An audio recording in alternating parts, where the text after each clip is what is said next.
Hi, everybody. Good afternoon. We're now recording, or I guess good morning for all of you who are tuning in from California. You are here for the Grants Management for Tribal Housing Professionals training with your instructor, Vince Franco, who is the founder and owner of Next Venture Consulting, LLC.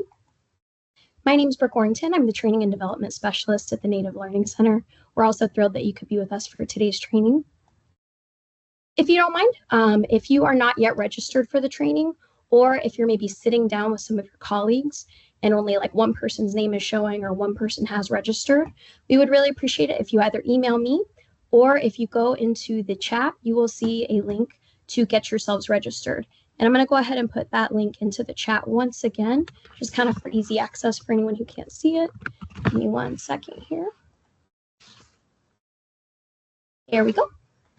All right, and if you have any issues doing that registration link, go ahead and just shoot me an email, brookewarrington@semtribe.com.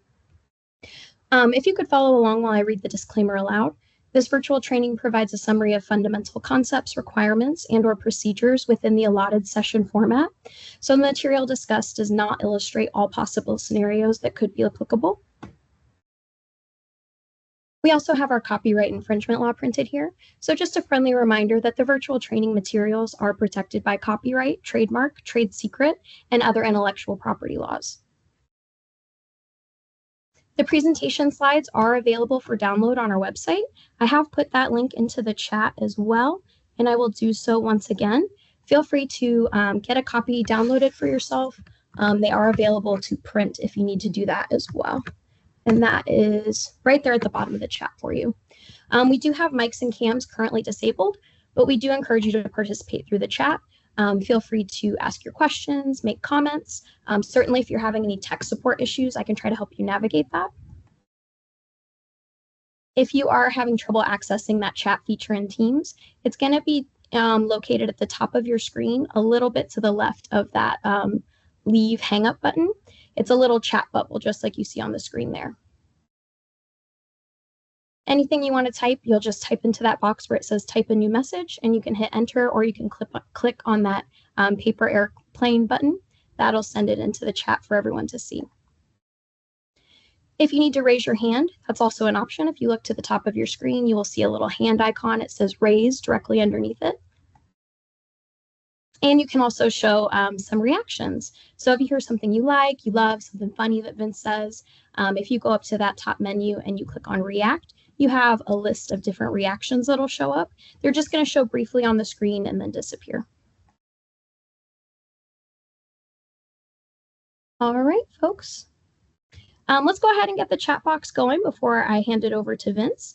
Go ahead and let us know your name, where you're tuning in from today, your work or the professional role that you have in Indian country that's led you to today's virtual training, and your tribal affiliation if you have one. All right, folks, and with that, it's with great pleasure that I introduce your virtual training instructor today, Vince Franco. Vince, I'm going to hand it off to you now. All right, thank you, Brooke. Brooke, can you hear me loud and clear, I hope? Yes, sure can, Vince. Okay, before you depart, let me see if I can put, hello, everybody. Let me see if I can share my screen here. Grants management. There we go. You able to see that? Yep, absolutely, Vince. You'll just need to pull it up into, yep. There we go. Perfection. Okay, thank you. Thank you, Brooke. I am going to see, where is it now? I will do my best. When I go full screen, unfortunately, I can't see the chat box. So I know Brooke will be there for most of this, if not all of the presentation. She'll have to take a look at it. We will keep an eye on that chat box. As she said, if you have any questions or concerns, comments, please go ahead and put them into the chat box. As Brooke said, that is kind of the best way to reach out during the presentation if you have any concerns or issues, whatever. I am going to start the program now. I want to welcome everyone officially to the program on grants management. One of the things I wanted to point out, I'm going to make some assumptions hear that most of the people that are participating in the program, this might be new information for you. And that's quite all right. You're in the right place. I'm hoping that assumption is correct, that you are relatively new or really haven't had any type of formal introduction to grants management, dealing with federal grants, that type of thing. So the bulk of the training that we're going to be doing, as the name implies, is going to be focusing on grants management, but we'll also delve into a little later in the program a little bit of grant writing, because there is, in my opinion, a very mutual relationship, or there needs to be a very strong relationship between grant writing and grant management. We certainly don't want to have grant managers, grant writers, grant project teams, excuse me, committing us in any way, shape, or form, or pursuing grant opportunities that we just don't have the capacity to take on. So there needs to be an understanding, a mutual relationship between grant writing and grant management, vice versa. Grant management, grant managers, I think very, very strongly need to be exposed to grant writing to know what some of those skill sets, some of those techniques are for grant writing. Everyone who touches federal grants in any way, shape, or form should be exposed to all those things. One of the important things, my background with the Seminole tribe of Florida for a number of years as the compliance director there was compliance, obviously, and the regulations, the federal regulations. So you're going to see a lot of that integrated throughout the presentation, because that's one of my strong suits, are the regulations and how the federal regulations are intertwined into all of the operations that we have, all of the financial activities we have, and all of the compliance issues, obviously, that we are responsible for. In fact, I like to refer to those three as the pillars of compliance, of operation, of internal controls. So I'm going to be talking about that. I'm going to bring a lot of anecdotal stories. Hey, Arthur, how are you? I see a lot of familiar names in the list there. A lot of people that have participated in training in the past, and I welcome you to this training. So to get into it, I'm going to take a nice, methodical, slow approach to this, assuming that the bulk of you are being exposed to this for the first time. If you're relatively experienced and you've been around, bear with me. Some of this information might be something you already know, but we're going to be looking at it perhaps from a different perspective. And that is, basically from my perspective as the compliance director for the tribe, for the Native Learning Center specifically, for a number of years. So let's get right into it. I spent almost 12 years with the Native Learning Center in the role, as you heard, as the compliance director, and retired in August of 2022.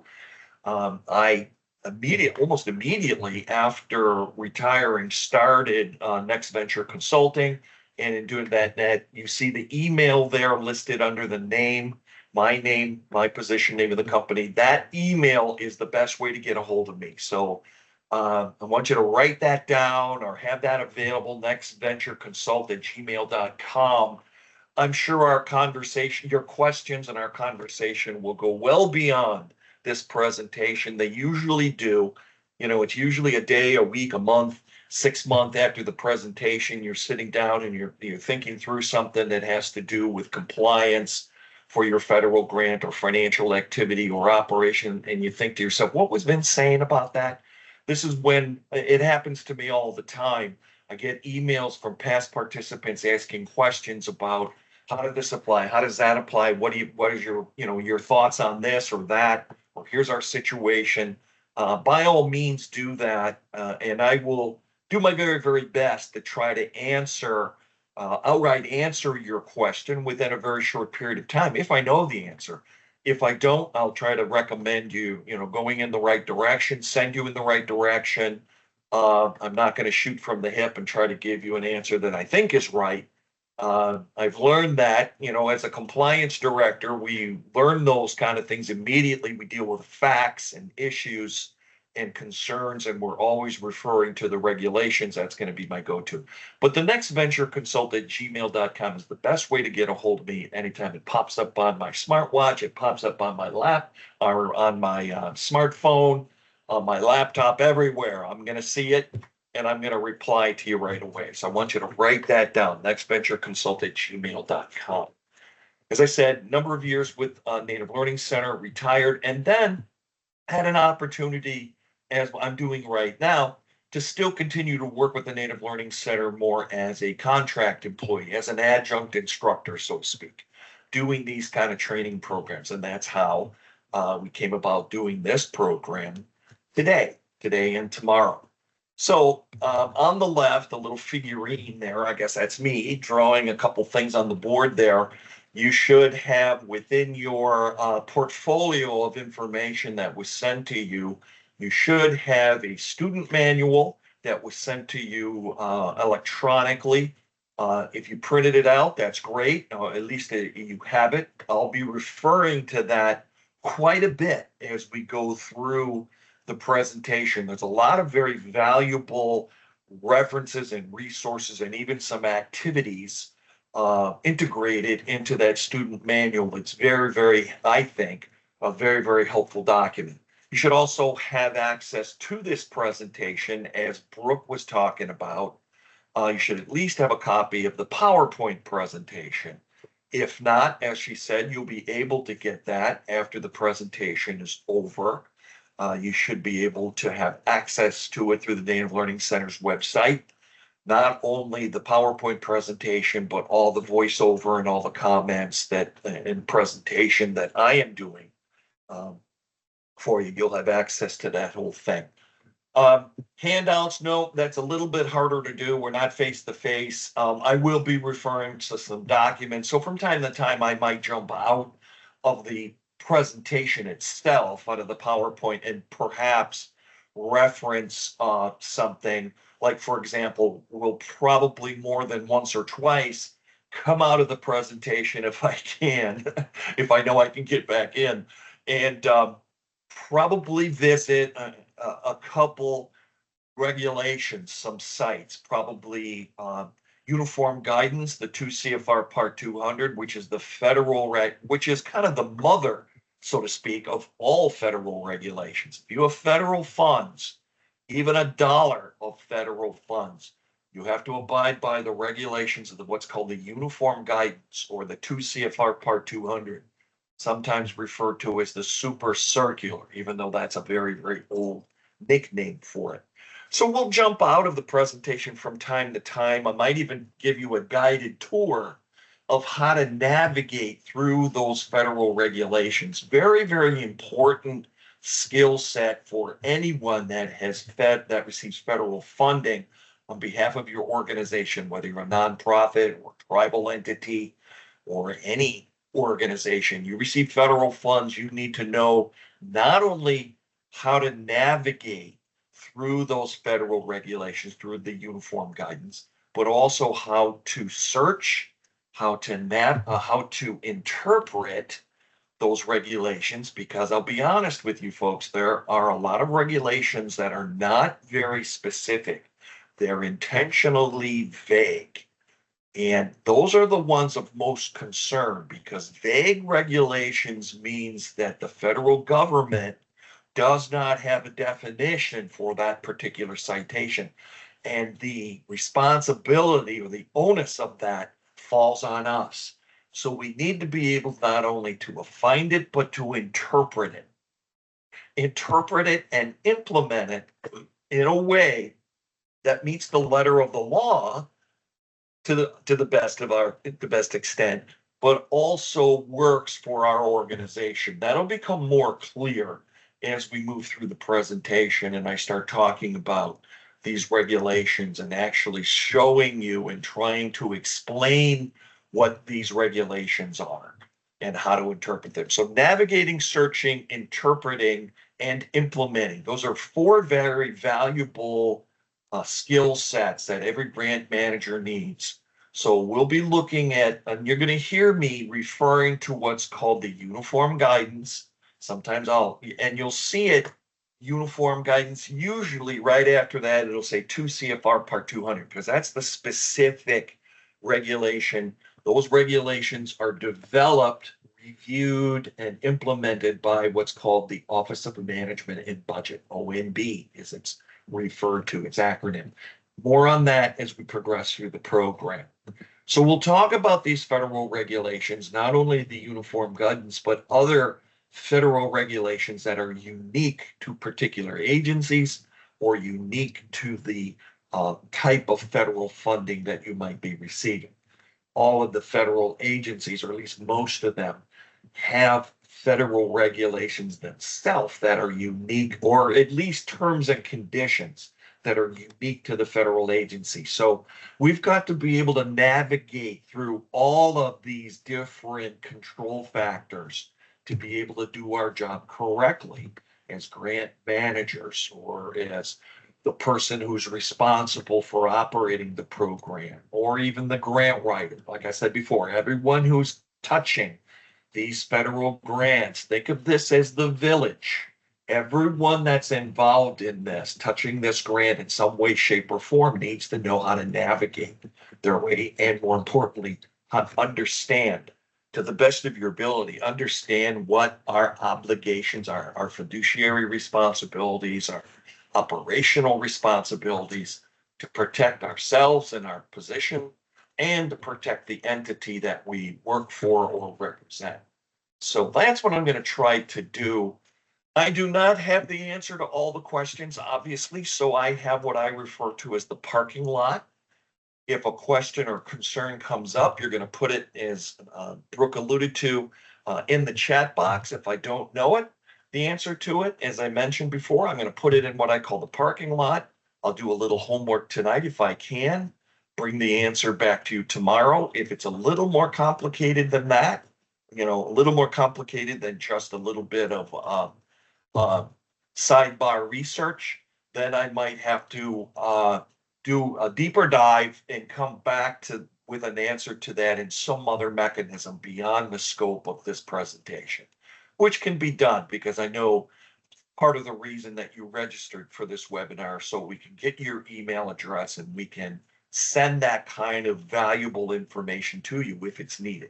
Anyway, nextventureconsult@gmail.com. Please earmark that, mark it down if you have any questions. All right, so here's what we're going to try to do, folks. We're going to the best of my ability, we're going to follow this kind of game plan here of the program agenda, where we're going to go from using Pacific Coast time here, because California group is the Pala tribe were the ones that asked for this training. So we're going to go with California time, basically, and I'll make adjustments. I'm in Florida. I'm on the East Coast, so about as far east and as far south as you can go, Southeast Florida, Palm Beach County. I'm going to make adjustments on my end to make sure that I'm abiding by the framework that you see there, the agenda.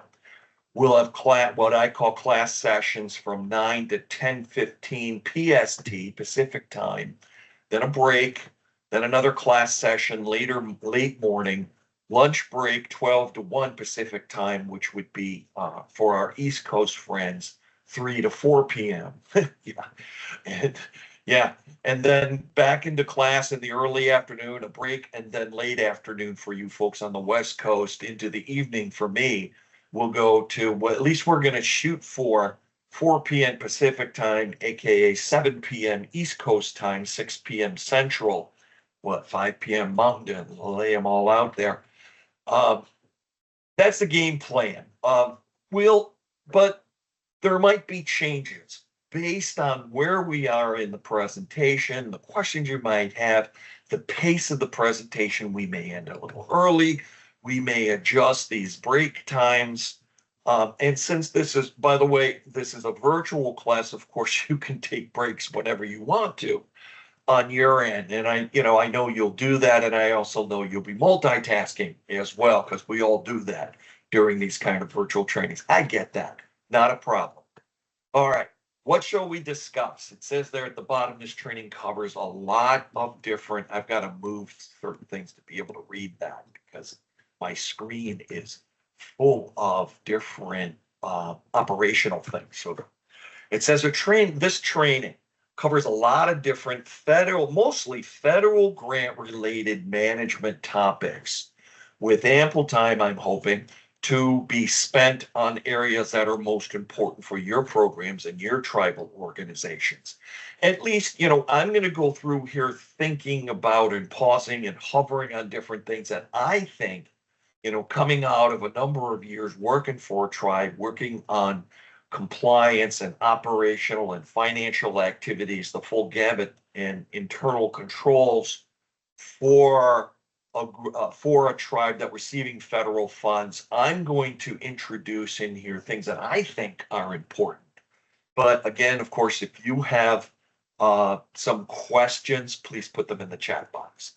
Anything particular. And if it's too deep, too personal, I will tell you so. And we'll probably have to sidebar that conversation if need be. But I'll do my best.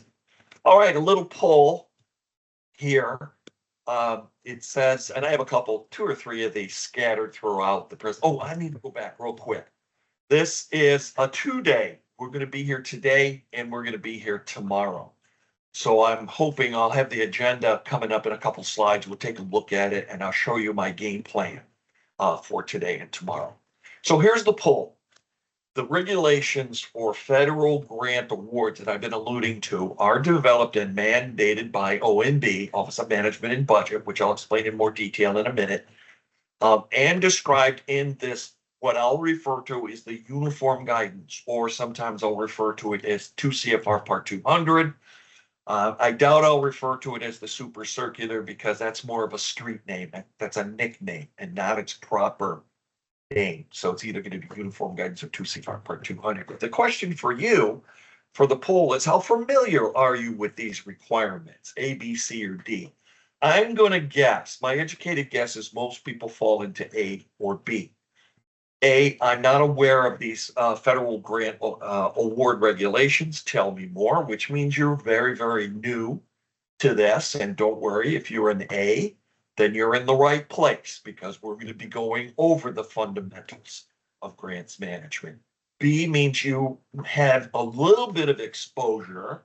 You've heard about them, but really don't know the details. Certainly don't know how to navigate. Maybe you've heard of some of the citations in there, like equipment or supplies or procurement, or audits or things like that. But do you really know what those citations are, where to find them, what they say, how to interpret them, and what the federal government is trying to do with these in all of these regulations? We're going to go through each and every one of them methodically. C, we might even have a couple C's in here. I know a little bit about the regs, okay, probably because you've been exposed to grants management for maybe a year or two. You're somewhat familiar. You know how to maybe do a search for these federal regs, but we're going to do a deeper dive on this. My educated guess is there's not going to be a lot of D's in the group, that I'm the resident expert on these requirements. Ask me anything. That's a rare breed of individuals who know, where to find these regulations, basically what they say, and more importantly, how to interpret them in a way that fits your organization and keeps everyone safe and out of harm's way. And trust me, with the things that are happening today, this kind of training is very, very appropriate, time sensitive, and fits right in. This is a perfect time to be exposed to these kind of regulations to get an understanding of what's happening, where the regulations are now, where they came from, and perhaps even where they're going. So anyway, let's move on. Let's take a look at 2 pages worth of agendas here. This is what we're going to try to do today, day 1. So what you see in front of you is today's agenda. We've got basically the top half, those 4 or 5 things at the top is basically what we're going to try to do in the first half of today, if you're in the Pacific time zone this morning. And then this afternoon, we're going to try to do items 6 through 9. So what we have here is in the middle there, that column, the actual topics, starting with, we've already gotten into it, an overview and introduction of grants management. And over to the far right, the actual literal slides that are dedicated to that topic. Here with the introduction and overview, we actually technically haven't got into it yet. It's slides 7 through 12. And then you can see below that, all the other slides are listed there and how many slides are dedicated to that particular topic. You can see as we're getting here, item 1, 2, 3, 4, and 5 don't have a tremendous amount of slides dedicated to them, but that's going to ramp up as we get into more meatier topics. Number 2, understanding the award document, the federal grant award with its provisions, terms, and conditions. Very important to know what those terms and conditions are, where to find them, and what they mean. Because terms and conditions for a federal award might be different than what, or more restrictive than what was actually on the grant application, the notice, what's called the Notice of Funding Opportunity, or NOFO. Sometimes the terms and conditions comes, and I'm going to show you a good example of that, where the terms and conditions that are stated on an award document are much more restrictive than what was on the actual original application. And this, again, this is where grant writers and grant managers need to be on the same page, so we understand what we're committing our people and the tribe or nonprofit or whatever into. 3, launching the project, and more importantly, monitoring, or what I like to call self-monitoring. And I'm going to make the distinction throughout the presentation. You may want to write this down, between 3 levels of review. 1 is called monitoring or self-monitoring. That is, as the name implies, something that we do internally. We self-monitor, or we're supposed to self-monitor our program and take action when we discover things that aren't working properly. That's what compliance is all about. So self-monitoring, or monitoring as it's referred to in the regulations. The next one I want to separate is what's called a program review. That is an event that happens when the federal agency comes in to look at your program. That is different from self-monitoring. That's the program, that's the agency, the federal agency, the funder coming in and looking at your program. That's called a program review. It's got a lot of names, but I'm going to go with program review because I want to separate and the third one, the most important one, the one that carries the most repercussions, is the audit, the formal audit, sometimes referred to, well, it's not sometimes.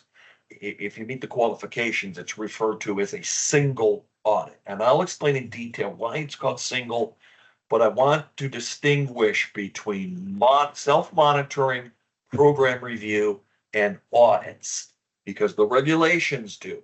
They separate those 3, and I don't want them getting confused. There are 3 different animals, and we're going to, as we delve into the program, I am going to talk about each one of those types of reviews where someone else is looking at your program and judging its progress.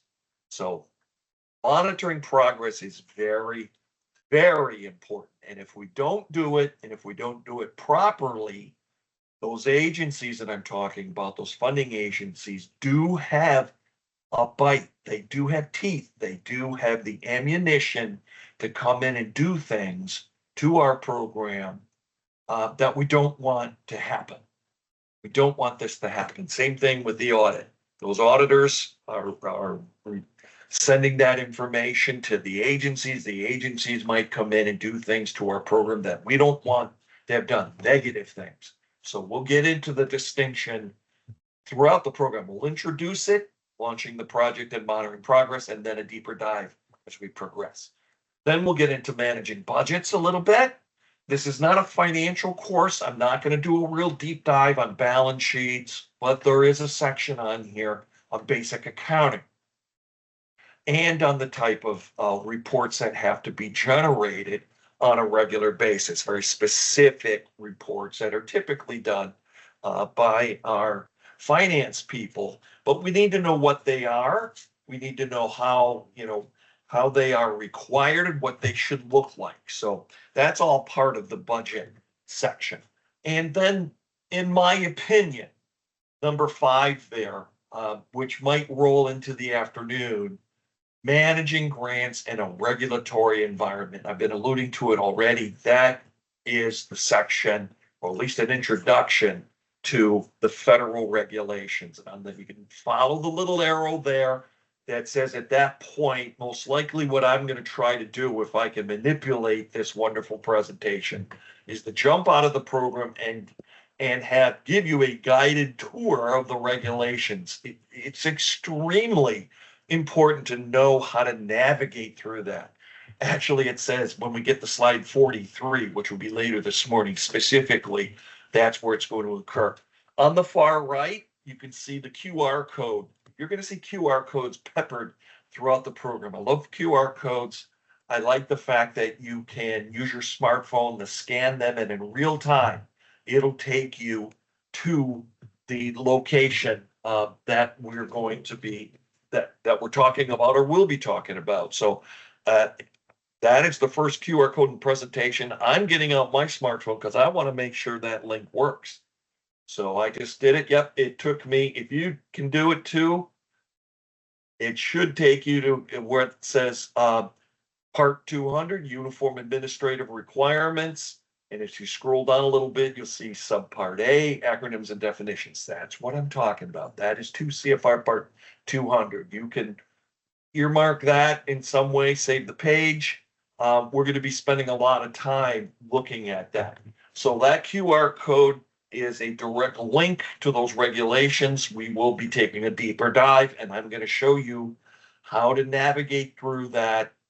Give you a quick tour of that. You won't be a master when you're done with it, but you'll hopefully have better knowledge of how to search, how to navigate, search, interpret, and implement the citations, all of them that are contained in and there are 6 subparts of the uniform guidance.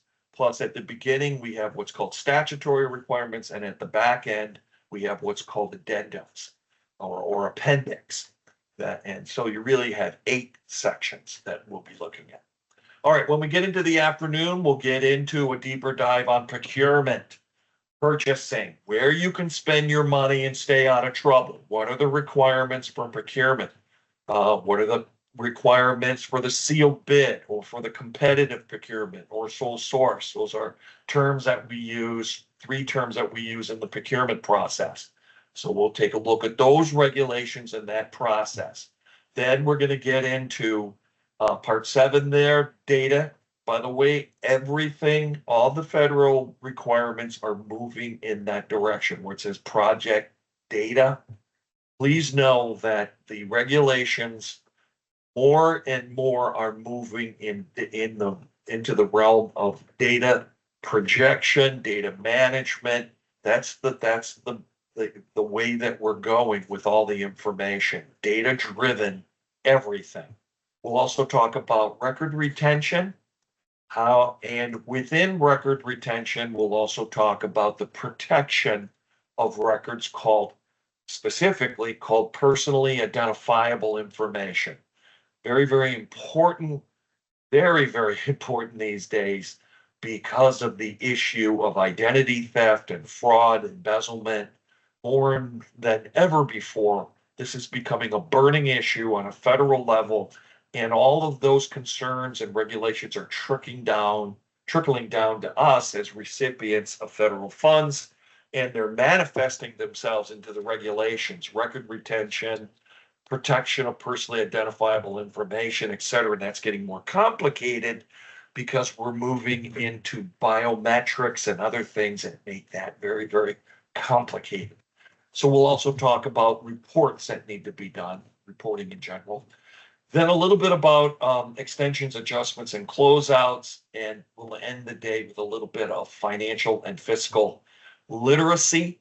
That's today. That's my goal for today. And then tomorrow, different topics. At the top of the page, tomorrow morning, direct cost, indirect cost. Get into the difference between the two, especially indirect cost and monetary thresholds and everything that comes with it. Then we'll get into cost sharing. That's and the requirements that come with cost sharing. Third thing tomorrow morning, financial systems, and one of the most important areas, internal controls. Internal controls, just to give you a heads up, internal controls is the section of the uniform guidance that's probably the shortest citation out of all of them, one of the shortest with the most impact. Because it's vaguely written, and I'll show you that you might not even believe how vague it is, but it has the most impact on what we do. Basically, in a nutshell, I'll show you the 5 components of internal controls according to the federal guidelines, 5 things that they want us to do that basically amount to nothing more from the feds just saying you've got to have controls in place and you better do it properly, to paraphrase what the regulations are. So there's no practical way that you can effectively, anyone within your organization, effectively and efficiently put internal controls into place if you don't know how to navigate, search, interpret, and implement the regs. There's just physically, mentally, humanly no way possible. You've got to have the big picture and understand the regulations and be able to break them down, find them, interpret them to be able to set up internal controls. Otherwise, you'll be hopelessly lost in doing controls or make assumptions that you have internal controls in the form of policies and procedures for your operation, but they might not meet the letter of the law. And the laws are changing. So we need to know what they were, what they are, and where they could go. And where they could go is the scary part. So that's all in internal controls. All right, then a little bit more, not the deeper dive or the guided tour, but a little bit more on that 4th item. They're reviewing the uniform guidance to CFR Part 200, just going back and revisiting it and making sure we understand all the subparts and all the citations within the subparts, how they affect the agencies and how they affect us as recipients, because we're talking 2 different things here. A lot of the federal agencies have to abide by the citations contained in the uniform guidance, just like we do. What are those citations that pertain to them? What are the ones that pertain to us? Okay, we need to know the difference. And we need to know what the agencies are, what their marching orders are, right? What are they being told to do? And how does that trickle down to us? So that's why we're gonna look at big picture. All right, last thing in technically, it's listed, there's number 14. It might spill over into the afternoon, but DBRA is Davis-Bacon and required acts. If you're not familiar with Davis-Bacon, that is the legislation, Davis-Bacon legislation says that if you're using federal funds on a construction project or a renovation, so I'm talking more specifically to the folks that are receiving like Indian Housing Block Grant, your housing professionals, and you're receiving through HUD, through ONAP, Office of Native American Programs, the Indian Housing Block Grant, and you're going to do construction or renovation of existing housing units. If you spend more than $2,000 of federal funds, which is a very low threshold, then you're in the realm of Davis-Bacon legislation. And so we're going to take a look, as you can see to the far right, the QR code should take you to the regulations that govern Davis-Bacon, 29 CFR Part 5. You also might, we're going to talk a little bit about the legislation, where that came from, Davis-Bacon legislation, and how the regulations for Davis-Bacon came into play and what that means for us as recipients of federal funds. And we're going to use $2,000 or more of federal funds for construction. We've got a whole, if that happens, we got a whole new set of regulations on top of the regulations, on top of the uniform guidance. So we've got to be able to understand the difference. With DBRA, we get into what's called prevailing wage, which is basically union scale for construction workers, all of the trades that are working on a particular project. And we get into what's called certified payroll records. So there's a lot of regulations that are specific to construction, and that's DBRA, Davis-Bacon and Required Acts, which recently went through a renovation by the Department of Labor. Renovation's the wrong word. A review, a renewal.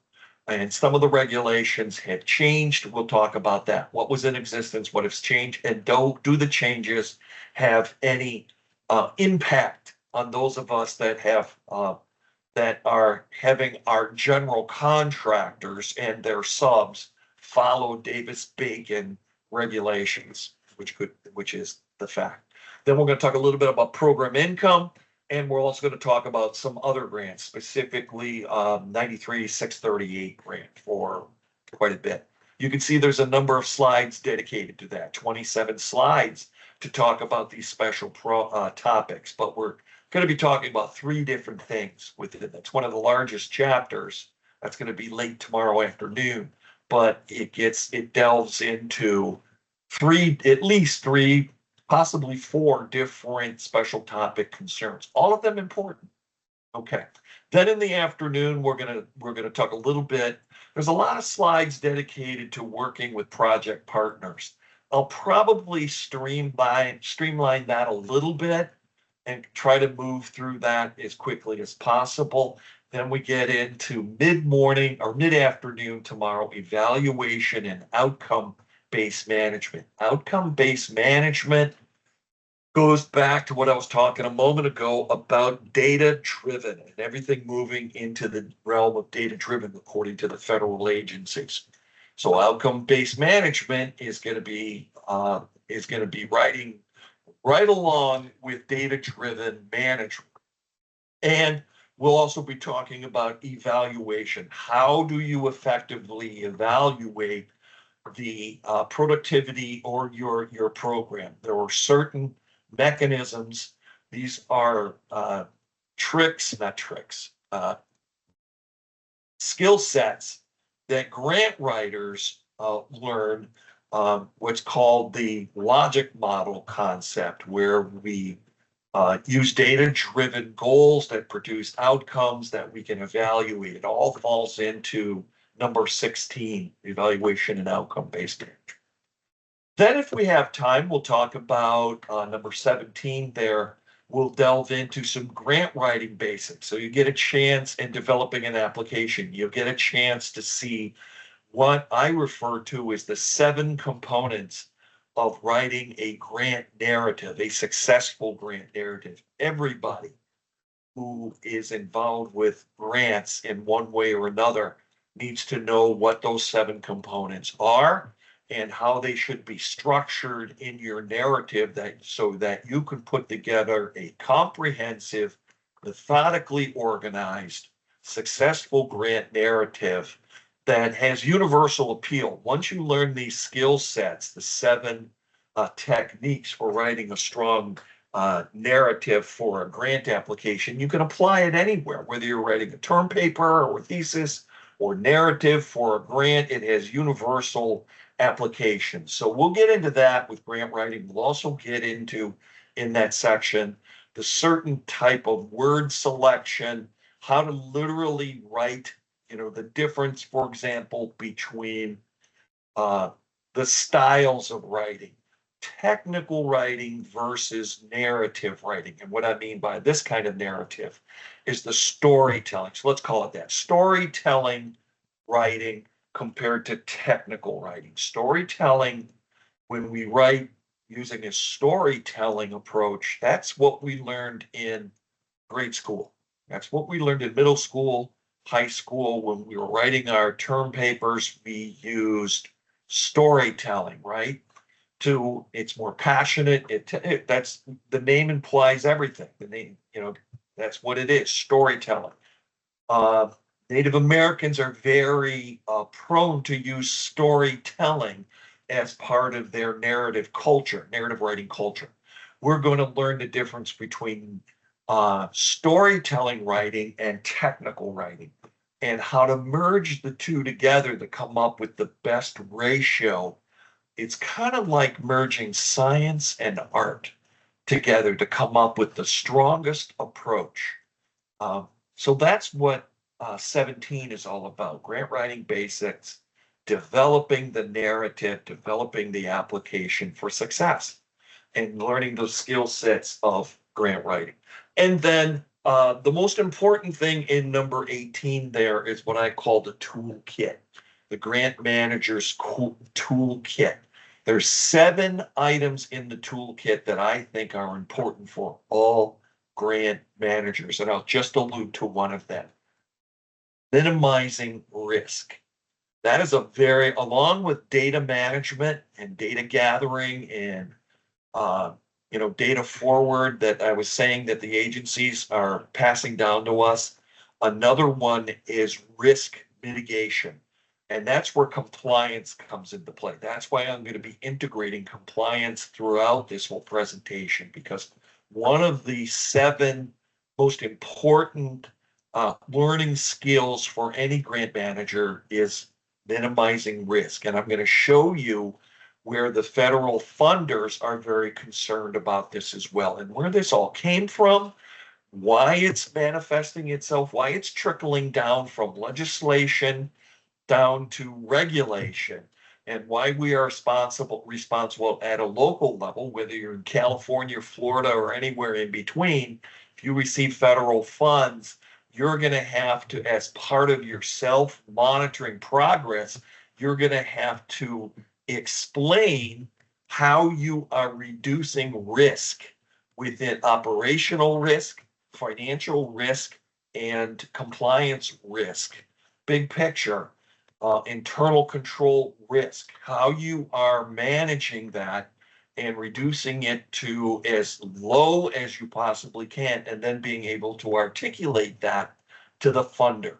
That's our responsibilities, and that's part of the toolkit. Some of the, and 6 other items in there. You can see there's quite a few slides dedicated to that, nearly 30 slides, because it also includes closeouts, and in the middle there, of course, the whole subpart F of the Uniform Guidance on Audits and the requirements that you have to have in place for an audit as the recipient, and what the auditors are responsible for. This is a very eye-opening section, in my opinion, because a lot of people don't know.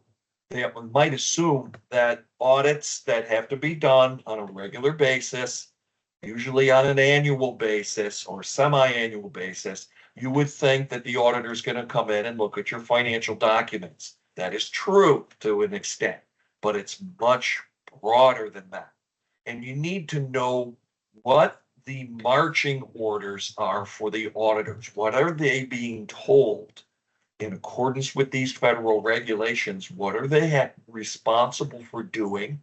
What are their responsibilities? What are your responsibilities? What, not just what financial documents you have to provide, but also the big picture, your operation, your compliance, and what the auditors have to go through, how they determine if you, as the recipient, when I say you, I mean your organization, whether you are low risk or high risk. How do they go about determining your degree of difficulty, your risk factor? We're going to talk about the 2 tools that they use, one financial and one operational, to determine whether you're low risk or high risk from an audit standpoint, and how their job, their scope of work changes when you move from low risk to high risk.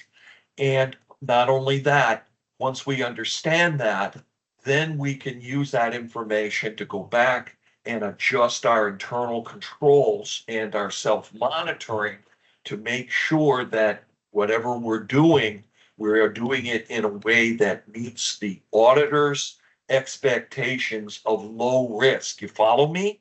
We want, from a compliance standpoint, we want to be able to understand big picture. And then when the auditors come in to do an audit, whether you're directly involved or even indirectly involved, you need to understand what their obligations are, what your obligations are, and the repercussions if we don't do it right.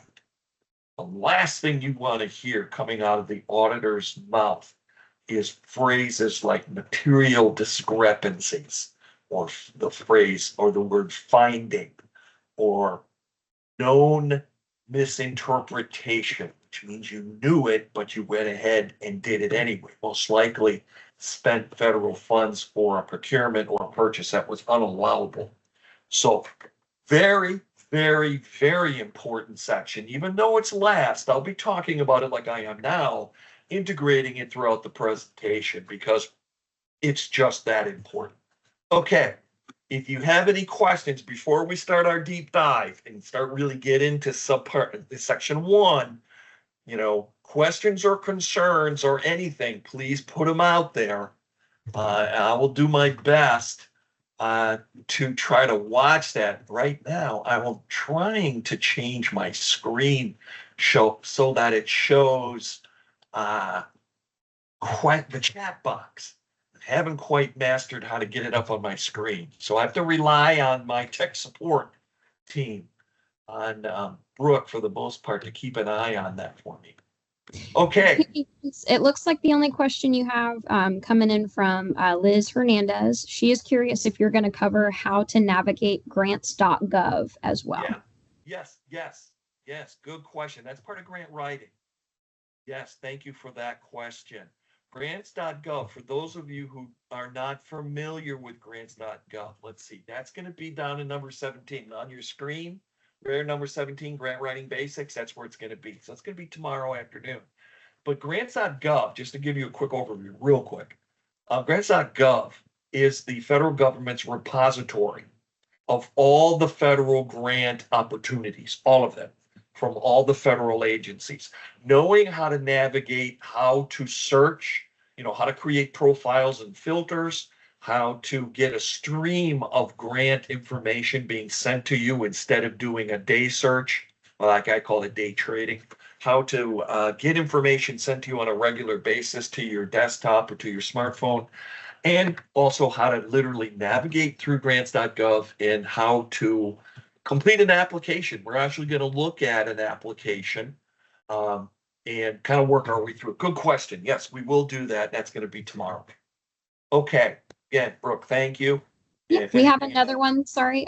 This is from Melanie Stacy.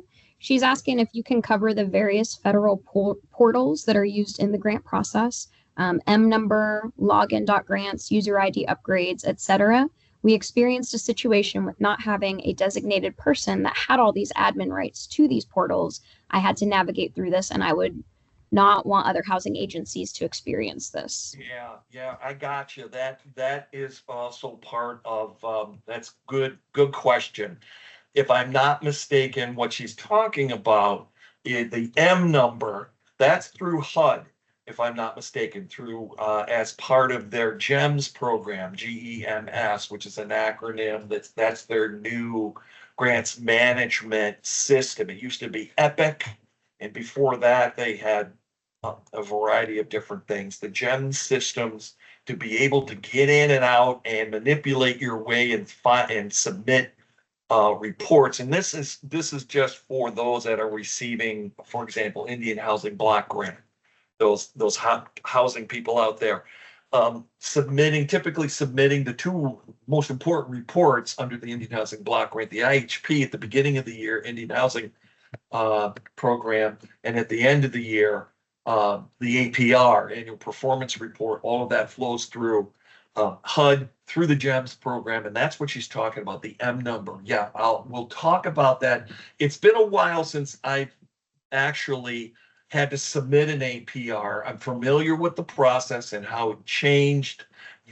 Everyone needs to, if you're receiving Indian Housing Block Grant, and I want to say ICDBG's in there too, Indian Community Development Block Grant. I know the IHBG is in there.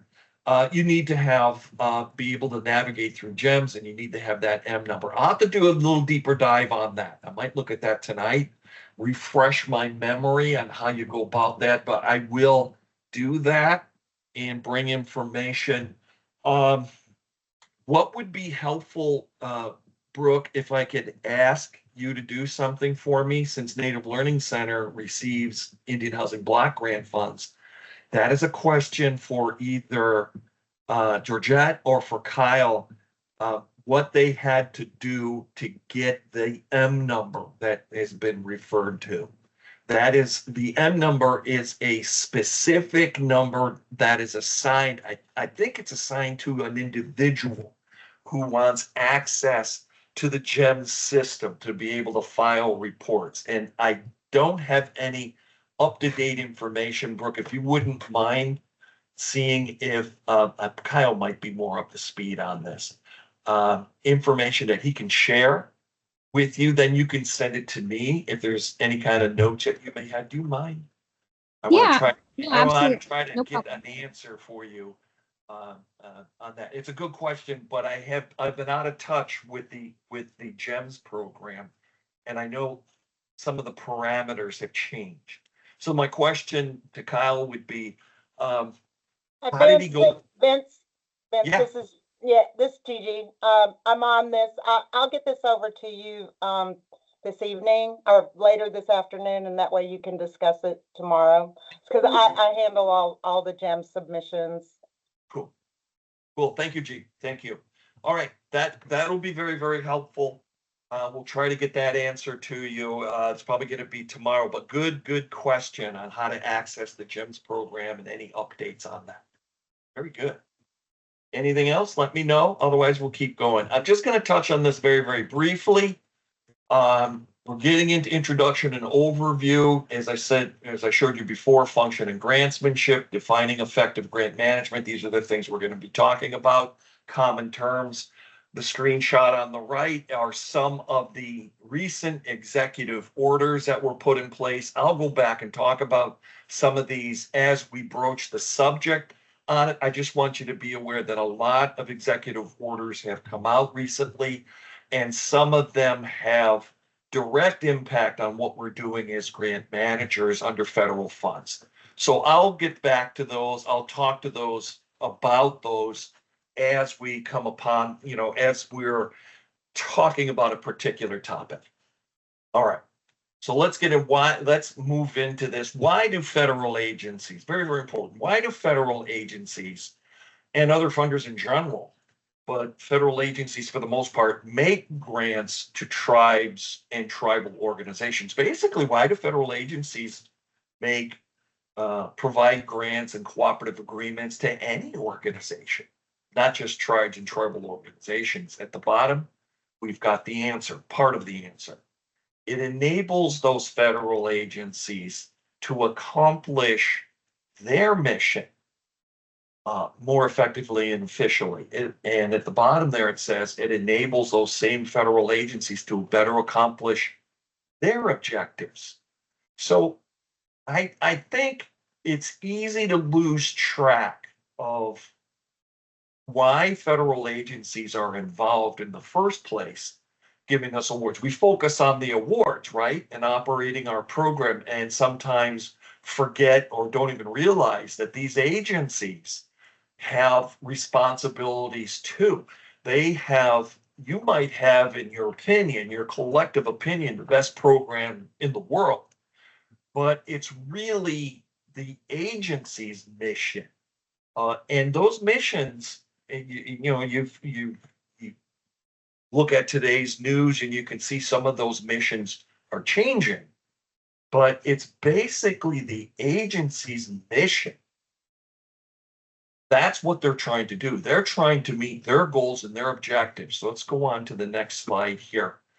Again, why do federal agencies and funders make grants or cooperative agreements or contracts with recipients? It allows for a broad and equitable distribution of resources. That's true for the funders. At least that is one of their goals, to have an influence. It creates a mechanism for those agencies, those federal funders, all funders, to leverage the expertise and community connections of the tribes and other recipients. In other words, they get something back that helps them become better at what they do.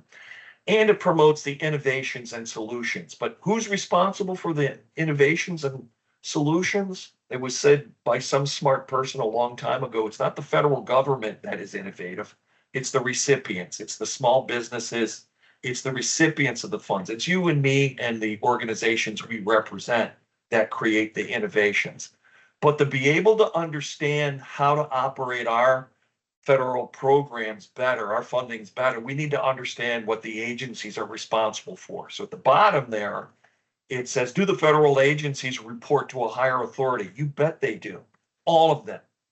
HUD, energy, education, all of the federal agencies, agriculture, youth department, even the Department of Defense, as big as they are, they all report to what's called the Executive Office of the President, known as the Office of Management and Budget, OMB.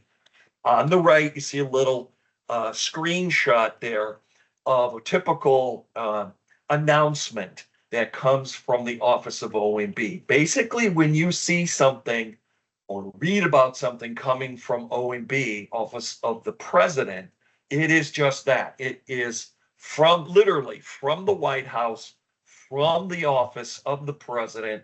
This is the executive office. As it says, Office of Management and Budget controls all of the federal agencies, basically tells these agencies, creates the guidelines. And when I was talking earlier about the uniform guidance, those federal regulations, it's this office that creates, edits, and approves those guidelines that the agencies must abide by and what we as recipients must abide by.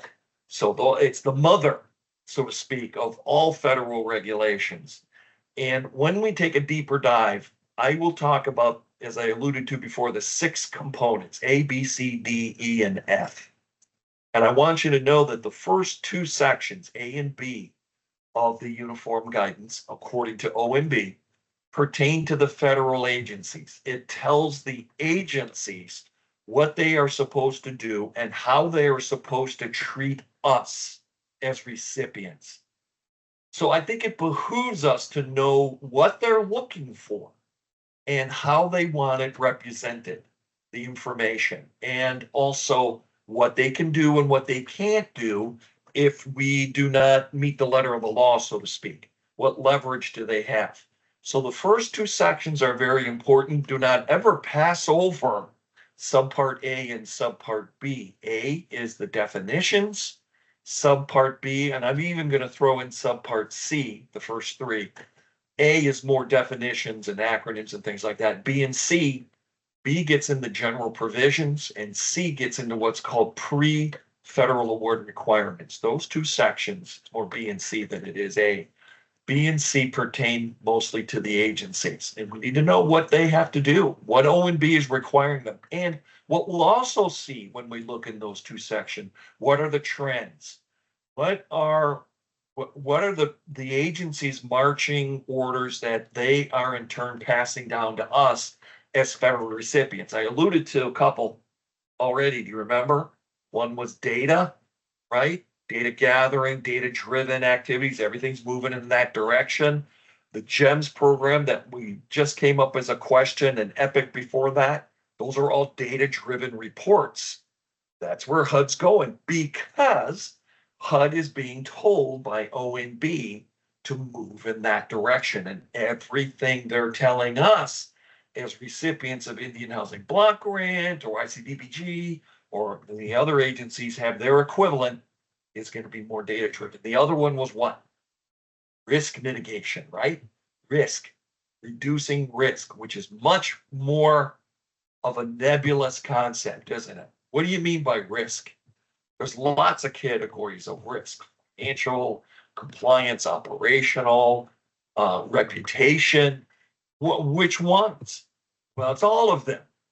So we're going to look at what do they mean by all of them, and what do the agencies expect of us. This is going to be, folks, this is going to be a very deep dive into these regulations that every grant manager, in my opinion, or anyone that's involved in the village of grant management, so to speak, needs to be aware of. So OMB is kind of the parent organization for all the federal agencies. It's the one that tells the agencies, we're going to come out, for example, we're going to come out with new regulations for the uniform guidance, which they did.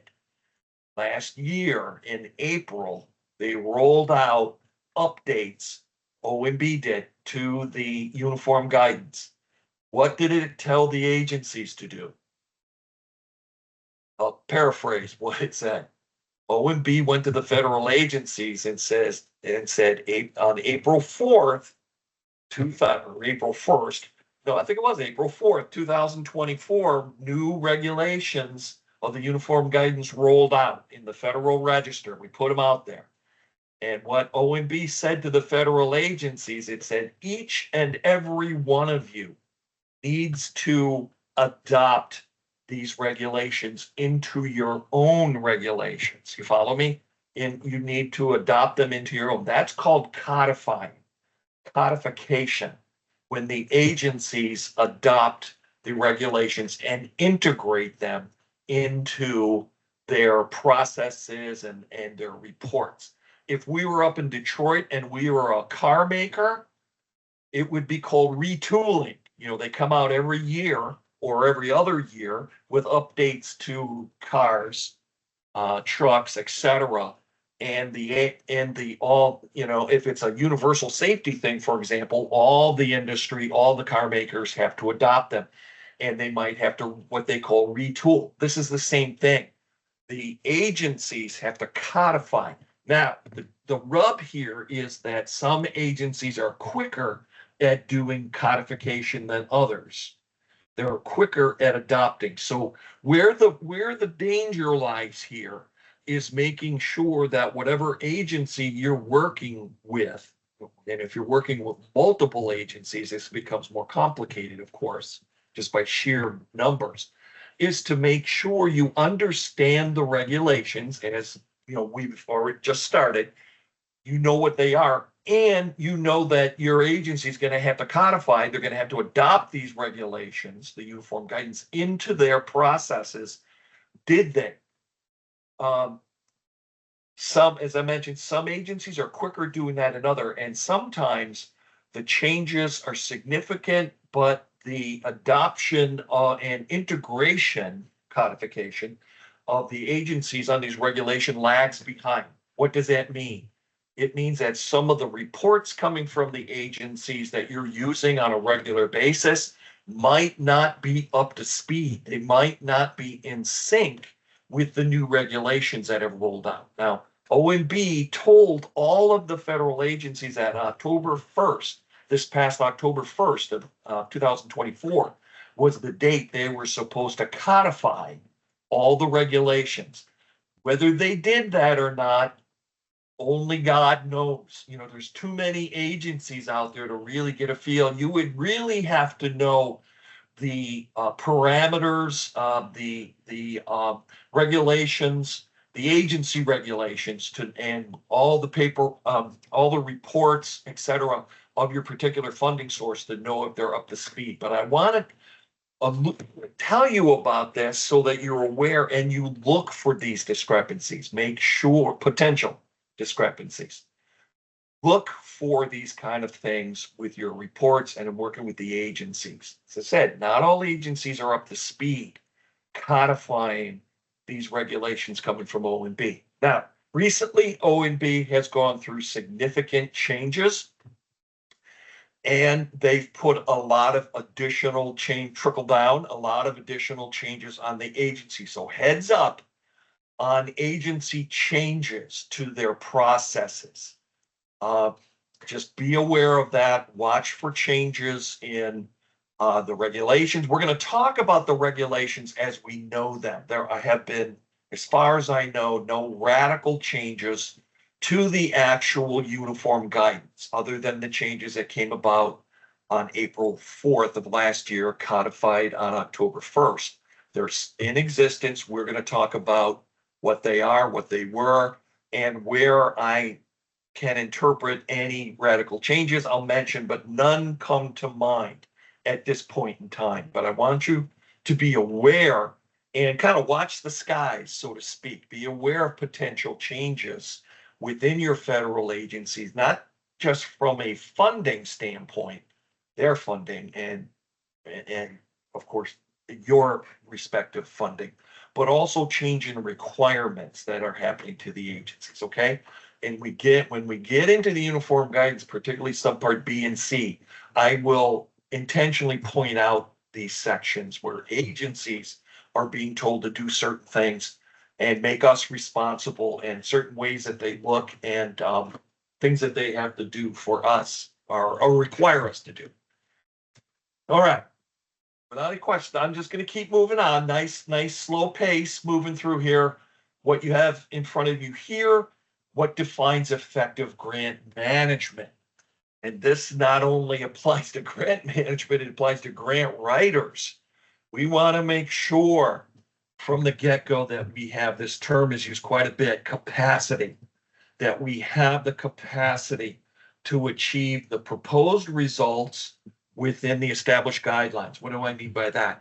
We need to make sure that we have the human resource power, the capability, the capacity as it's phrased here, and the ability and the accountability to make sure that we can handle the grants and the funding that we're either pursuing as a grant writer or managing as a grant manager. That term capacity is used quite a bit. I see that quite a bit in the notice of funding opportunity. At the bottom, they're highlighted. I have a lot of phrases and terms highlighted throughout the presentation, things that I think are important. Compliance with the federal requirements of the uniform guidance, which we've been talking about, 2 CFR Part 200, for allowable uses of federal funding. On the left, it's a QR code that should take you directly to 2 CFR Part 200. We'll get into allowable and unallowable determinations when we get into subpart E. E is in effective in the uniform guidance. But on the right side of the screen is something that I want to describe to you, how to search for, just a quick tutorial here, visual. I'm not going to come out of the presentation at this point, but a visual description of how to search for particular citations within the uniform guidance electronically. So it says at the very top, there's steps for searching the federal regulations. And, you know, if you want to write these down, or these are very helpful, I think, in looking for, in a heartbeat, being able to find a particular regulation, a citation, very specific. You can do this on your smartphone. You can do this on your laptop. What you want to do is whatever search engine you use, Google or whatever, you know, there's several of them out there, Safari, whatever, you would Google or Safari, 2 CFR Part 200. We're going to start there. 2 CFR Part 200, enter. When you do that, it's going to take you to several search engines. You see in the middle there, it says step 2.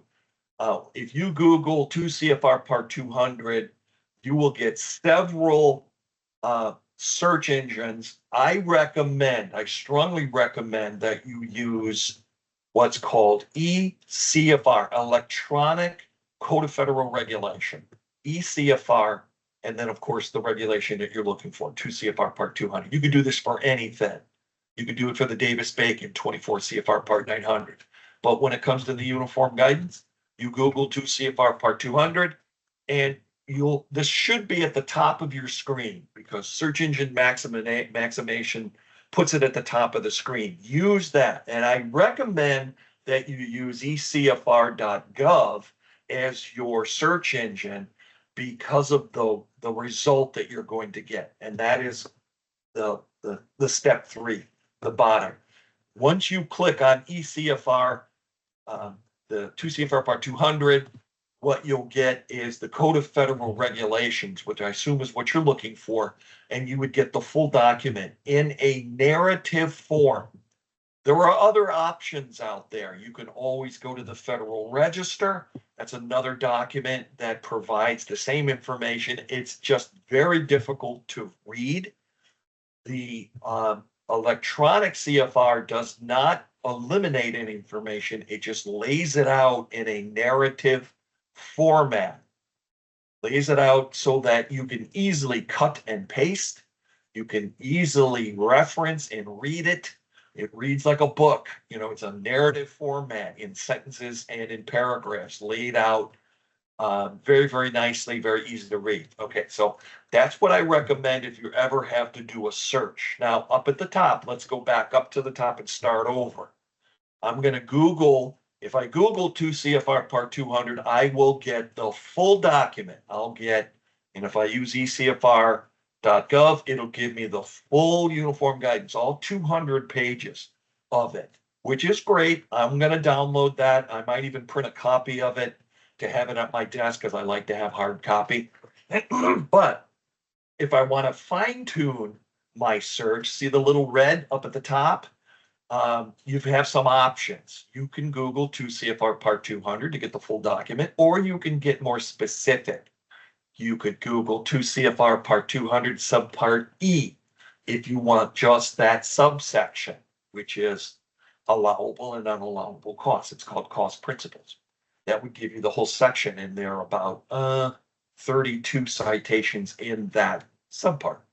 Or you could Google even more specifically to take you to a open, kind of an open-ended 2 CFR Part 200 allowable costs, which will bring you to a series of citations within that particular subpart that deal with allowable costs. There might be 2 or 3 listed there.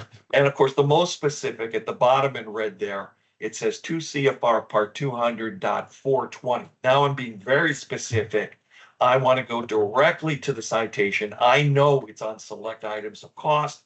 It'll take me directly to that citation, and I can read specifically about selecting items. So that's just a little tutorial on how to search for the for citations within the uniform guidance. This little skill set here is very helpful as we progress through the program, because at some point we might come across a citation or a regulation or even a comment. Let's say it's on equipment.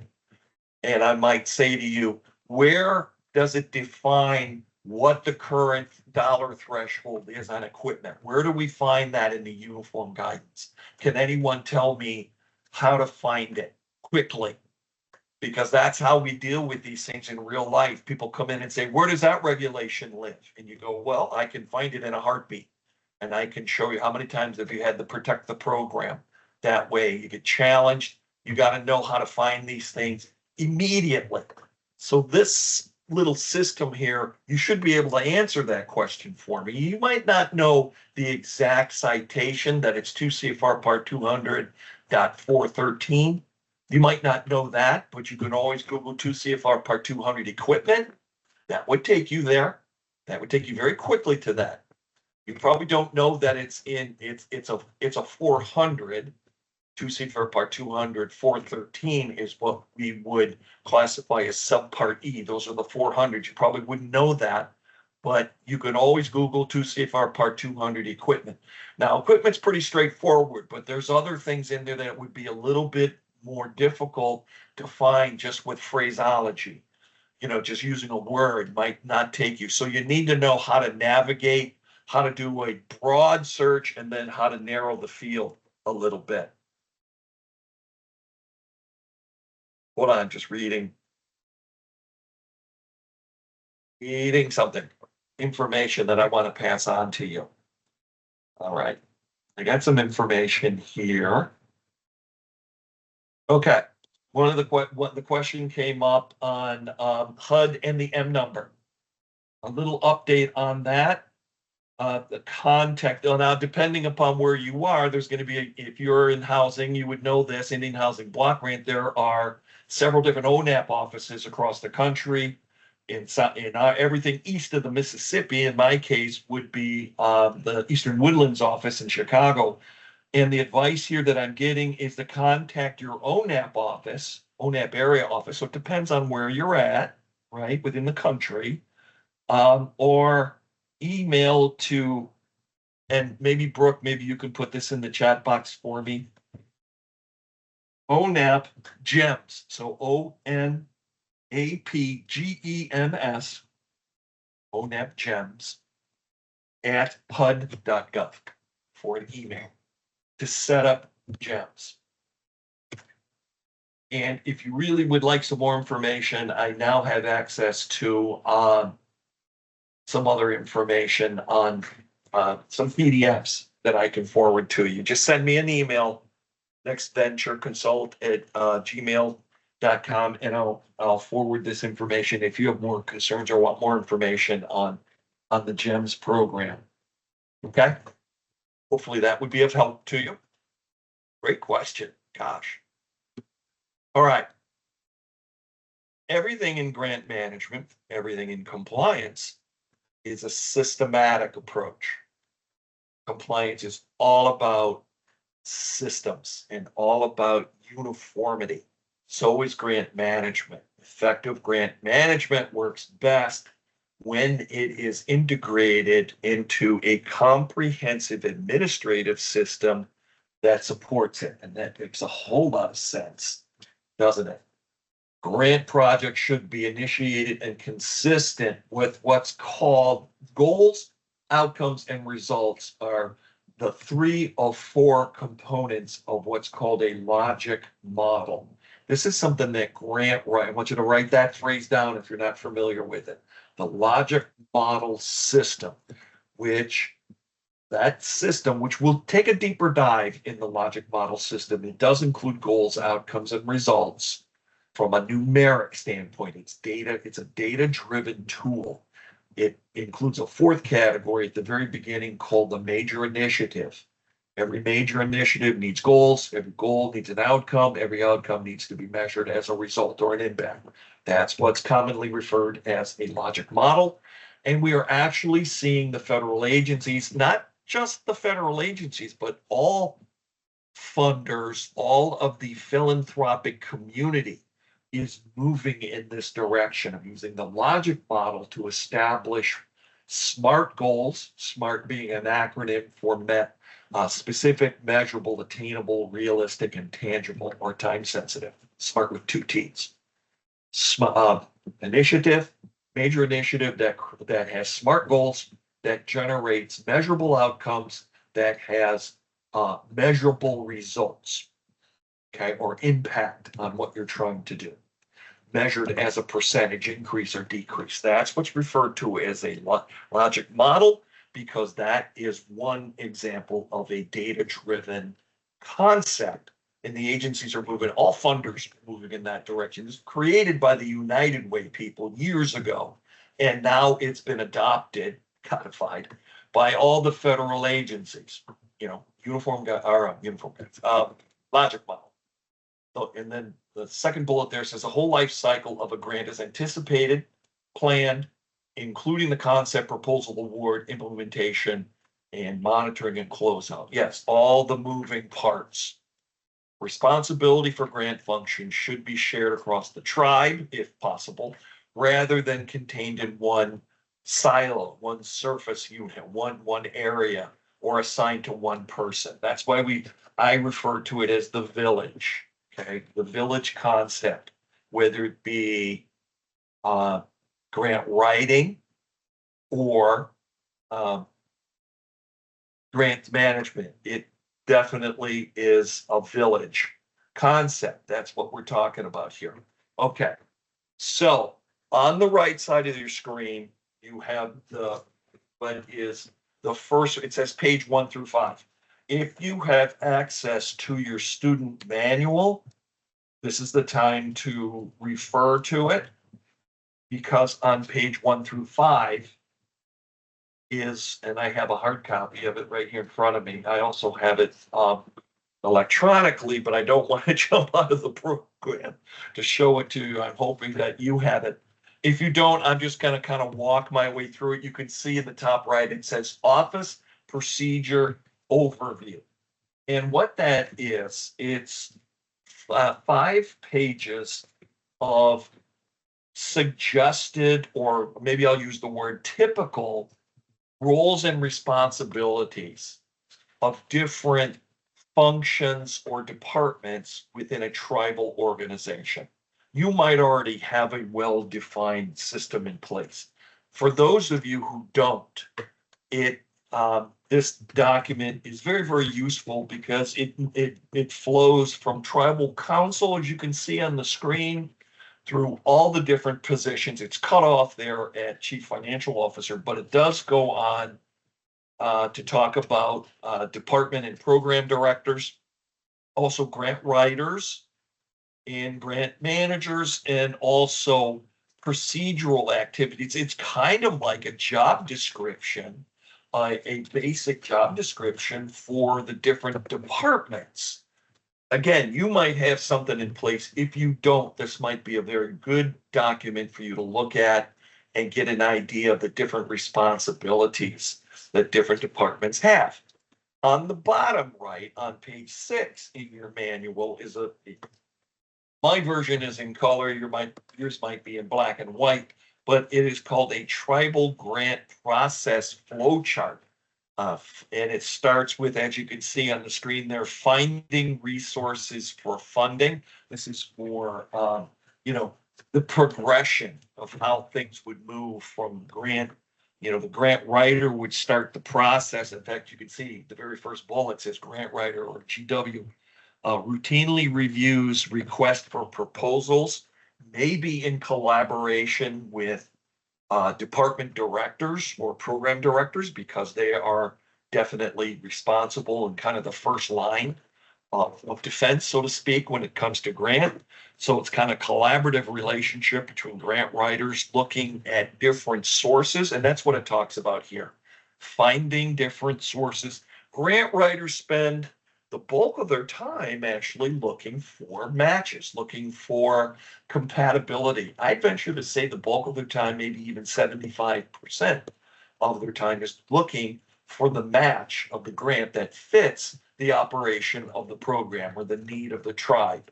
But it also goes on, what you can't see on that screenshot, it goes on to talk about project planning with the grant writer, the grant and other departments. Coming director, the grant writer, kind of taking the lead on that. Developing the proposal is the next section. Developing the grant proposal, which we'll talk about tomorrow.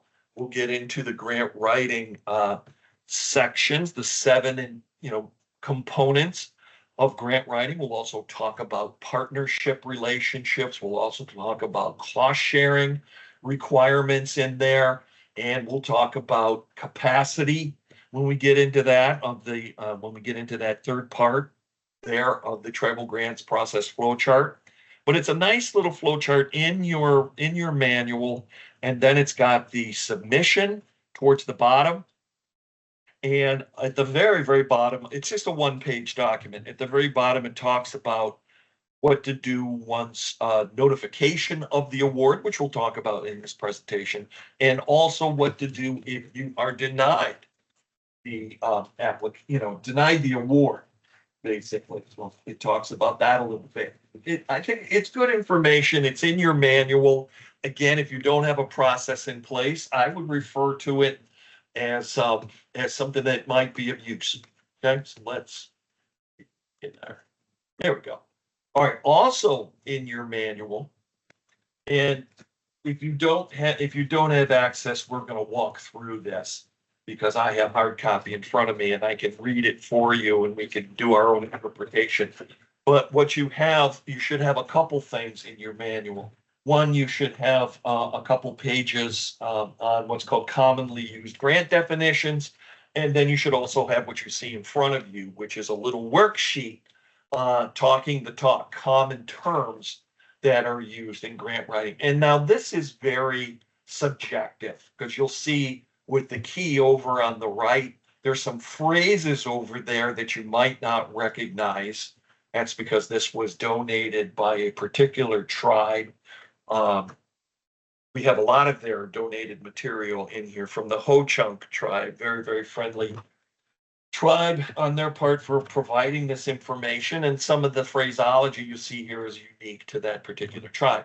But for the bulk of what we're doing here, it serves the purpose. It provides information on commonly used grant definition. The first one, as you can see, is provided. So we're going to just walk through these very, very quickly. Whether or not you have access to it, I have it here. So no worries, sit back and we'll just walk through this. Number one, a 12-month accounting period at the end of which the books are closed for an agency or government unit. Oops. We're going to do a couple of these and let's get through this and then we'll take a break. Does that sound good? Because I'm showing 1:30 East Coast time. I should have stopped a few minutes ago, but we'll just finish this and then we'll take a break. All right, a 12-month accounting period at the end of which books are closed, so to speak, for an agent, well, for a recipient of federal funding. Let's phrase it that way. The answer, of course, would be what is it? The 12-month accounting period. It could be a calendar year, but that's not one of the options. Fiscal year, which is 12 months. It could be October 1st through September 30th, like the federal government is, or it could be some other time period. All right, so that's the answer to that. Number two gets into a grant that must be matched with money raised by the recipient. All right, a grant that must be matched. I got a couple things to say about this. All right, first one, let's give the answer according to the options that we have. Really, the only thing that fits over on the right is what they call a challenge grant. All right, so we're going to use that. You might have a different name for it, but I think that's what they're referring to. Now, in the actual question, I want to point something out to you. It says a grant that must be matched. I want you to know that the word matched no longer exists in the uniform guidance. The federal government, this is one of the quirky things, but the federal government has taken out the word matched and not replaced it because its alternative has been used before. It's cost share. They're using the word cost share. So really this should be rewritten in a way that a grant that must require a cost share with money raised by the recipient. That is a challenge grant. They've taken out the word matching. So grant applications moving forward or notices of funding availability, NOFAs and NOFOs that you see, you're not going to see the word matching anymore. It's replaced by the two-word phrase cost share. I know the feds, part of what we'll see is the feds thought that it was too confusing. No one knew the difference between matching and cost share, even though they meant the same thing. So they eliminated the word matching and they just went with cost share. I just want to make you aware of that as we move forward. Okay, number three, an examination. And let's make a correction there. An examination of a recipient, not an agency, or an examination of a recipient's accounting documents by an outside expert. Upon review, the expert prepares the opinion as to consistency and uniformity based on generally accepted accounting principles. What does that sound like? Sounds like an audit, doesn't it? And that's the answer. Audit financial, according to the key. So it's an examination of the funding recipient, not the agency's accounting. It's the recipient's accounting. All right. Number four, you can't see this now, but I'm just going to go through it very, very quickly. It says a solicitation by a grantor seeking applications from potential grantees. Also used by grantees to hire professional services. According to the key, that would be a request for proposals or an RFP. Number five, gross income or revenue generated by a project. This may include sale of real estate equipment, rental income, fees, interest on loans, etc. That is program income, according to the master key on the right. Okay. Number six, a review of accomplishments of a grant-funded program by the staff of the agency. According to the key over there, It's called an audit program. I called that, if you recall, a few moments ago, a program review. Same thing. My terminology is program review. They're calling it audit program. That's fine. It's initiated by the agency. Number 7, a contract entered into by the grantee or grantor, typically based on application submitted by the grantee. That is a grant agreement. Okay. Number 8, a non-cash donation of labor, facilities, or equipment to carry out a project. According to this, that would be in kind, which is part of a cost share. It can be in-kind contribution, as it's typically referred to, could be included as part of a cost share if the funder were allow you to use in-kind contributions. Okay, so much for that, and let's do just one more. It says, the last one here, non-grant funds committed to a project.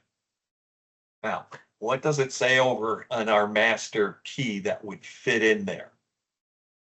Right in the middle underneath the fiscal year block, it says the word that we're not supposed to use anymore, matching funds, which is the correct answer, but we don't call it matching anymore. We call it cost share. So to be, up to speed, we would call that a cost share, which is non-grant, non-federal funds committed to a project. The tribe puts them, or one of your partners, or some other organization. That's if it's allowed, that's a cost share. More on that as we take a deeper dive. So I've got would be 137 here. What's it? 12, 11, 10, 30. We should take a break. So let's do that, and let's come back at the top of the hour. Okay. So a little more than 20-minute break here. And then we'll come back and we'll progress on. This is where we're going next. Ooh, terms and conditions. So let's come back at the top of the hour and get into terms and conditions, okay? And I'll see you in a few minutes. Vince, are you ready to reconvene? I am ready. All right. Let's do it. Hello, everyone. Welcome back. What you have in front of you is section 2.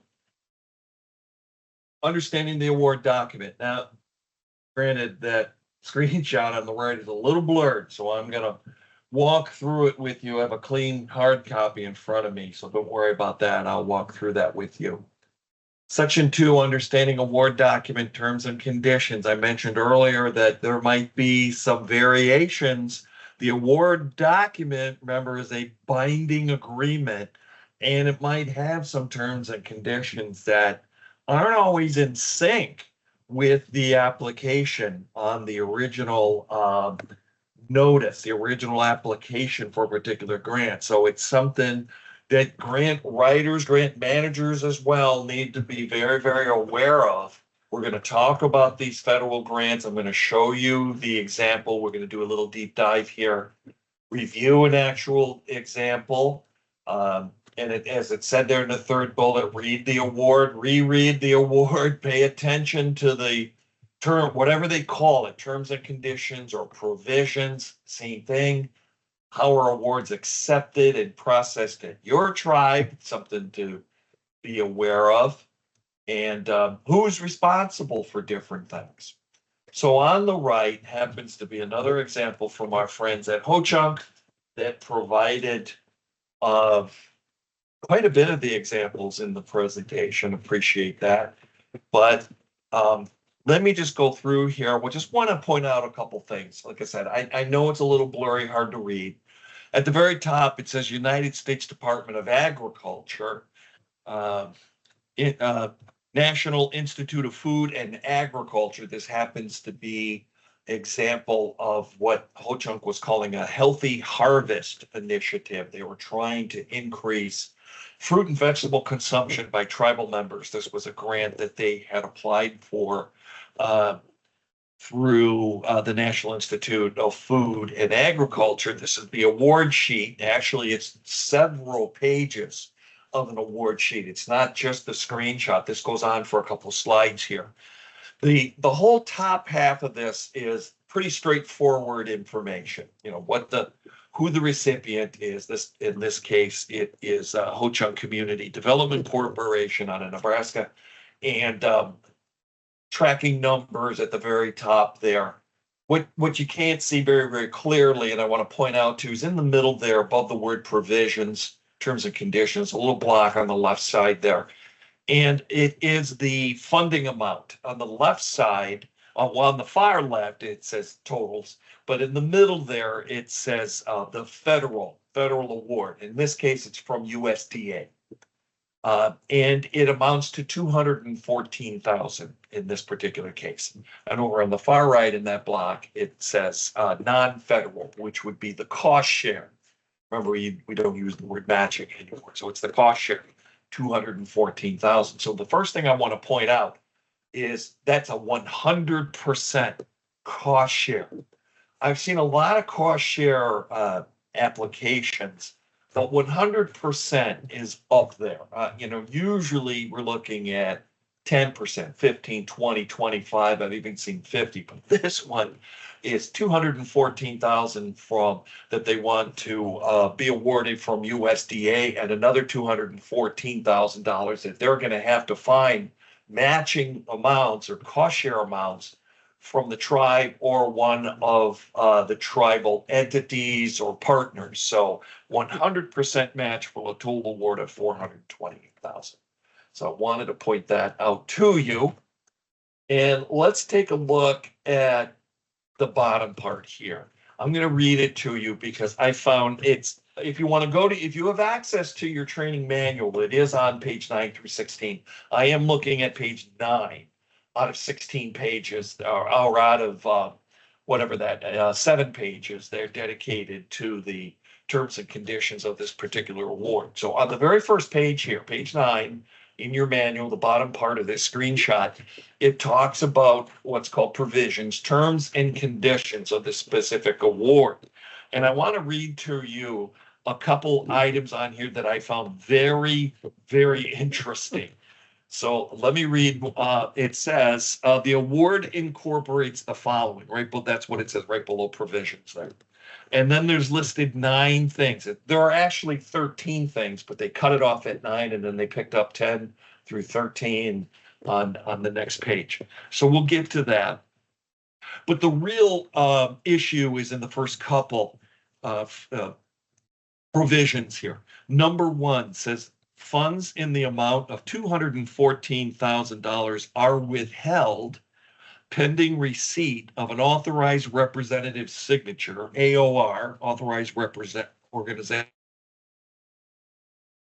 typical appointee or contact person under the grants.gov, which is where this grant would have originated, which is the point of contact, oftentimes, or the signatory, so to speak, could be both. It says 214 withheld pending receipt of the authorized representative signature on the award face sheet, fact sheet at the bottom. It looks like they actually did sign it. Form 2, NEFA Form 2009, which is this form. All right. So the authorized representative has to sign off and return it. I think that's pretty straightforward. The next one caught me by surprise, and I'm wondering, once I read this to you, when I read it, I'm like, how did this get through the first time? It says, in addition, number 2, in addition, funds in the amount of $72,000 are being withheld pending receipt and approval of the consultant's information, VTE, which is an educator's version of a resume, and letter of commitment. So apparently $72,000 was included in the budget, and the consultant's scope of work was probably included in the narrative, but apparently the resume and the letter of commitment was left out. So they're holding $72,000 of what would have been, and I'm not sure. Well, it would have been part of the USDA, would have been part of the federal, because they're holding back on it. So the tribe must have sectioned it off as part of the USDA portion. $72,000 is a significant amount of 214 of the award. And I looked at it and I was wondering, how did this happen in the first place? How did they manage to include it in the narrative and in the budget, most likely, but did not send documentation, the resume and the letter of commitment from this contractor? How did that get through the first time? I just found that very, very interesting. The other 3 through 9, as I'm looking at there, not anything of significance, everything. Number 6 on here towards the bottom says the approved award budget. So, and at the very bottom, and it's not included in the screenshot here, are the signatories. So that's page 9. But as we go on here, let me keep moving here. Vince, Yeah. we have one question from Lillian. She asked, is cost share always 100%? No, not always. And that's what I found on you. Good question. It's not always 100%. That's very rare, actually. 100%, as I was saying before, I've never, very seldom, seen a 100% cost share. That's dollar for dollar. I know there are grants out there that are dollar for dollar, but this is from a federal agency. I was more comfortable, good question. I'm more comfortable seeing it more like in the 20 to 25%. So I found 100% cost share to be very unusual.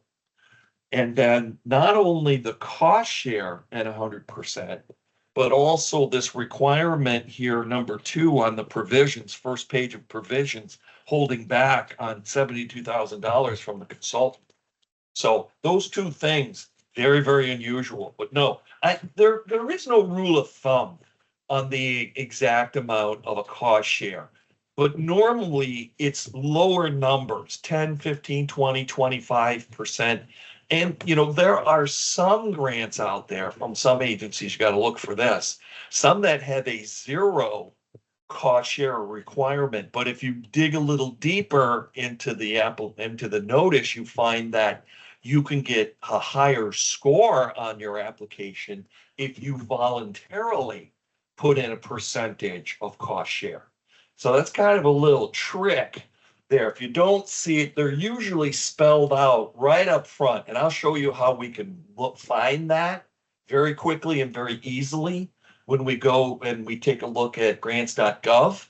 Tomorrow, when we do the guided tour of grants.gov, I'll show you in this what's called the synopsis how to identify a cost share. And then once you see a yes or no on cost share, then you can dig a little deeper and find out what the percentage is. It's a kind of a red flag to indicate that there is a cost share. They don't always put the percentage on the synopsis page, but I'll show you that. But it's usually low numbers. Good question. All right, we're talking about review of the award document. Read it as it says here. You should read it carefully, reread it, make sure it's not different from what you expected in the application. And we're showing here, well, I don't have the application. I just have the award sheet. So I don't know going in, what all the conditions were, but I can see that something happened here with the consultant being held back $72,000. So that was definitely an error. You should carefully read. In the middle, it says this is a legally binding contract. Yes, indeed. Make sure you understand your rights and obligations as the guarantee, as the recipient, and what the federal agency's requirements are. And this is where we're going to get into the deeper dive when we look at the regulations, especially the ones pertaining to the agencies, to find out what leverage they do or do not have and what leverage you might have. And on the far right, only an authorized representative, referred to as an AOR, authorized organizational representative, may sign the award document on behalf of the recipient. That is typical. That is as I alluded to before, that is a designation that we get through grants.gov as part of the application process. All right, keep going here. All right, Couple other things, little interlude before we go back into that actual award document. Couple things to look for. Some very important things here. Go back to, well, I'll do that in a second, actually. The opportunity number, that's going to be up at the very top of the award document would be the opportunity number that you originally were looking for when you went to grants.gov and you were looking for the award. Every single award has what's called an opportunity number. As you can see, there's an example there, D0A 2025 USDA 01912. That happens to be what we were just looking at. That's the opportunity number for the grant that we're looking at. All right, just below that, it says CFDA number. Now, I want to point out something. If you look, you can tell that this award letter from USDA that Ho-Chung kindly donated to us is a couple years old, because the award letter mentions CFDA number 10.225. Okay. CFDA was phased out. There is no CFDA number anymore. It's been replaced by what's called the assistance listing number. And that number is available if you follow the arrow there through sam.gov. It's called an assistant living assistance listing number, ALN, formerly known as a CFDA number, a 5-digit number assigned in the awarding documents for all federal grants, cooperative agreement. Now it's managed by sam.gov. sam.gov took over a couple different things from other agencies over the past 2 years. A couple things, and we'll get to that. There's other things, but please know that what was referred to as the CFDA number, the Catalog of Federal Domestic Assistance number, usually a 5 to 10.225, which is what we were just looking at the couple slides ago. The number remains the same, but it's not managed by whoever managed the CFDA. I think that was FABIS. And the number remains the same, but it's just managed by a different organization. You can see sam.gov. Okay, the award number, every award has a number, and that should be stated on the award document clearly. Up usually at the very top, the opportunity number, CFDA number, award number would be listed all at the top. So would the amount of funding. That wouldn't be a top list, but that would be in the middle, probably the actual award, the 214,000 federal and 214 non-federal. And we determined that was $100 match, even though 100% match, even though it doesn't say that in the, at least on this first page, it doesn't say that. That's what it is, 100%. But that funding amount and the split between the agency and the cost share entity would be listed there. The start and end dates should be listed there as well. Contact person at the federal agency should be listed on that first page, way up at the top, and also the AOR, the contact person at the recipient. In this case, it is the executive director of the tribe of the development corporation. In this case, that we're looking at. Alignment and program reporting requirements. Yeah, the officer's name, right? Contact information. And we are looking at the terms and conditions. In fact, we're taking a very deep dive here with that because I want to make sure everyone understands this is an important, super important document to master, to understand how to navigate through it. The other thing I want to point out is the difference between grants and cooperative agreements, federal grants and federal cooperative agreements.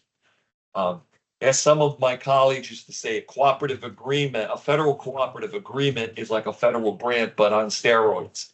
It is. It's cooperative agreements are the equivalent of a federal grant. They just come with more requirements. As you can see on the left, a typical federal grant has what's referred to. It's kind of the baseline. minimal involvement from the funding agency. And I know minimal could mean different things and from different agencies, but it's kind of the baseline. How the agency selects the awardees to conduct the programs and projects. Cooperative agreements, on the other hand, have what's typically referred to without definition as substantial involvement of the funding agency. The agency does select the partners with the awardees, just like with a federal grant, to conduct the program and to implement the activities. But there's going to be more involvement, as it says there at the bottom. Okay. There's no formal, this is the tripping hazard. There is no formal government-wide definition of what substantial involvement is. Yeah. So what to expect with a federal cooperative agreement? I would not be scared away from when we get to grants.gov and we take a guided tour grants.gov, you're going to see that you have the opportunity to select grants, and you also have the opportunity to select cooperative agreements, which are grants. What's the difference? Let's see if we can kind of get a little more preparation here. What to expect with a cooperative agreement as opposed to a federal grant. The cooperative agreement tends to be prepared for more federal agency involvement. More, as they're saying here, shared responsibility, more involvement in the decision-making process. Be prepared for more requirements, perhaps more paperwork, more reports. Be prepared for more consultation.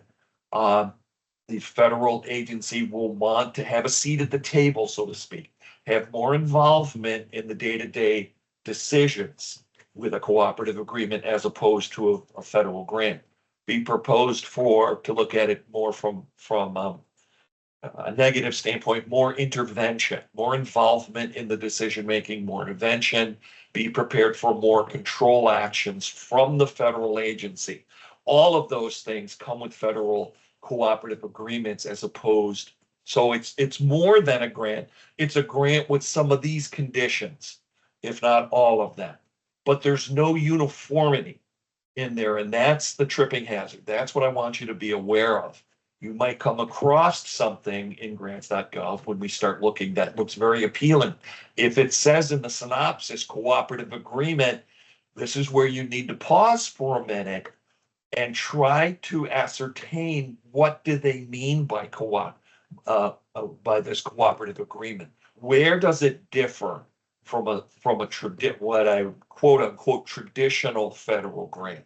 What makes it a cooperative agreement? Which means where are the additional terms and conditions or involvement areas like we're seeing here on the screen? Where are those areas? Can you discern where they are by looking at the synopsis page, or do you have to go to the notice of funding, the actual NOFA, to take a deeper dive and find out? But it behooves you to understand that when you see cooperative agreement, it means federal grant with more strings attached. That's what it means. More strings, more involvement with the agency or several agencies. You know, an agency might have representative offices across the country, and the area you're in, if you're providing regional or nationwide services, you might have multiple offices from the agency involved in some degree of the decision making. So bottom line is a cooperative agreement has a higher degree of difficulty. I don't know what it is on a scale of 1 to 10, 10 being the highest. All cooperative and a federal grant being at 1, you can pretty much figure that the cooperative agreement is going to be somewhere between a 3 and a 7, making the degree of difficulty. But what do they mean by that? This is where you need to do your due diligence as a grant writer or even as a grant manager, collaborating with grant writer and your grant writing team to make sure if you're pursuing, or if that person or team is pursuing a cooperative agreement, there's going to be an additional layer, an additional level of due diligence or something that's going to be ingrained into this program. Be aware. And I've had many tribal representatives tell me that they've had multiple cooperative agreements and they've been great. But it's just, it's a cautionary tale here, just to be aware that this is going to have more involvement. And here's the tripping hazard. You just don't know what you're trying to determine what they mean by substantial involvement. Because it's not going to, the feds do not define that. They don't tell you what it means. It's going to be different for every agency. It would be your job to figure it out. So here's a little, yeah. Before you go on, before we move too far ahead, a couple of questions. The first question, Melanie is asking, and I think this is going back to the pages or the sections that had numbers. Is number 2 reflected in 2 CFR 200? Why and how can this be held, and is it stated somewhere? Here.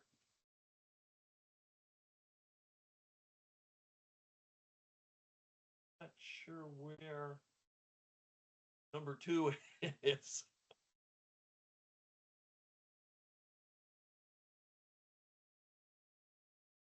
So, Melanie, if you can let us know, elaborate on that just a little bit more so we can go back to it. In the meantime, I'll go to Lily Anna's question. Number 2 of the provisions in the award document, Vince, is what she's saying. Oh, number 2. The one that the number 2 that I read off in the award condition was the funds in the amount of $72,000 being withheld pending receipt of the consultant's information. That was number 2 on the terms and conditions. Yeah.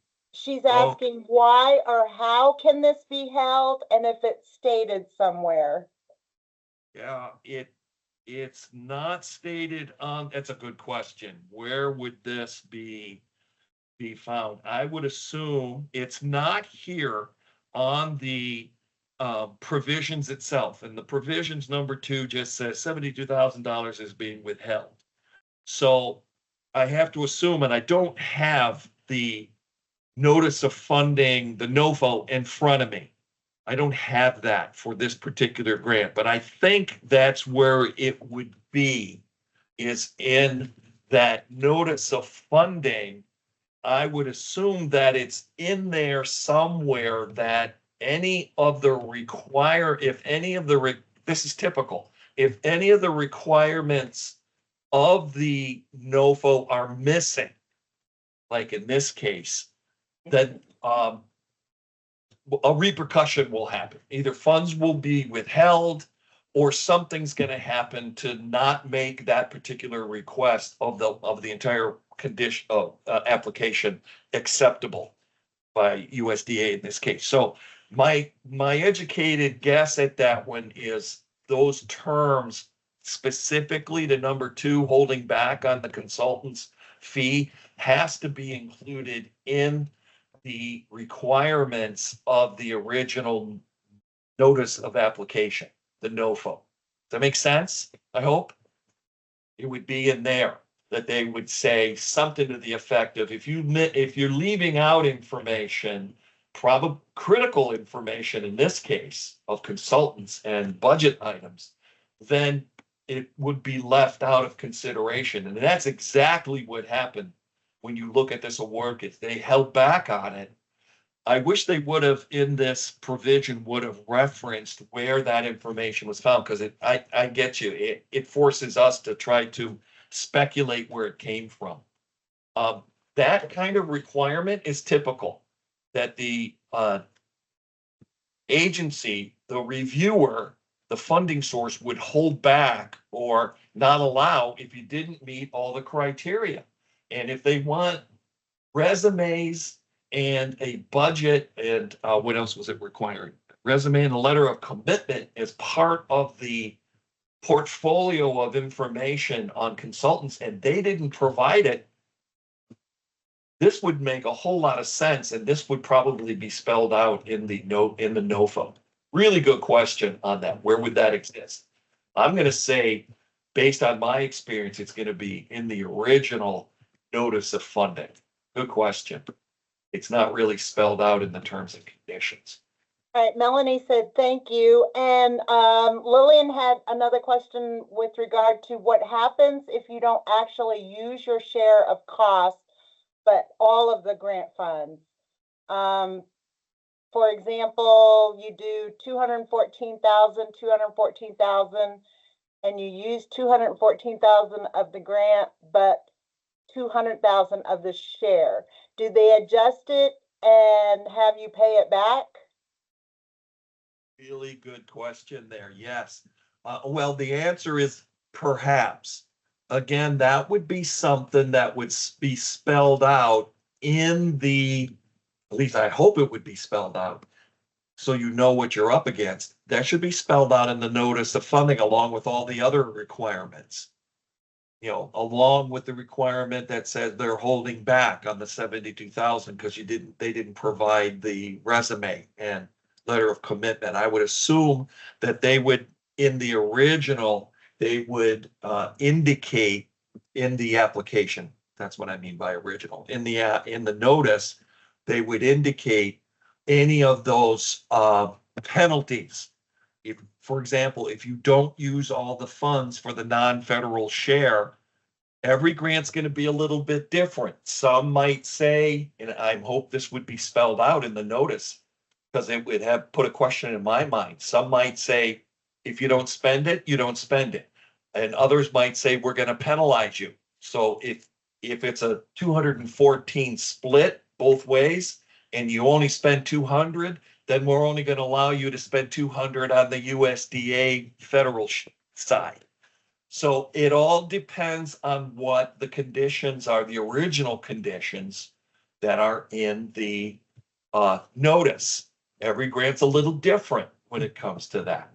So this is where grant writers, grant managers need to collaborate, make sure that the notice of funding and any of these kind of penalties or rewards, like putting in a higher percentage when it's not spelled out, are spelled out and you know what you're getting into. Then when we get to the actual award, like we have here, here's the second page of terms and conditions and provisions.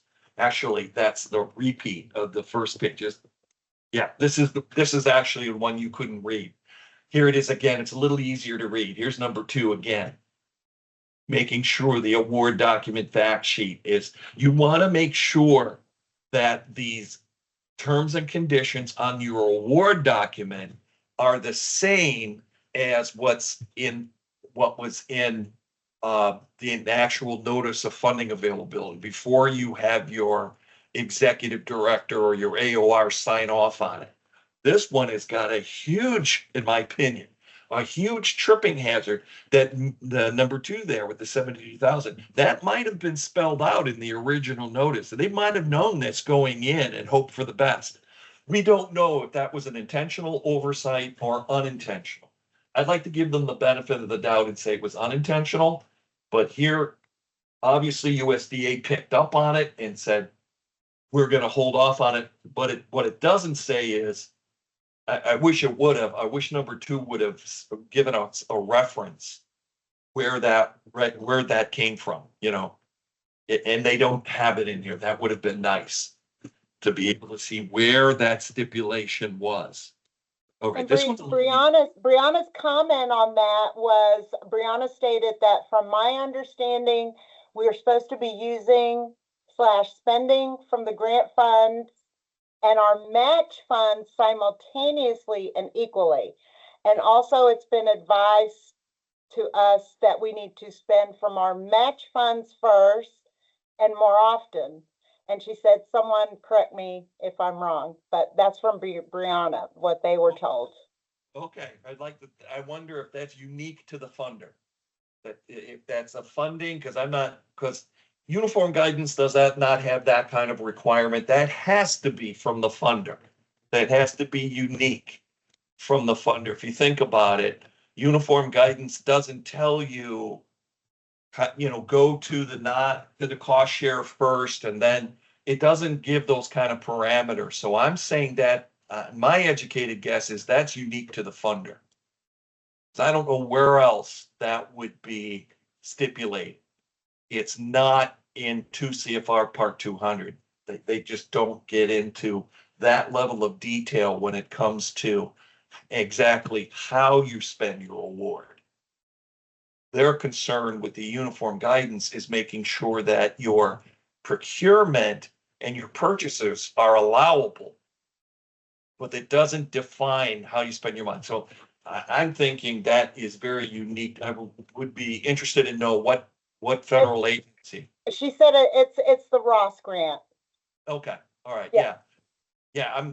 It's going to be unique to the fund, and that's Yeah. a good point of interest, though, and something to be aware of. Again, that's an agency stipulation that would probably be in their terms and conditions, how they spend the money, how they balance the spend of money, or if they have to spend cost share monies first. That's going to be unique. I would think that would be in their terms and conditions of that award. So, good Yeah, point. and that's going to be HUD. Yeah, yeah. Yep. The Ross is that, so that agency is going to be HUD. Okay. Right. Yeah, very specific to the agency. Okay, good point. And I got one more for you, Vince. Yeah. I got one more. Okay, so Melanie said to piggyback on that question about cost sharing. Does cost share become a part of the grant? If yes, does the tribe's cost share need to be reported in the closing agreement of the grant? Tribe's unexpended cost share amount need to be reported as unexpended in closing the grant agreement. Yeah, again, that would be it. Hold on. Let me just jump a slide here. And I want to point out to try to answer that question, which is also very, very good. Unobligated and obligated money, it's going to have to be reported. If you receive it, you're definitely going to have to report it on your quarterly financial report. And whether or not there's a requirement for that, see at the very bottom, it says National Institute for Food and Agriculture, USDA, terms and conditions of the agency. Up above, we've been looking at the terms and conditions of the award, right? At the bottom, in your manual, page 17 through 37 is the terms and conditions of the agency. Now, the agency might have those kind of requirements when it comes to reporting unobligated amounts spent, and it might answer your questions. Again, every agency is going to be a little bit different when it comes to that, just like every agency is a little bit different when it comes to program income and how they want you to, if it's even allowed, and how do you treat the program income? Same thing here. So this is also an area of concern. You've got basically two sets of terms and conditions. If I can go back here, you've got the award that we've been looking at, terms and conditions of the award here for the Healthy Harvest from USDA, and you've also got the agency. HUD is no different. HUD has its agency, its regulations, terms and conditions for the Indian Housing Block Grant. I don't know if you know this, but 24 CFR Part 1000 is called Native American Housing Activities. It is basically the terms and conditions and regulations for housing activities. And it is their equivalent of what the Agriculture Department has here, USDA has here, its own terms and conditions. So you've really got two sets of regulations, and that is where those kind of requirements might be included. As you can see, it says at the very bottom, there's 11 pages altogether, 17 through 37. You want to flip through it. In there somewhere is probably the requirement, without going into it myself and going through every single page, and the requirements on, the final report. We are going to talk about closeout reports and stuff like that, but that's just from a general standpoint. Every agency has closeout requirements, financial reporting requirements that are different, right? Every agency, I know HUD does, it has its very unique reports and its own terms and conditions of the award in its 24 CFR Part 1000. So same thing is going to be here with Yeah, US. so Melanie's question is actually in regard to ICDBG. So it would, yeah. It would be So HUD. that's, yeah, Yep. yep. It would, yep, that's where you would find that it would be in the Native American Housing Activities 24 CFR Part 1000. Now, I don't know what it is for USDA. I don't know it off the top of my head, but you can, unless I have it here. No, I don't even have a hard copy of it. It's just called Terms and Conditions, Agency Specific Terms and Conditions. That's it. And it's going to be in there, several articles. That's, this is where, if you've heard of the phrase devil's in the details, this is where you would go. And I just want to make this clear with everyone. These conditions are something that you need to really be aware of, both from the award itself, as we've been looking at past couple slides here, and of the agency itself. And the middle here, where the arrow is pointing, there are 3 more additional. So we had 9 the first time, then at the top of the page, we've got 10, 11, 12, and 13. And then in the middle, we've got an additional 3 for the award that talks about, again, right in the middle there, it says, with this action, funds in the amount of $72,000 remain withheld pending receipt. So this was put out after the award was signed off on, the original award letter was signed off on. Then they came back and said, you still haven't provided it, even though you signed the document, basically. We're still withholding the $72,000. So that just surprised me a lot that this went through, but it didn't go through. Tripping hazards all along the way here, and just word to the wise to just be aware of these things when it comes to your award. Even if you're not directly involved in grants management, you want to be aware of the terms and conditions, and please know that there usually isn't 1 or 2. There's usually going to be several. And the real burning issue is, do they differ? Are there any penalties? Are there any restrictions?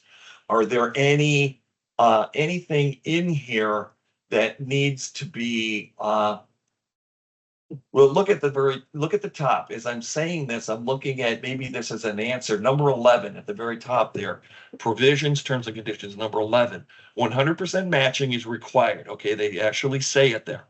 All, they use the word matching, must directly benefit and be specifically identifiable with approved project objectives, which we'll get to in a second. The awardee is required to maintain complete, accurate, up-to-date records, right? To support all activities under the award. Matching requirements may not be satisfied with federal funds or with property or services provided from another federal funding source. In other words, you can't use one federal fund to pay the matching of another federal grant, with few exceptions. Grantee must report cost sharing annually on its quarterly financial standard form 425, which is a quarterly financial form that has to be submitted. And there's also a workshop that has to be attended. I would hope that the cost and all that information on the workshop for the project director was included in the original, as stipulated in the RFA. They're calling it a request. Okay. I wish they would have said that with the $72,000 though. They left that one hanging. Okay. Interesting. I find this fascinating. These are part of the terms and conditions in, the tripping hazards. On the left, we've got more terms and conditions.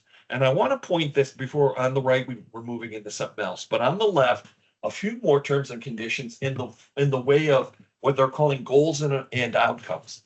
This is the logic model. Ho-Chunk, with their Healthy Harvest initiative here that we're sharing must have put a logic model together to come up with their goals and objectives for this initiative. They had to. In fact, here's the results.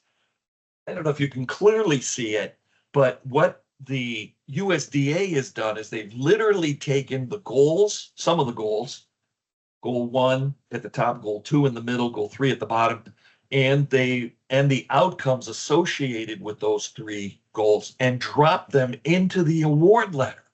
They put them into the award letter, which means that these goals that came from Ho-Chunk in this case, I think there were several, there was more than 3, and this is just a screenshot of the first 3. But the goals and the outcomes that they have for their Healthy Harvest initiative are literally part of the binding contract of this grant, tying them even more so to the terms and conditions of the award. It says in your manual, page 12 and 13, which is as part of the award, USDA award letter, they have a budget in there, and they also have the basically the logic model, the goals and the outcomes, also products and everything in there. They've really, USDA has really pinned this tribe down with this grant with detail. So all of this, the reason, those are posted there in the terms and conditions is they had to be a requirement of the original NOFA. They had to put together a logic model that gave the answers to these things. What was their major initiative? Well, we know that was a healthy harvest, promoting fruits and vegetable growth for tribal members. That was their major initiative. Then they had to break down a series of goals. Here's 3. They had more like a dozen different goals. Each goal had an outcome. And even though it's not shown on this screenshot, each outcome had a result. It is in the terms and conditions. It just didn't make the screenshot here. So that's a lot of detail that they had to put in every goal with at least 4 or 5 different outcomes for the most part throughout, and then a result to measure their performance. The reason they had to do that is because USDA wanted the tribe to be able to show progress in the evaluation stage. So when it came to writing this particular grant, the grant writer and the team had to figure out what the goals were, what the outcomes were, so that 6 months, a year and a half down the road, they could evaluate progress and then articulate that to the USDA, to the funder. And that's what they've tried to do here. What we don't know is what happened 6 months, a year and a half later. Did they reach these goals? We don't know that because unless it's buried in here somewhere in my notes, I don't have the report. And I might, towards the back here, we might come across a report and see if they reached these significant goals. But I find it very interesting that this particular grant required this information and then dropped it right into the terms and conditions. Amazing. All right, moving on. Federal grant awardees must manage all functions of the award. Yes, we are responsible. We showed already, I think, that there's a lot of moving parts here. We've already only got to the award letter. We haven't even got to all the other conditions, the operational part, the financial activities, the compliance stuff. Here's some ideas of different areas, reporting and conducting activities. We haven't got into internal controls yet. Maintaining records, although I've alluded to that. At the bottom, monitoring progress and then ensuring compliance. All of these are areas of responsibility. Top right, the evaluation process. You cannot do an evaluation and give your funder accurate answers or even projections if you haven't done what Ho-Chunk has done over here on the left side, which is the logic model process, developing goals and outcomes and results. We cannot evaluate if we haven't done and that kind of the steps of a logic model. We'll see that again. We're going to revisit that again when we get into grant writing tomorrow, and I talk about the 7 components of a grant narrative. One of the 7 is developing a logic model that represents the goals, outcomes, and results. That's one of them. And the other is an evaluation process. And you cannot evaluate, let alone articulate to your funders how successful you are unless you've got goals and outcomes and results that are measurable and attainable. You can't do one without the other. So project evaluation cannot be done unless you've got your logic model lined up. Looks like Ho Chunk has done a good job with that, a lot of detail. And basically what USDA is calling their bluff. USDA is saying, okay, if those are your goals and objectives, we're putting them in the award letter and they better come true. They better happen. That's basically what they're doing here.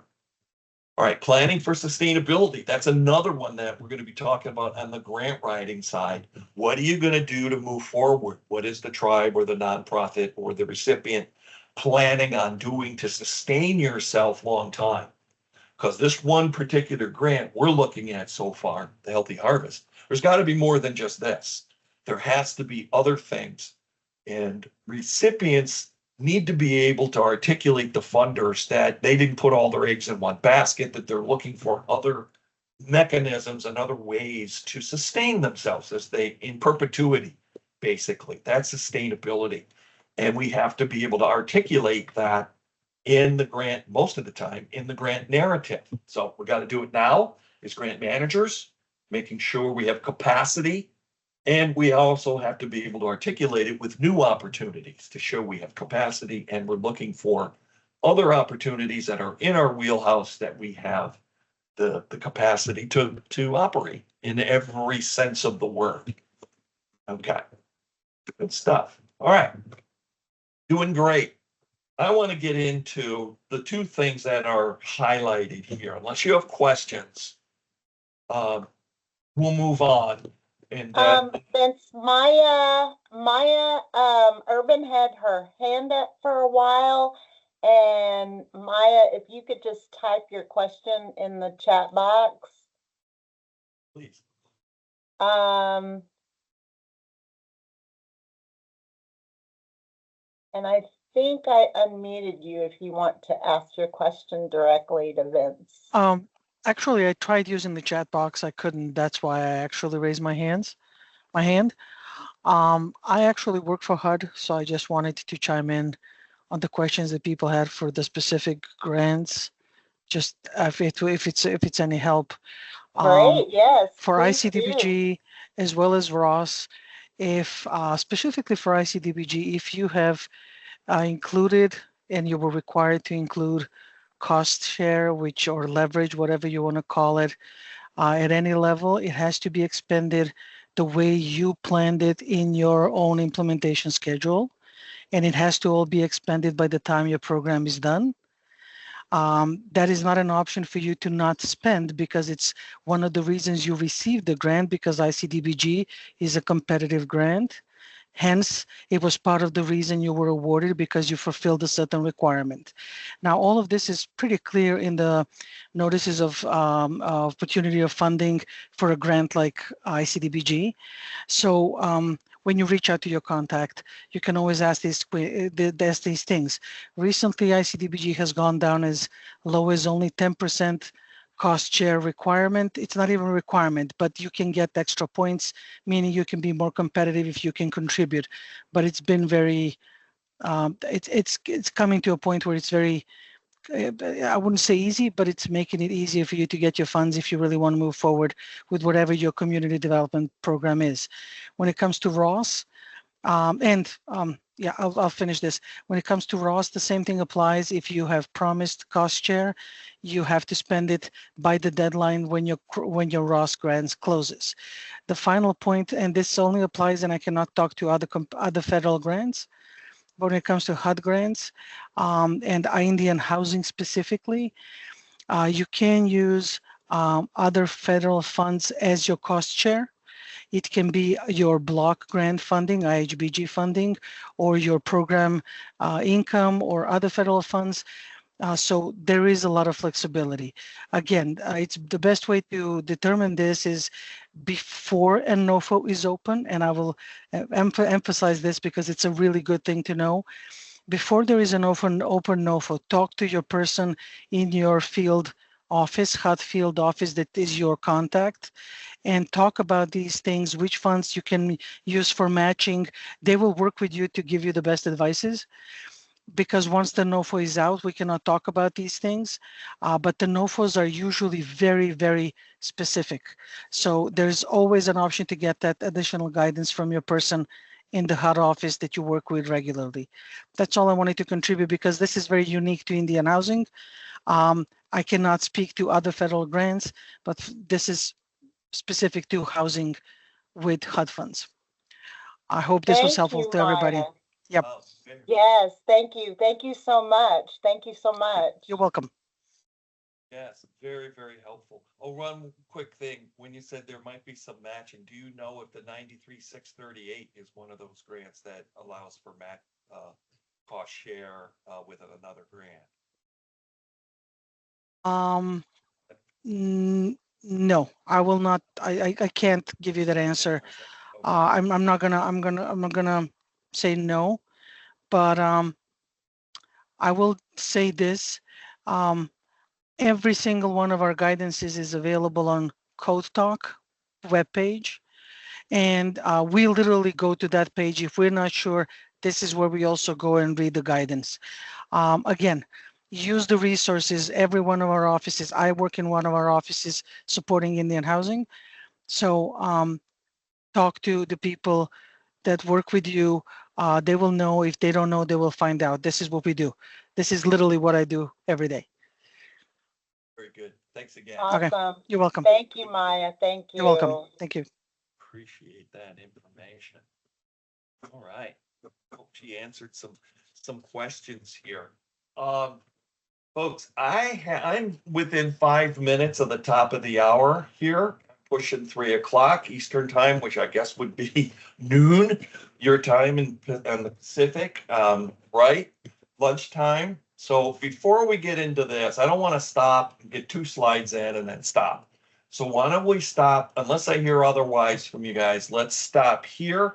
We'll come back to this topic. I want to talk about more on self-monitoring and risk management, 2 very important features or requirements and features of grants management. And I want to break that down along with everything else we're going to get into. So let's break for lunch, come back in an hour, which would be 4 o'clock our time here in the East Coast, 1 o'clock your time in the Pacific. And we'll reconvene and we'll keep going. We're going into part 3 here, project monitoring progress, getting started, plan of action, achieving momentum, use of different tools, timelines, Gantt charts, work plans. Also, the logic model would have to be in there too. We're going to talk about that. The examples that we were looking at, they use the logic model. We're going to look at that in a second, although their version is very complicated. And I like to keep things a little more simple and straightforward. Then we're also going to talk about monitoring as a tool to ensure compliance, which is very, very important. And of course, as I was mentioning before, managing risk or mitigating risk. All right. Got a couple things here on, I don't know what you do with at your tribe or your tribal entity or nonprofit. With here we got conducting initial launch, so to speak, or meeting with key internal, external project partners. I'm going to focus on that. Not so much the launching, but just making sure that everyone is in the loop, everyone is involved. You know, grant managers and this whole training program is treating us as if we were, communicators and educators. Part of the village. As grant managers, we are we are educators, we are recruiters. We wear a lot of hats, which is not untypical of nonprofit life, not untypical of tribal environments either, or tribal entities. We wear a lot of hats. But specifically with grant writing comes a lot of recruiting, comes a lot of education. We are educators. I don't think a meeting went by in my case where there wasn't discussion about the grant that we have, compliance in my case, or just the mechanics of the program. We're always trying to educate our colleagues and in turn our superiors, our leaders, everyone of what we do, the importance of the grant, all the moving parts of the grant. And also our mutual relationship with grant writers. They also wear a lot of hats too. And one of them is a recruiter. Grant writers, grant managers too, to some extent, are always looking for what I call subject matter experts. For one reason or another, grant writers in particular are looking, communicating, and that, subject matter experts can be within the organization, within the department, outside the organization. They can come from different walks of life, but we're always looking for people who have certain expertise and can lend their expertise to what we're trying to do from a grant writing perspective and from a grant manager's perspective. Individuals have different areas of knowledge, and there's nothing wrong with getting different opinions. In fact, from a grant writer, grant manager perspective, we need to have a little bit of thick skin. I think we need to have other people involved. I like to say people that are smarter than me in particular areas that come in and lend their expertise. It doesn't bother me. I think it's all part of the learning process and the village process. And that's what I meant by internal, external project partners, subject matter experts, particularly of great need for all the time for grant writers. So we're always recruiters and we're always educators. Bring the message to the masses, so to speak, what these grants are about. We don't, as my boss used to say, we don't want to work in silos. We don't want to segregate ourselves off. We're really should be designed for customer service, not just for our clients and others, but internally. Customer service starts, internally, and that's kind of what I'm trying to say here. Is working together, educating everyone with everyone at every opportunity, because you never know when those people will be there to help you with different levels of expertise. So that's what I'm talking about. Not so much a launching meeting, but more education and recruiting and talking to people and making sure we're building relationships. And as Maya had brilliantly stated too, that also goes to program managers with ONAP and with other agencies. I know she couldn't speak on behalf of other agencies, but they're kind of all cut from the same cloth. It's the same thing. We're trying to always trying to build relationships, working relationships with everyone, including people who have that are on the other side. And speaking of that too, we're going to people on the other side. We're going to talk about that a little bit when we get into grant writing. And I just want to put it out there before I forget. When we talk about grant writing, and I mentioned earlier the two schools of thought, the art and science, the storytelling combined with the technical writing.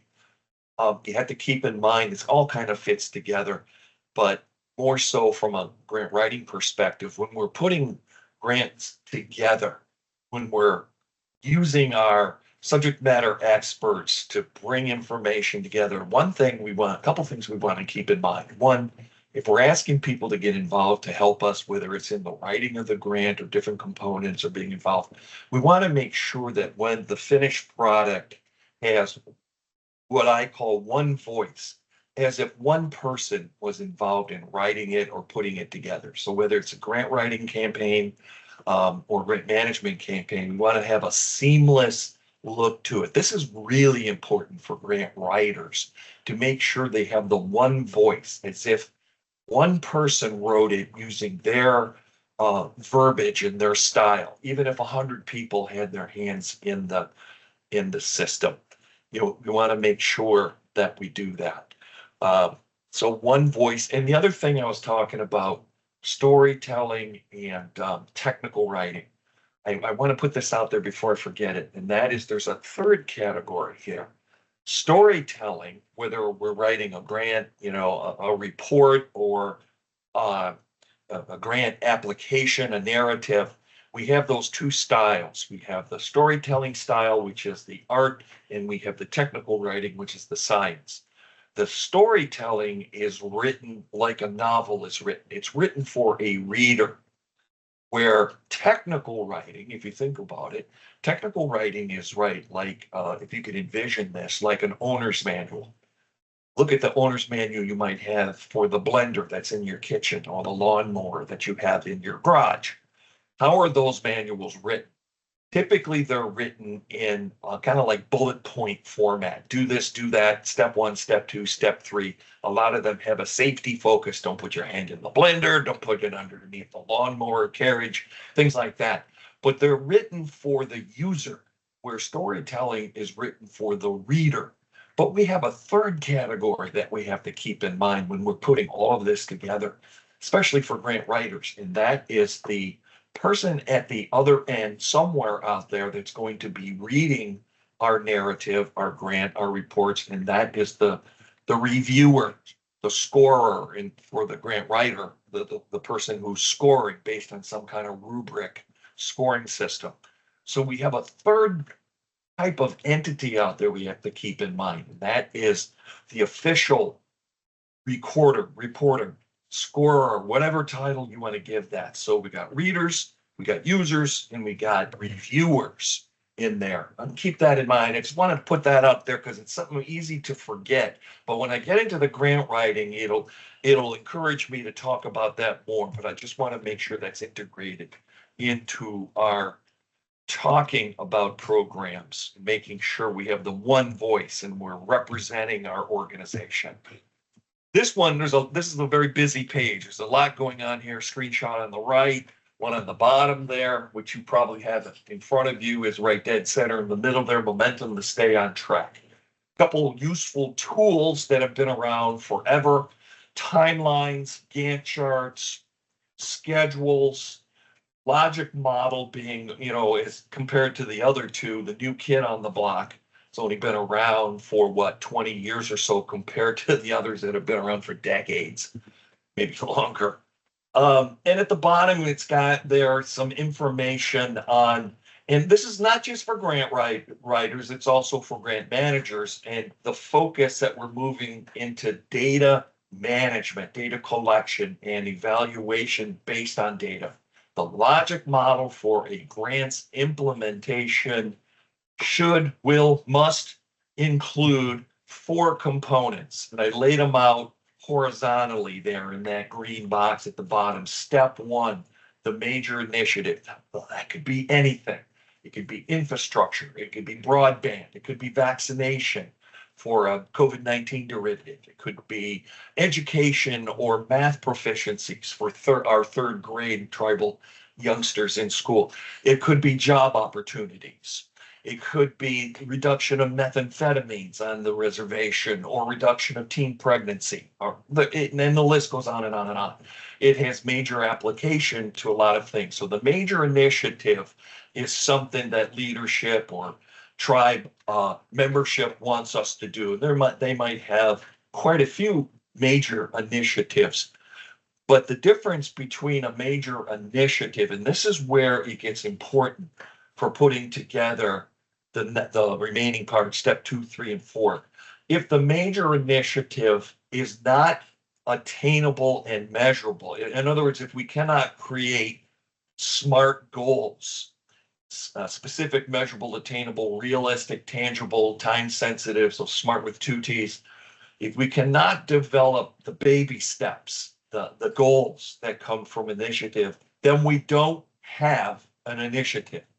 So for example, resolving or curing world hunger, a beautiful, huge humanitarian step, but out of probably for the most part, out of our control. Solving world hunger would be a wonderful thing, but it's unrealistic in practical terms. I could not come up with realistic short-term goals that would allow us. And if we cannot break down a major initiative, whatever it may be, broadband or infrastructure or education or methamphetamines, whatever the major initiative is, if we cannot break it down into part two here, small measurable goals in the short term, then we don't have an initiative, do we? What we have is probably a dream or a hope or a prayer or a wish, but it's not a measurable goal. So that's the first thing grant writers, grant managers putting together what we have to do to keep track of things. We've got to be able to break down our major initiatives, wherever they may come from, into bite-sized pieces. If we can't break it down into a SMART goals, then then it's really not an attainable effort. Every goal, every SMART goal, whatever it is, whether you have 1 or 2 or 102, every single goal needs to be able to be measured. It needs to have a step 3, which is some kind of a short-term outcome, which is usually measured as a number. So with step 3, we ask the questions of how many of these are going to be done? How many people, how many widgets, how many sessions? So number 3 answers the question from the goal, how many? It's a measurable number. And then every outcome in the short term would need to have some kind of an impact. And that's step 4, the result. What is the result of all these efforts of the goal and the outcome that comes with the goal? What is the outcome? And that's usually measured in a longer period of time and as a percentage increase or decrease. If it's methamphetamines or teen pregnancy on the reservation, perhaps the percentage decrease of that. If it's vaccinations or enhancement of math proficiencies for 3rd graders, then we're probably looking for an increase in the results in the long term, right?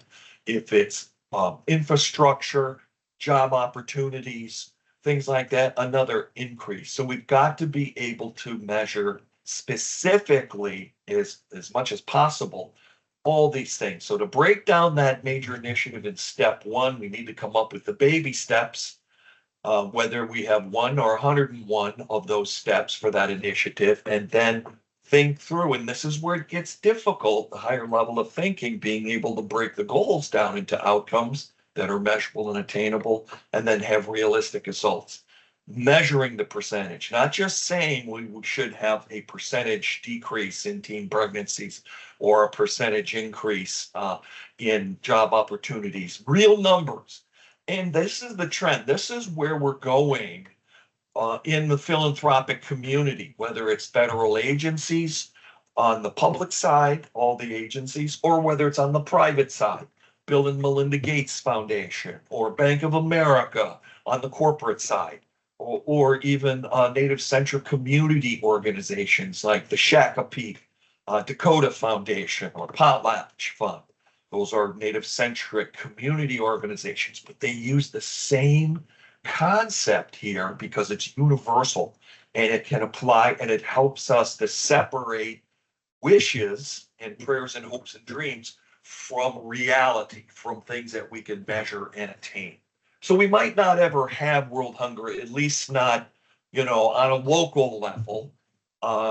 We might not be able to solve that problem, maybe globally or collectively at somewhere, maybe probably not in my lifetime, but I'm going to work on things and use the logic model and educate everyone on this purpose. The trick, of course, is doing it in a way that makes sense. It's not too complicated. And I'm going to show you 2 examples coming up.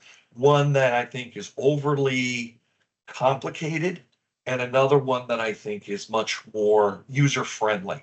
I try to keep things simple, so I'm going to show you a simple rendition that can always be jacked up, so to speak, can always be made more complicated, but the downside of making logic models more complicated is, as I learned as an economics student in college, diminishing returns, economies of scale are enemies of each other. So what we think is improvement really could have diminishing returns. We subject ourselves to more change, and with change comes pushback. And so anyway, on the right side of the screen is what I showed you a couple slides ago, where the Ho-Chunk example was using a logic model, and they actually apparently put it in their application, and then USDA literally took that information and dropped it into their award letter. Remember, we were looking at that. On the far right there, it says methods, efforts, and evaluations. Ho-Chunk really did take it out to the next level. They tried to come up with outcomes, and they tried to come up with with results. The only downside, it's in your manual on page 14. You can look at it if you wish. The only downside is they really didn't follow, in my opinion, the logic model's useful tools, breaking things down into actual measurable outcomes with specific numbers. That would be step 3, or percentage results, 5%, 10%, 15% increase or decrease. They didn't do that. So it left their logic model missing information. So we'll get into that. Before we get into the logic model, I talked about in the very first slide here in the afternoon here, the timeline. You've all seen timelines. This happens to be just a screenshot of Ho-Chunk's timeline for their Healthy Harvest, which is the raised bed portion of their gardening component. It's a timeline. We've all used this to some extent. Here it's called, let's review and discuss the activities to achieve the goal of their particular project, year 1 activity, and they've got a timeline broken out there, year 1, year 2, broken out by quarters. You've seen this, nothing new here. Timelines are very, very helpful. There's different versions of them. Let's see if I can get it. Got ahead of myself there. Well, I don't have it, but timelines are very, very useful. They've used theirs to help outline projected participants and numbers served. They have some real numbers there, and whether they're going to do that in quarter 1 through 4 of year 1 or year 2. Very, very good. How might this timeline be useful? Well, I think it goes without saying that it helps put together a methodical series. We need to do that too, of something like this when it comes even to grant writing. We need to have something like this. And of course, for grant management too. Here is a screenshot of Ho-Chunk's logic model. There's a lot going on here. It says review and discuss logic model system for their early learning initiative, which is another Ho-Chunk initiative. But it's all part of their campaign to educate community members, tribal members. But as you look at it, it's very, in my opinion, very complicated and a little overly complicated. And I'll show you why. Over on the left, they've added a column called inputs, basically the givens, things that they are going to work with. In this case, they've got they got tools and equipment listed and calling them that column on the far left under the yellow band, inputs. Then in the middle, they have what they call outputs, which would be, if we go back a slide here, that would be step 3. They're what I call outcomes. They're calling outputs, and they have activities and quantities. And there's just a lot of information here. And then on the far right, under the reddish band there, we've got the results, what they call outcomes dash impact. That's their results. And they've have it in a column of short term, then medium term, and then long term. And maybe the grant required them to do this. That is a possibility. The grant may have wanted them to put together a logic model. I assume that it did. And maybe it asked them to break it down into some kind of short, medium, and long-term analysis, which is asking a lot, because you can see just with the sheer amount of information here, it's very, very easy to have what I call a negative trickle down effect, where one small change in an item in the far left column is going to have a trickle down effect all the way across the board and even in the long term. So let's take a look at another style. Let's look at this one. This one is another logic model, a more simple approach. It reflects what I showed a couple slides back with the green band, the step 1, 2, 3, and 4. But I put some real numbers on here to try to demonstrate what it should look for, what it should look like, a logic model. So my hypothetical situation on the far left of a major initiative is kind of what we're doing here. What is the objective from leadership? The objective in this hypothetical case is to implement a federal grants management training program, sound familiar, for tribal staff members in fiscal year 2005, okay? That it could be anything. But what I tried to do here is come up with something, in my opinion, was realistic. It's very realistic. It's what we're doing. And I want to point out that there is a date at the bottom. We're trying to do it within a fiscal year period. So I've got two things going in my favor here. One is three things. One is we know it's important. Leadership agrees.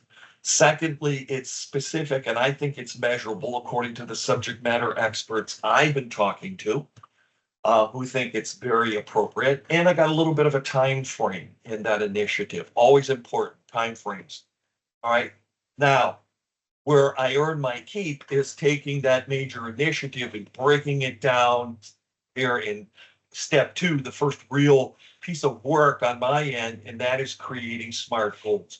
What exactly are the targets going to be? And I listed 3 here. There could have been 33, but I tried to keep it simple and go with 3. Number 1 goal, according to my people that I've been talking to, my subject matter experts, we came collectively together. That's my village. And they said, Vince, we think we can pull off, or we recommend that you facilitate 4 2-hour trainings with a pre and a post test so we can measure knowledge, because what we're talking about is not a tangible thing. It's knowledge. So if we can integrate a pre and a post test as part of the 4 2-hour training sessions for different groups of people, that would be wonderful. Again, in fiscal year 25. Second goal, which my subject matter expert thought was attainable, train up to 20 tribal staff members in the same period of time. It could be different groups. It could be 4 groups of 5, which kind of goes in line with the first goal. So that's probably how it will pan out. And at the bottom there, I tried to tie it to a budget, another important step, and something that's missing from this one. There's no talk, except maybe in the green one at the very middle of the screen at the very bottom. It talks a little bit about business capitalized annually, 25,000 a year. As far as I know, that's the only place in here, and it really has nothing to do with the real nuts and bolts of the program. We're here. I'm talking about training specific within the fiscal year with a targeted amount of people, with a pre and post test as part of my goals, and a budget amount that totally hypothetical, but a dollar amount there. Keep it under $1,000 for the 4 trainings. Okay, so far so good. My subject matter experts we're all on the same page, realistic. Hopefully we can take it to the next step. And that is to take each of those 3 goals for the major initiative and break them down and try to measure them in my short term. Now, I'm not defining specifically what the short term is other than fiscal year 25. We save that for later. If we need to break things down in step 3 and step 4 into quarters, we can do that. But when we do things like that, we make our logic model more complicated. So step 3, what are the short-term outcomes measured as some kind of a number? How many things or items or whatever are projected within this time period. And the time period so far is fiscal year 25. Well, with the first goal, we said 4 2-hour trainings. Hopefully, this is economies of scale. This is an economic situation here. Hopefully, we can actually do more than what we projected. Wouldn't that be wonderful? So instead of 4 2-hour trainings that are 2 hours, we're hopefully moving towards 5 3-hour training programs in the same period of time. That's called economies of scale. When you increase something, you get better at what you do. So you project 4, but then at the back end, at the end of our short term, we've got 5 done. That would, and they're longer. So more training, more people. So instead of goal 2, instead of 20 people, 30 people, members targeted, with 25 participating. You never get 100% participation, right? You always have some kind of an attrition. So even if your economies of scale are moving from 20 to 30, you're still going to have a little bit of a falling out. That's human nature. So nothing is guaranteed, nothing's 100%. So if our economies of scale move us up to 30, we still have diminishing returns to some effect. Remember, they kind of offset each other. So 25 people actually participate, and maybe with even more diminishing returns, only a fraction of that actually complete the training. You always have people that leave at some point during the training. It's unfortunate, but it's going to happen. And it'll happen here too. We need to keep this in mind. Okay, goal 3, $1,000 is with the goal. Maybe, you know, what I'd really like to do is bring that down to about $900, which would be a 10% improvement if I can do that. And step 4 on the far right, hopefully we can measure results. The pre and post test is going to help a lot with that, which we tried to do as part of our goal number 1. And 25% increase in trainings. If everything holds out, we move from 4 to 5. That would be, you know, an increase of 1, which is a 25% increase in the trainings in the same fiscal year. 50% increase in tribal staff contacted, with a 25% increase in participation. Very, very good. See where I've got actual percentages ingrained here. Let's go back for a second. Do you see percentages in here? No. On the far right, those 3 columns, all you're going to see is increase, increase, increase, improve, decrease, decrease, decrease, improve. Those are not really specific in any way, shape, or form. What we want to try to do, if we're doing this logic model properly, is to put in real numbers and real percentages. And then at the bottom right, the last one, 10% increase, reduction in cost. So a couple things here. If we do this correctly, you know, just like anything with computers, you've heard junk in, junk out. It all depends on how methodically careful we are as grant writers and grant managers managing this information. This is where we're going, folks, with the philanthropic community, being able to take our grants and reflect them in this kind of a format. But I want to stress the KISS method here, keeping it simple, especially for grant writers, because the more divisions you put in step 3 and step 4, if you start breaking this down, those 2 columns into quarters, quarter 1, 2, 3, and 4, for example, you're gonna open yourself up to changes that'll be reflected across all the subsequent categories, if that makes sense. A small change in Q1 might have a large impact on Q4. I would only put in those subcategories in any of these 3, step 2, 3, and 4, any of those columns, only if the funder requires you to do that. Break it down. Because just like Ho-Chunk back here, any small change on the far left side is going to have a huge ripple effect all the way across the board. And that's what we're trying to minimize. we're bringing our subject matter experts together and we're trying to approach this and everything. And this can be done for anything, by the way. This concept can be done for any major initiative. As I mentioned, I rattled off about 9 of them before. It's the same concept. It has universal application. The trick is in step 2, 3, and 4, making sure that your goals are attainable and reachable and not too nebulous, and that you can actually measure them. All right, if we do this properly, then when we get to the grant writing part, or the narrative part that I was alluding to, we're going to look at tomorrow for grant writing, the 7 components of a grant narrative. One component was doing something like this, and the other was evaluation, right?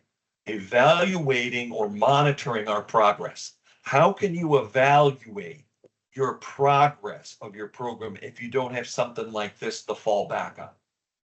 So it behooves us to approach this system with as much methodical awareness as possible. This is where our subject matter experts come in to help us put this together. If it were the 3rd grade math proficiencies, by all means, my subject matter experts would be professional educators, elementary school educators, particularly math, of course. And if it were job opportunities, I would want people who have an expertise on employment and job creation. So you have to pick your subject matter experts every time or recruit them. And of course, that goes back to what I was saying before, educating, always communicating, always recruiting and looking for people. You might not need them now, but if I were actually doing this program and if the major initiative was to implement a vaccination program for tribal members for the newest COVID-19 derivative, I would surely want to have medical and clinical people as my subject matter experts, because I don't know anything about medicine, let alone vaccination programs, etc. So I would need a very strong core group. Same thing with methamphetamine, same thing with teen pregnancy, same thing with infrastructure. It all comes down to how we recruit and making sure we have people that understand what we're trying to do and understand this process, so that we can tell them, if we do this properly and take the time right out of the gate, so to speak, to work on this and do it right and put realistic numbers here. We don't have to get real fancy. We don't have to get this fancy, but we do need to have we need to have these 3, at least as a minimum, these 3 categories. We can break things down later if we need to. But if we're going to evaluate our progress, good or bad, we need to have something to measure. That's what funders are asking us to do. How are you going? They're going to say, how are you going to measure your success? Where are you going to be? This is a question probably integrated into the grant application. How are you going to measure your success and your challenges? Where are your challenges? What are they? And how are you going to deal with them? If you don't have something like this to help you speculate where you're going to be, then it's going to be impossible for you to evaluate your success, and even more difficult for you to articulate with any accuracy where you're going to be and how you're going to resolve those problems. If I were the reviewer or the scoring person, I would be looking for that. If you presented this to me, I would say, okay, we're moving in the right direction. I can see the logic here. That helps me to get a bigger picture. Now you have to describe to me how it's going to work. That's also that's actually part 2 of the components, and that is the problem and the resolution of the problem, how you're going to work things out. You have to describe how you're going to do it, where the problem's coming from, and how your plan of action. That's also part of the components. But without this, I can't evaluate. Without this, I cannot articulate to my funder where I'm going to be next week, let alone for next month. And if I wanted to get real technical, I could look at step 3 and step 4 and try, if they wanted me to, and break it down into smaller bites, probably quarters or semi-annual. See what I'm going? With this, we got to have something to base on. And this is where we also want to use to recruit our people. Okay. That is logic model, pure and simple. And you're going to see this carried throughout the presentation as we look forward. Questions? If you have any, please, this is the time to ask them. I think this is one of the most valuable tools that we have for a couple reasons. It helps us to turn very big global things that aren't clearly defined into smaller pieces. It helps us to break things down so we can do our job as grant writers and grant managers and not only put together a realistic and measurable projection, hopefully, we can also use this to evaluate our progress. Can you also see this as the step one for a strategic plan? What if you were asked to do a 3-year version of this? Here we have a 1-year version, fiscal year 25, which we're right in the middle of, right? What? Actually, just getting started into it, right? So, what if you were asked to do a year 2 or year 3? Can we use this same scenario to give answers for a 2 or 3-year push out? Sure. This logic model lends itself. But again, the farther you push out the years, year 2 and year 3, the more you subject yourself to change and the trickle-down effect. So when you see strategic plans built in to a logic model or built into a grant application or built into like a strategic plan, but they're 5 years out, 10 years out, 15 years out, you have to ask yourself, how accurate can they really be? How accurate are those numbers? It's difficult enough to accurately pinpoint with some degree of accuracy 1 fiscal year or 1 calendar year, let alone 2 or 3, let alone 5 or 10. So you'd have to say to yourself, I don't really trust those numbers that far out unless you have some kind of a crystal ball. It's difficult to go beyond the 2 or 3 year projection. But can the logic model lend itself to a variety of different major initiatives? You bet it can. Even employment situations. Can it lend itself to a strategic plan? You bet it can. It can be pushed out to fiscal year 26, fiscal year 27. From a best practice standpoint, I wouldn't go any further than that because the numbers just get too subjective and too subjective for change. So anyway, and as I alluded to a second ago, here's some other, we had the timeline before, we have the logic model, which I think is the best example of keeping track of creating goals and outcomes. But we also have back to keeping track of things. Here's a Gantt chart, some examples of Gantt charts, which are timelines, no different. One of these is in your book. I think the top one is in your manual, maybe. And the other one is just the bottom one's in your book. And the top one is just another example of the same thing. But these are what they refer to as Gantt charts, which are timelines, time schedules. You know, you see these a lot. A lot of people use these kind of things. Nothing new there. Sample in your manual. Not going to dwell on that too much. Unless you have questions, I want to go into one in more detail in one of the most important areas of any grant manager, of any grant recipient, and that is the ability to monitor your program. And hopefully, if you've got a setup like this, monitoring at least your productivity should be a lot easier. But we have to add in things like compliance and operation on top of this too, because self-monitoring includes those 3 things. Self-monitoring is a requirement of internal controls, which is a requirement all in of itself. And we will get into that. But self-monitoring is a requirement, and self-monitoring is going to include your operation, your financial activities, and your compliance. Those are the 3 pillars of internal controls. Therefore, they are the 3 pillars of monitoring or self-monitoring.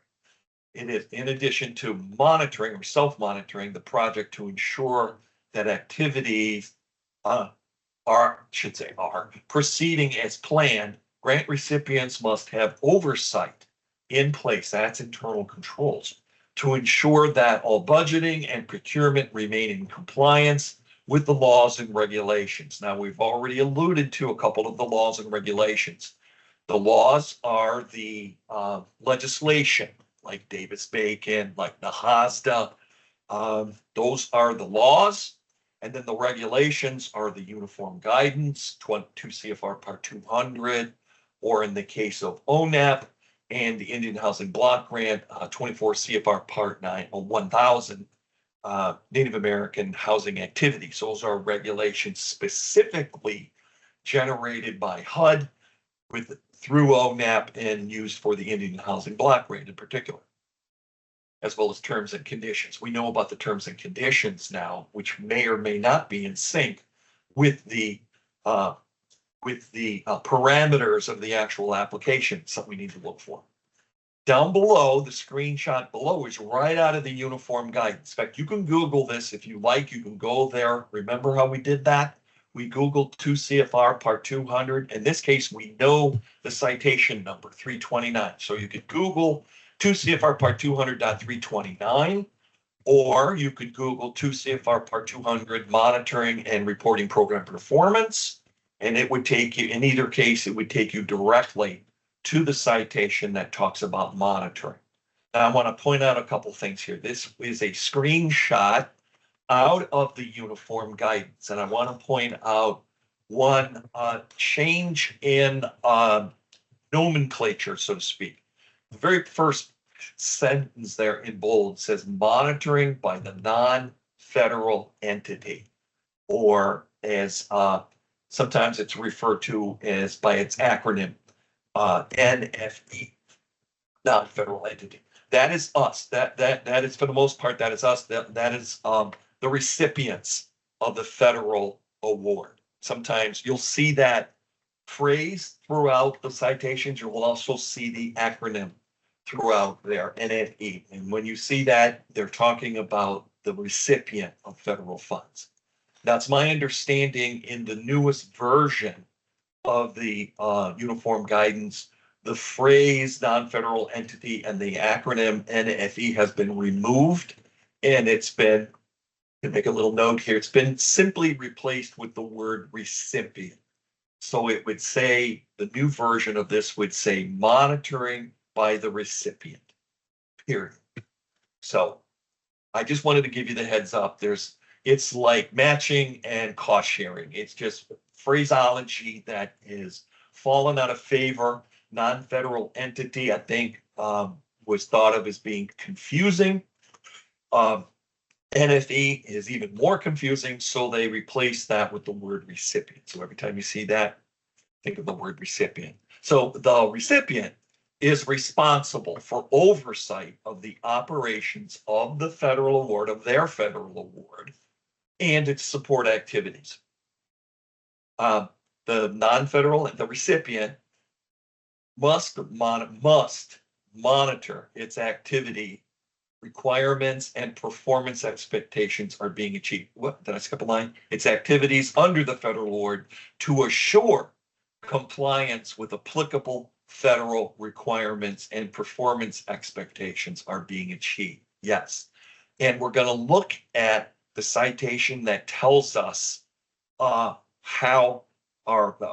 tells us more about the requirement, and that is 2 CFR Part 200 303, internal controls. We will get to that.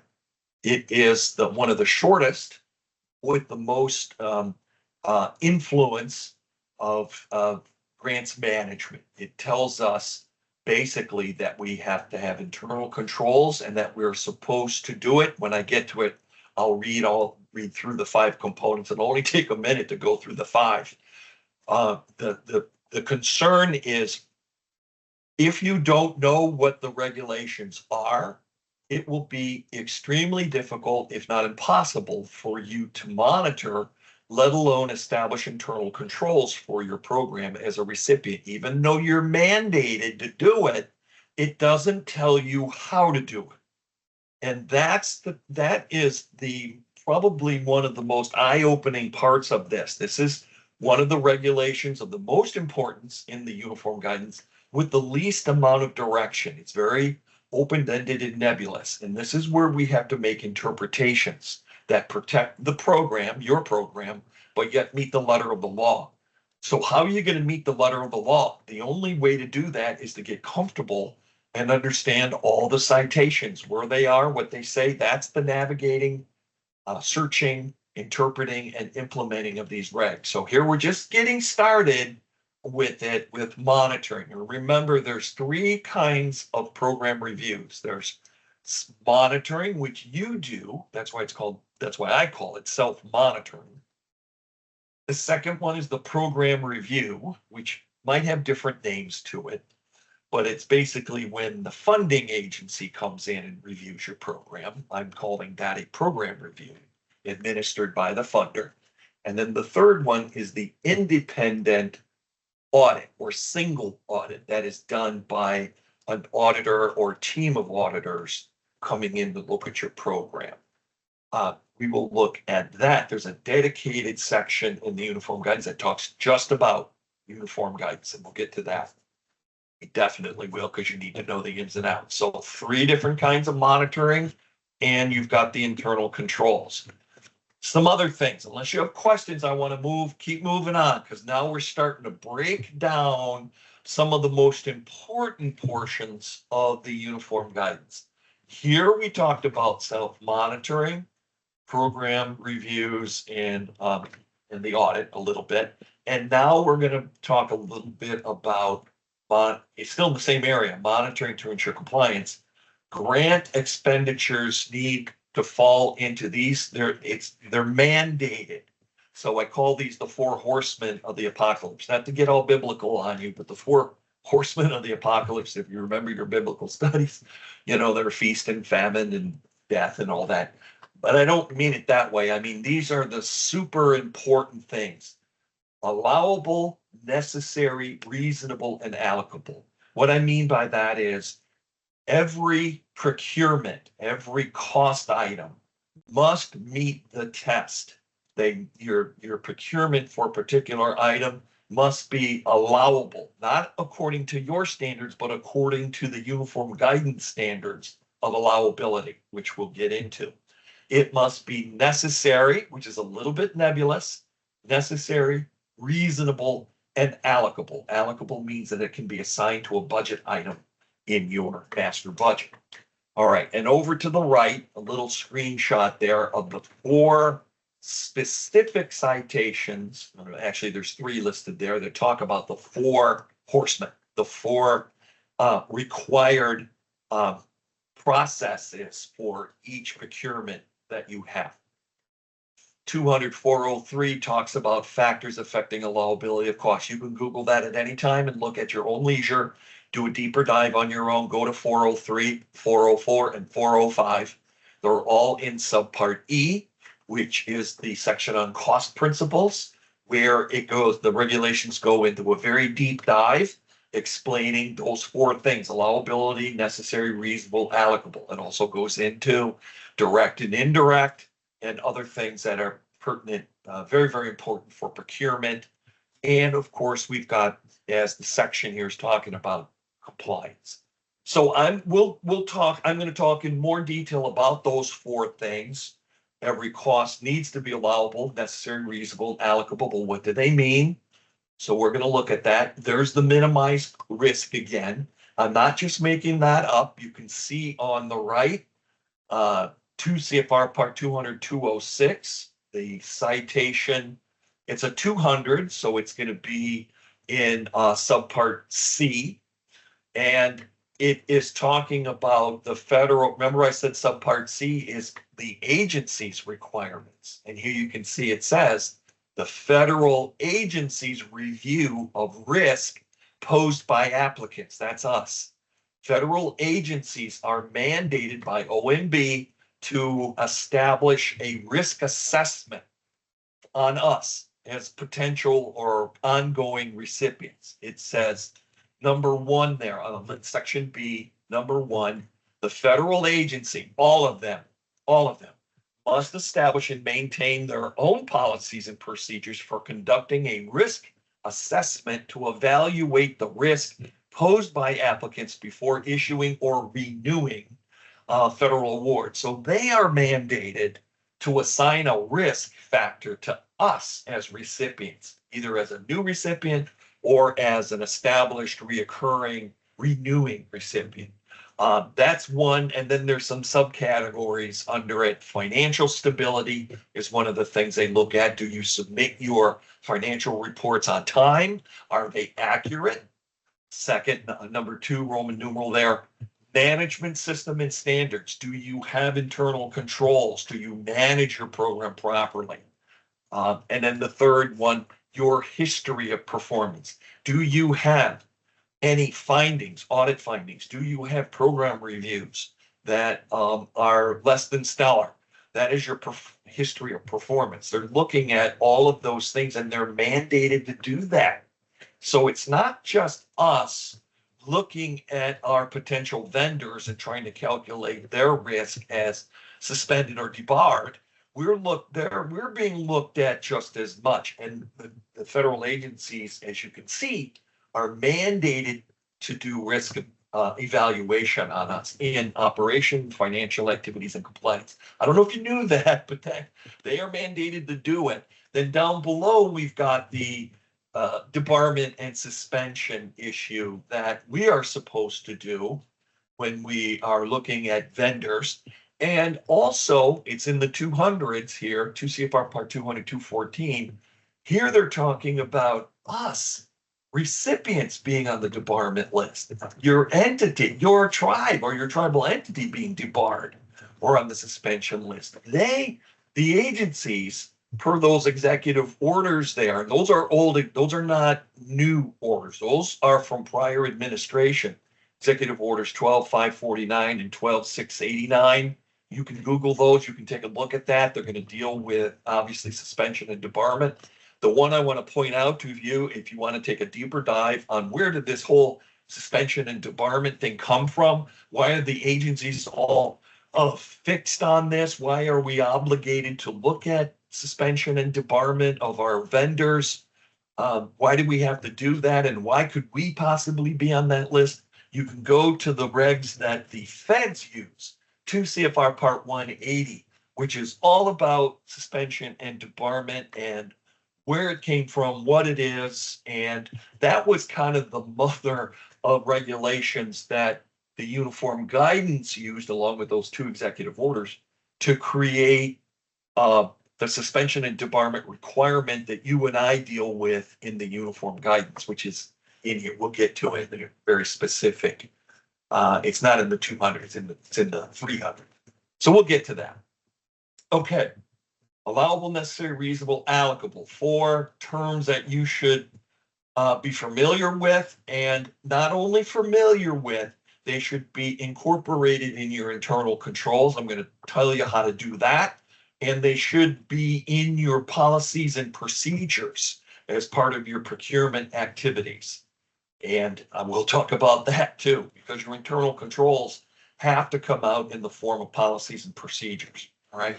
And we got minimization of risk or mitigating risk on our part and on the review by the federal agencies and by our auditors. And we've got debarment and suspension. Whoops. Okay. Without questions on your part, on the right, we've got a little screenshot there. It says 2 CFR Part 200. You should be familiar with that now. 329 monitoring. That's what we just came off of. The monitoring report program. And then there's a little exercise underneath it. Not so much an exercise, but we'll walk through it. On the left is the first time you're seeing the word internal controls, along with record retention, which is a part of internal controls, file reviews, approvals, documentation, budget analysis. I'm going to get into that, all the processes and best practices for internal controls and specifically for self-monitoring. We're going to talk about that. The exercise or what it has over there on the right is in your manuals on page 41. I'm just going to walk through it. Not Vince, actually. you have a question quickly from the chat. Sorry. Absolutely. Someone's asking, we were told that we need to check people on sam.gov for our vendors. Is this where the disbarment and suspensions are listed? How do we as recipients find out if they are legit? Yes, you go to sam.gov, you create a profile on, we're going to get to that. I have a whole section on sam.gov and some examples to show you. But yes, you go to sam.gov and if you haven't already, you can create, create a login like you would with grants.gov and a lot of these on-site portals. Create a profile which allows you access, and that's where we can go to check on suspension and debarment of potential vendors or actual vendors at any time in real time. You can check to see if they're listed, and obviously we're not supposed to use them. I think, if I'm not mistaken, the Uniform Guidance even has a dollar threshold. I want to say it's something like 25,000. I'll have to look this one up. I think it's 25,000, and that may have increased. In other words, it says that you really don't have to do it unless the vendor is providing a product or service over $25,000. But my best practice advice is I would check it for all potential vendors. Whether you're doing a sealed bid or competitive proposal or an RFP, go to grants, sam.gov, register, create that profile that I talked about before, register so you can get in there. And you can look at vendors, and while you're in there, you can look and see if you are suspended yourself, which you should not be. But there's other things that you can do in grants.gov. That's where we go to get our UEI number these days, our unique entity identifier that all of us as recipients should have. Or if you're new to this, you need to have a UEI number, used to be called a DUNS number, to be able to be classified as a potential recipient of federal funds. We also go to sam.gov for that. But more on that, we'll take a deeper dive on that when I get to the section. That's a good lead up question. Thank you.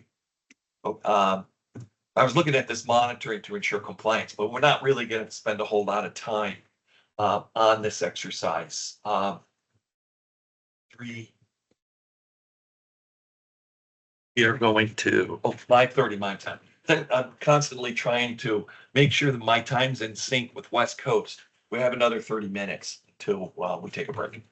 Okay, this exercise is on compliance. It's an exercise using the Ho-Chunk example, and they give some terms and conditions, and they wanted you in this exercise to come up with hypothetical compliance issues or compliance, self-monitoring type of compliance things, or what they call it, a monitoring strategy for the one particular statement that they have there. That only participants at 125% of poverty level or lower may be served by the project, the hypothetical, real project, but the hypothetical situation. What kind of compliance measures or monitoring mechanisms would you put in place? So I brainstormed a little bit and just came up with 4 off the top of my head things. The first thing that might be appropriate for this, since we don't know all the details and we only have what's in front of us here and what was provided in the terms and conditions, is I have number 1, confirm what the poverty levels are for the area on an annual basis. Every state and maybe every county, I really don't know, or every municipality has established and posted poverty levels, income levels that constitute poverty for the state and for the county or the metropolitan area, if I'm not mistaken. So we've got to establish, and I think that might change from year to year. So we have to establish what it is for the area that the project is being held. In this case, I guess it's somewhere in Nebraska, because that's where the tribe is. But then we also have to do a little bit of math, because it says that only participants at 125% of whatever that established poverty level would be eligible, maybe, or lower may be served. So we need to know what 125% of the poverty level is. And then number two, we need to confirm the number of eligible tribal families that would qualify, that would meet that requirement, the 125% poverty level or lower, come up with some kind of a number, and then break that down even more. How would we confirm the accuracy of that information? So my number three here is income verification, something that shows income levels of families that want to participate in this Healthy Harvest initiative. They're going to have to prove, right? They're going to have to prove they're at that poverty level or 100. So the only way to do that really is some kind of sworn affidavit of income or a tax return or a social security statement if they're retired, or a pay stub, or unemployment. There's only certain documents that they could provide. So that's my number four. There'd have to be income verification of their qualification. And I guess you'd have to decide whether it's once and done, or as number three implies, that it have to be done on an ongoing basis so they can stay in the program. You'd have to decide these kind of things. These are the things we'd have to look at in this hypothetical situation. And I have another one that confirm accuracy of eligibility, making sure the information is correct. Now, the reason I listed those there, I want to point out number three. And because there's multiple meanings of number three. Confirm accuracy of income verification. All right, we talked about 5 or 6 types of documents that could be provided by families, tribal family members, to show their income level so they would be eligible, right? We narrowed that down. But we've got an issue here. When they come in to provide that information, they are providing what could be classified as personally identifiable information. And if you recall, I mentioned that early on, PII is what it's referred to in the regulations. It is personally identifiable information, which means when you have when you're gathering certain pieces of information, whether it's hard copy or electronic or even biometric these days, when you put 2 or 3 of those things together, you have personally identifiable information. Now, as part of internal controls, which you'll see and part of the self-monitoring process, but more importantly to internal controls, once you gather that information, if you're requiring it, that's fine. That's part of the program operation. But what do you do with that information? What do you do with the hard copy version? What do you do with the electronic versions? You're going to have to, self-monitoring says specifically that you have to protect that protection of personally identifiable information. How are you going to do that? If it's hard copy, then we need to literally put it into some kind of a locked box or locked cabinet somewhere off, with limited access. So I'm envisioning a lockable filing cabinet if it's hard copy. If it's electronic, or if you're converting hard copy to electronic through a scanning system, and you've got electronic documents, then you're going to have to store it electronically and have limited access. You're going to probably have to have talks with your IT people to perhaps create a separate drive on your mainframe, if they can, to create a dedicated protected area with limited access where you can literally put that kind of information with limited access. Got me? These are things that you have to do. And we're going to see that one specifically is mentioned in the list of internal controls, which we'll get to, 2 CFR Part 200-302. It's called internal controls. It's specifically listed. What makes it more complicated these days is the biometrics facet. Fingerprints, eye scans, facial recognition, which are becoming more and more prevalent. If you travel as much as I do, you're going through the airport, you're going through the CLEAR system. Some of you might know what that is.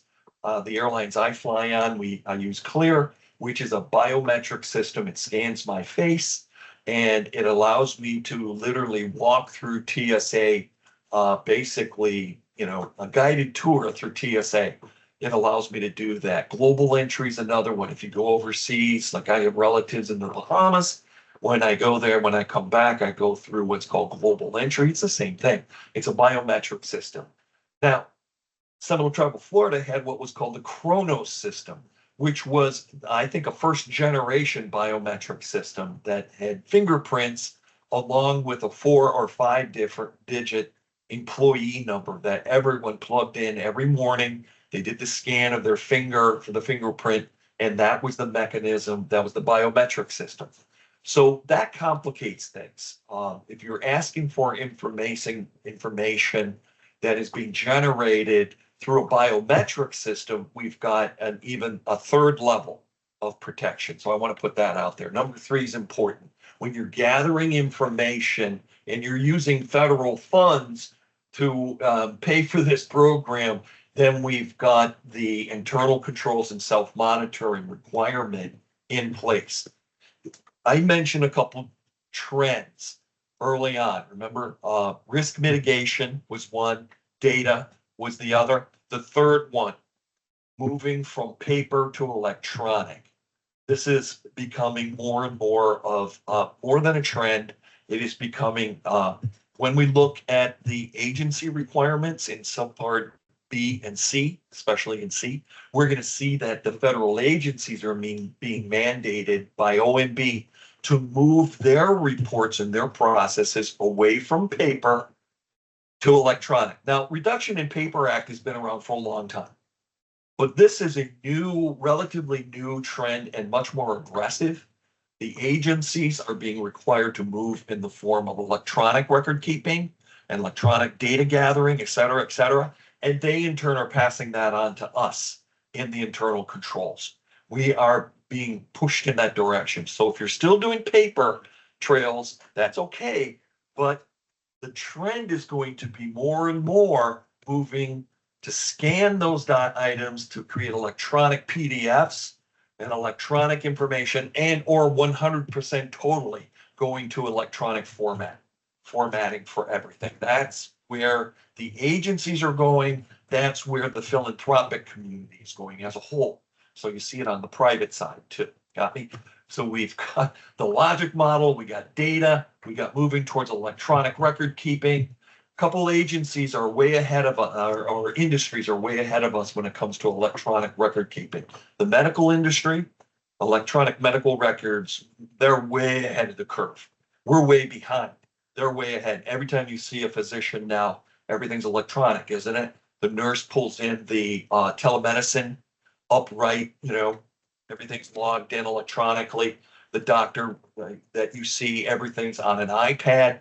They're way ahead of the curve. We're not there yet. Electronic medical records has been around for a long time. And now hospitality. The hospitality industry is right behind them. I don't know where we are in the mix, but we're not nearly as far ahead. But folks, trust me, the agencies are moving in that direction. And whether we like it or not, whether they like it or not, whether they're pushing or just encouraging, this is where we're going. Data, electronic record keeping, more in that direction. So, and everything we do is going to be revolving on those. I'm going to say trends again, but it's more than a trend. It's more than a trend. Okay. Whoa. 4, managing program or project budgets. By the way, if there's any questions on what we talked about so far, we're going to be getting into more of this, internal controls, especially internal controls. We haven't even looked at the regulation on that yet. All right, we'll go into managing budgets. Again, this is not a financial course. We're not going to do a deep dive for CPAs on, the latest trends on generally accepted accounting practices, but we are going to talk about a lot of things that pertain to budgets and accounting and things like that. What is your approved budget? Hopefully you have one. That's where, remember the applicability, one of the 4 horsemen, applicability to being able to assign your procurement, your purchase to a line item or series of line items, whether it's direct or indirect. on your budget. That is very, very important. So you need to have an approved budget. Can it be formatted to fit? Can your federal funds be formatted to fit your accounting system? Yes, the short answer is yes. Every system has a chart of accounts, right? And they're different. Native Learning Center had a chart of accounts with about a dozen things on it.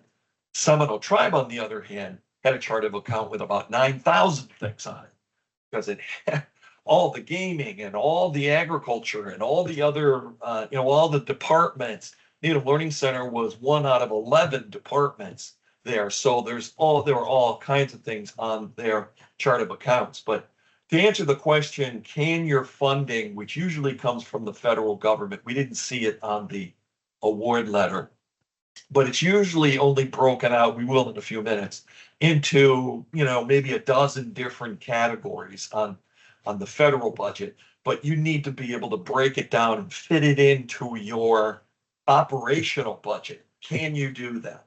And it's moving your question on two parts. Yes, you can do it, but more realistically, can you do it? Can you manipulate it without changing the bottom line of your award to fit your budget, to fit your chart of accounts? The short answer is yes. And of course, from there, we need to be able to answer the question, is the cost allowable? In other words, does the uniform guidance say that it's an allowable or an unallowable cost? Unallowable, we want to avoid like the plague, because we do not want the auditors coming in or the program reviewers or your self-monitoring and discover procurement in areas that are unallowable. For example, there's two, let's use lobbying as one example. According to the Fed uniform guidance, you are not supposed to use federal funds, as far as I know, for influencing legislation, for lobbying purposes in any way, shape, or form, whether it's on a federal, state, or tribal level. You cannot use federal funds to do that. It is not, it's an unallowable expense. So we'll get into a breakdown of all four of these, as I said before, allowable, necessary, reasonable, and allocable, when we get into subpart E, which is called cost of principles. And we'll look at a chart of allowable and unallowable expenses, and we'll walk through it line item by line item. Things like travel, things like per diem, things like that. And the question will be, like with per diem is an allowable cost, generally speaking, as long as it's related to the program and what you're doing. But can you change the parameters of per diem? Or are you mandated to use what's commonly referred to as the GSA rates? Can you create your own tribal rates for per diem? We'll look at, and that's one of the things that I want to look at when we interpret the regulations. Can we make changes to these regulations as long as we can defend them? The short answer is yes. And how we go about doing that is where the rubber meets the road, and we'll look at that. That's all part of being allowable. Necessary, that is a little more open-ended. We'll talk about that. Same thing with reasonable. Allocable, it goes along with that first bullet. Can you assign it to a budget? Creating budget programs for construction and non-construction, specific funding codes if there are any. And we talked about Gantt charts. We didn't talk about cuff accounts, but that's an accounting process. Definition at the bottom there, a budget can be described as a detailed plan of income and expenses expected over a certain period of time. That is what the definition, according to the uniform guidance, of what a budget is. Here's a quick look at non-construction, federal form, as it says there, and dead set in the middle there, budget information, non-construction programs. Section A, budget summary. These are, and over on the left, it shows you from a non-construction area, the areas typically that we see in our grant applications for not and on federal applications, specifically the standard form 424A. That's what this form is, or at least the first page of it. It's on page 42 and 43 in your manual if you want to take a closer look at it. Salaries, fringe, travel, equipment, supplies, contractual, construction, others, and indirect, and I think it got cut off, it got total at the bottom. But those are the typical categories. What are some things I can point out?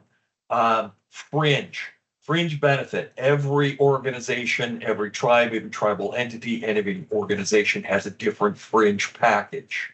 Unless the agency and or the grant itself requires a certain percentage for fringe, that's pretty much wide open.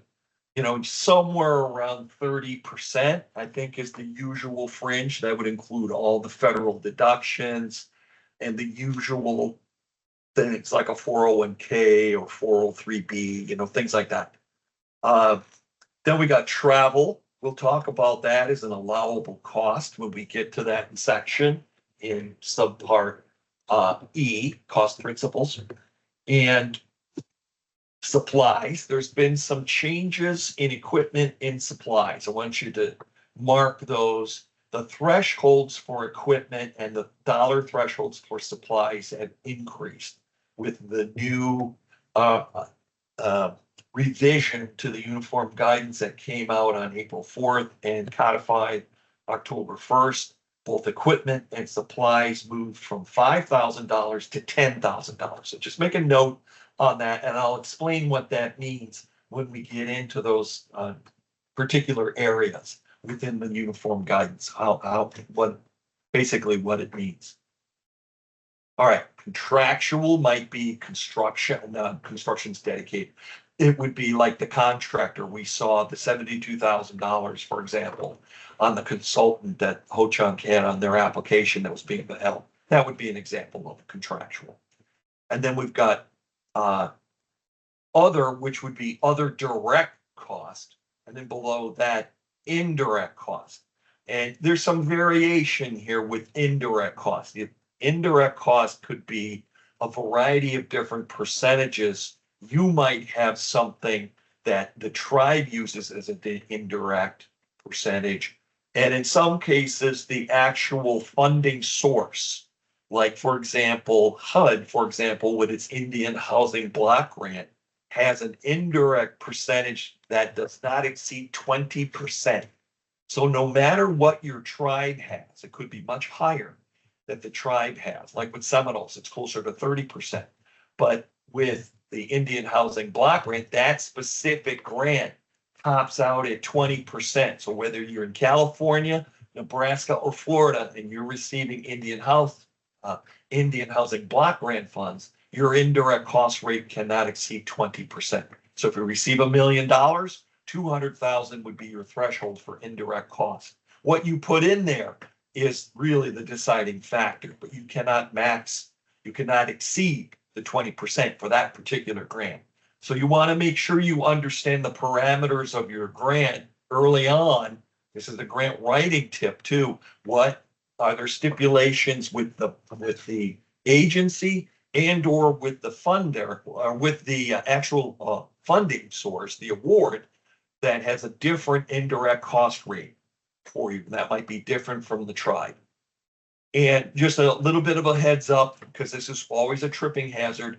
If you have a lower percentage for your particular award and the tribe has a higher percentage, be aware of that, because there's going to be some back and forth. Not everyone's going to understand that when you're locked into a 20% indirect rate and the tribe has a higher indirect rate, you cannot, arbitrarily increase your indirect rate to match the tribe on that funding source. That makes sense?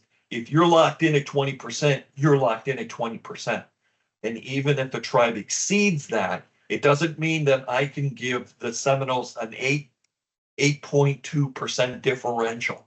I cannot increase the indirect cost in my Indian Housing Block Grant to meet the tribe's higher level of indirect cost tribal-wide. Can't do that. I'm locked in at 20%. That is my understanding.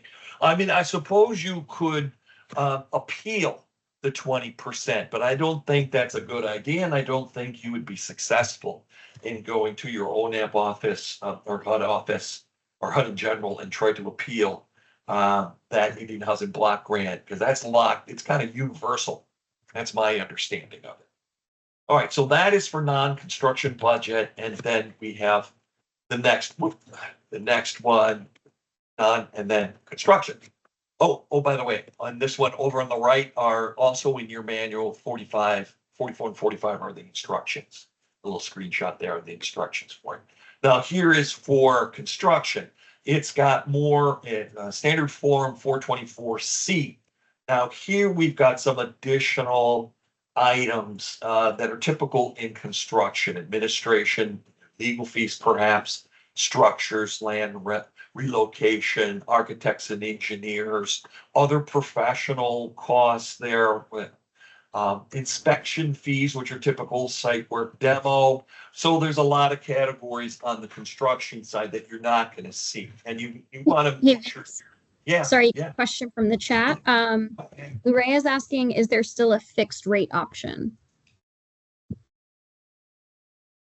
A fixed rate option for a little more specific. The fixed rate options are usually on competitive procurement. Fixed rate for construction, I'm not sure the answer to that one. Fixed rate. I'd have to look into that. I don't know. I'll try to. She followed up with indirect cost. Indirect cost? Yeah, indirect cost. As in indirect cost? Fixed cost, indirect fixed cost, yes. That is apropos to a direct cost. I'm not sure if it applies to indirect cost of fixed rate. I guess there could be. As I'm thinking about it. Could be in both. Okay, what I'm going to do, since I'm not positive, I am going to do a little research on it. I'm going to see if there's anything in the regulations. This might be a moot point because we might answer this question when we get into the uniform guidance, the 2 CFR Part 200, 320 and 321 when we get into procurement. I think it's going to be discussed there. If not there, it's going to be in the direct and indirect in the 400s. So one way or another, we'll have an answer to that. Fixed rate, but I am going to make a note and see if I can do a deeper dive. I'll have to do that after hours, but I'll see if I can get it. Good question. And I don't want to try to guess. I think the short answer is yes, there's fixed cost or fixed rate, yes, but I got to look into it. Sorry to be vague on that. I just don't know the answer. Okay. Some more crossing formats. Does it fit does this grant, this standard application for federal funds, can it be adjusted? We already established that, yeah, it can be adjusted to your chart of accounts. It's going to have to be. As long as you're not changing the bottom line or making radical changes, you can take those categories that are on the non-construction or construction federal grant, federal budget forms, and then adjust them so that they fit your chart of accounts. Yes, you can do that. Where do we? We're at the bottom of the hour here, and unless you have a question. Oh, I thought, Brooke, I thought you had a question. I'll tell you what, since we talked about that, I'm at the bottom of the hour. So I think we're going to take a break here. Sounds good, Vince. Okay, all right. I've got 3/4 hour, that's close enough. Let's get back into it and go through the rest of this section here. I do want to say that during the break here, I did a little deeper dig into fixed amounts because I didn't know the answer off the top of my head. I did find in the regulations, the uniform guidance 200.333, fixed amount subawards, which would be a direct cost. It says, quote unquote, with written prior approval from the federal agency, whatever agency that might be, the recipient may provide subawards based on fixed amounts up to 500,000, 500K. Fixed amount subawards must meet the requirements of 2 CFR Part 200, 201. Now, 2 CFR Part 201 is the use of grants and cooperative agreements. You'd want to take a closer look at that. 2 CFR Part 200-201, use of grants and cooperative agreements. 201B gets into fixed amount awards. So 2 areas to give you a little more detail on the question on fixed amounts. 2 CFR Part 200-333 and also 2 CFR Part 200-201. Both of them talk. 333 is a very short blurb on fixed amount, but 201 on the use of grants, particularly fixed amount awards, is very detailed. So that's what, without going into too much detail or analyzing it or pulling it up on the screen, hopefully that answers part of the question on fixed amounts. So 200-333 and 200-201. Both of them pertaining to fixed amounts. So let's take the time we have. I want to definitely finish 4 and maybe even touch on 5, Unit 5, based on how much time. Little more detail on, now we're getting into allowable costs. Now we're talking procurement now. Ensure as grant managers, as it says there, ensure from a compliance and operational and financial activity standpoint that all expenditures planned, all expenditures are for allowable cost. And there's the citation, the screenshot on the right, 2 CFR Part 200-405. I had that screenshot a couple below, but here's the details. And I want to go through these methodically because they're very, very important. This very first one kind of sets the stage on the others, allocable, reasonable, and necessary. So 200-405, allocable cost. Allocable cost in general, the cost is allocable to a federal award or other cost objective if the cost is assignable to the award or other cost objective in accordance with the relevant benefits received. In other words, can it be assigned to your budget, your approved budget? This standard is met if the cost satisfies any of the following criteria. It is incurred specifically for that award. That's 1. 2, it benefits both the federal award and other work of the recipient or subrecipient. Okay, and 3 is necessary. It's using one of the words there, is necessary to the overall operation of the recipient and so on, in accordance with cost principles. So that's allocable. That's one of the 4 horsemen there. Allowable, allocable, reasonable, and necessary. Expenditures also need to be appropriately authorized, obviously. So now we're getting into the realm of self-monitoring as well. Things being allocable, allowable, reasonable, necessary. They need to be authorized. They need to have a paper trail or an electronic trail of some way to make sure that authorizations are in place. This next one in the darker blue is a compliance issue. Be treated consistently with other awards. In other words, be treated consistently with your internal controls, with your policies and procedures. The 4th one, second from the right in middle, be adequately documented. I want you to circle that one because there's some issues we're going to get into, probably going to be tomorrow now when we get into the deeper dive in procurement, where there are some areas that you would think that they loosen up on the requirement for documentation. It is not something we discuss. Being adequately documented is what compliance is all about, and it's peppered throughout the uniform guidance to be accurately documented, regardless of some of these options that are built in here. We'll get into it. Bottom, not be included as a cost share in other federal programs, with few exceptions. We talked with Maya about that. She wasn't quite sure about the 93-638, but I think that might be an exception where some of those funds under that particular grant can be used to offset cost share requirements in other grants. But I'd have to look at that tonight and confirm that, make sure that's the case, but I feel fairly confident it is.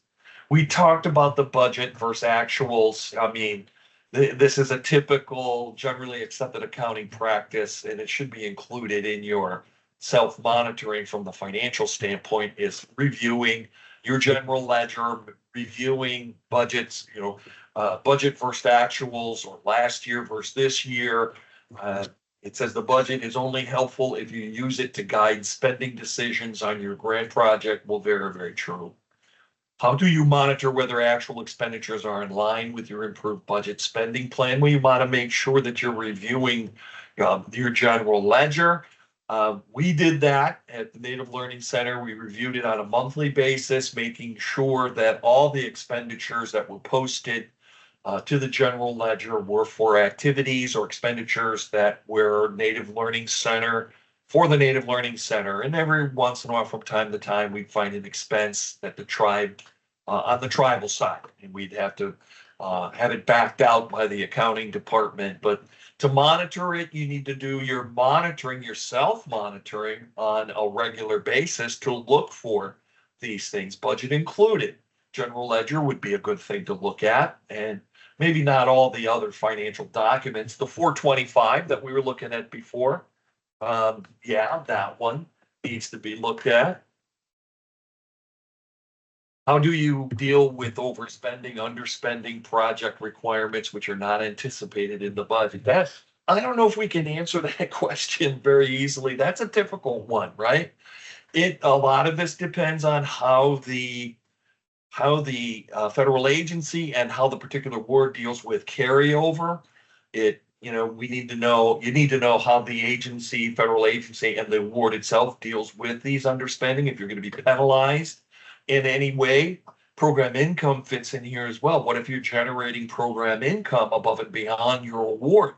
Is that going to penalize you in some way, or is it going to be deducted from future award? All the devils in the details here would be in the provisions, the details of the award and the NOFA, getting an understanding what the agency, I cannot answer because every agency is going to be a little bit different on how they deal with that, and the funding, the particular award might be different. So you're going to have to take a look at that. All right, this is an exercise, really not going to do a whole lot. It's very difficult. If we were meeting face to face, we'd go through this. This is called the budget brainstorm. We can talk about it a little bit. The next page is the narrative. This is the actual exercise here. And what it entails is using, on the left side here, what we're trying to do is, and the right side, they're both the same thing, basically. We are trying to look at the narrative and extrapolate the amounts, the dollar amounts, so that we're able to fill in the brackets here of the USDA grant. Remember, that's 100% share for the bottom line amount. And you can even see over on the right, there's 100% share on this, on year one, 106,775, both on the USDA and over on the cost share side, 106,775. Over on the left side is a breakdown. It's basically the same thing. And the goal is to go through the narrative and pull out, extrapolate, to use an accounting term, extrapolate the number so we can fill in the gaps. On the right spreadsheet, on the left here, on the left side, is what we would charge to the USA grant, 106,775, and with salaries and fringe benefits based at a 28%. That's what was in the narrative. Travel expenses that are direct cost, direct charge to the grant. Equipment, none. Charged to the grant. You can see over on the right, all the equipment is being paid through cost share. Maybe what we should be doing is looking on the right side, because the right side shows us the total amounts, but it also shows us the cost share amounts. 49,244 for personnel, salaries, directly charged to the USDA grant, and an additional 8640 being paid as a cost share by the tribe. The fringe at the 28%, that's strictly on the USDA side, because the 8640, you'll see in the narrative, there was no fringe benefit for those workers. travel is for the directors of the program. So all the travel costs, $3,500 is put over on the USDA side. Equipment, all of that is cost share by different corporations of the Ho-Chunk Tribe. Supplies are split. 1,500 over being charged to the USDA for laptop, as I recall, laptop, but all the other supplies over on the right side are cost share. The $9,300 was made up of things like soil and shovels and equipment, or not equipment, supplies for the Healthy Harvest program. The one below that, what says other costs, that's basically construction. The first 25, it's a $53,000 construction project. The first 25,000 they were charging to the USDA grant. The remaining, whatever it was, 53,000 was going to be picked up by cost share with an additional 20,530 in additional cost, also charged to the match. So we come up with some total direct costs, both with the match, 106,775, no changes to it. It drops down to the bottom line, 106,775. But the USDA, the total direct cost amounted to 93,032. You can add it up, it's all right there, 49,400, 13,700, 35, 1,500, 25,000 totals, 93,032. But there's also some indirect cost there, indirect cost rate at 20.2%. That's where they came up with the 13,700. But there was a little mathematical formula that was put in there. It was called a modified total direct cost. And if you look over on the left, same line, look over on the left, MTDC, modified total direct cost. It is a formula that took the total direct cost of $93,000 and subtracted out the cost of contractual, which was zero. There were no contractual costs. But it also took out the first $25,000 of construction cost. The remaining $53,000, if you remember, was being charged as a cost share. So 93,000 minus zero minus 25,000 equals a newly calculated direct cost known as a modified total direct cost of 68,032. They took the 68,032, multiplied it by the indirect cost percentage of 22.2%. That's how they came up with the 13,743. And they added the two together. 93,32 plus 13,743 equals 106,75. So they equal out 106,75, 106,775. You can see that in your manual on page 47. And the narrative is on page 49 through 51. Here's the one here. Here's the screenshot of the first couple of items of the narrative. Top left, personnel, project director. That's where the 45,000 came from. And below that, there was also an additional 4,200 in there, which was not the project director, but an assistant. You add the two together, and that's where they came up with the 49,000. And then we've got the fringe below that in the middle of the page on the left side, 49,244, the total amount being charged to the USDA grant times 28%, or in this case, 0.28. There's the 13,000. That is the fringe benefit, the payroll fringe benefit, not the cost share, not the indirect cost share, but the fringe. Then we got the travel, as I said before, and how that came up. Travel, if you recall, travel was all on the USDA side, no cost share there. Okay. On the top right, we have equipment, and that was split up. $5,300, if you recall, going over to the cost share. All of it basically for the equipment, a wood chipper in this case. And then the supplies, there were a series of supplies. That's bottom right. It actually goes on for a couple pages. There's all kinds of, you can see there's under supplies, there's plants and seeds in the first paragraph at 1,500. And then there's topsoil in the second paragraph for $1,800. And then below that, there is, what is that? Raised bed kits. This is all for gardening. It's all part of their healthy harvest. And that was 4,500. That, all of those supplies were part of the cost share. So they were over on the right side of the equation. The only supply that was over on the USDA side was for the 2 laptops. They were considered laptops, they were considered supplies because remember I mentioned earlier ago, the threshold for supplies has increased. The laptops were fairly inexpensive, but even if they were more expensive, even if they were in the realm of, let's say, each one was $6,000 each, although that might not fit in the budget, the $6,000 also would have been disqualified under the old regulations because it's over the 5,000, what was at the time the supply threshold of $5,000. They would have been classified as equipment and then had to be depreciated and follow all the generally accounted practices for depreciating equipment. But they raised the threshold of supplies from 5,000 to 10,000. So even a $6,000 laptop or $6,000 any kind of supply now would remain just that, a supply, and not be treated as equipment. That one's important. That one and equipment, they raised the threshold from 5,000 to 10,000 as well with equipment.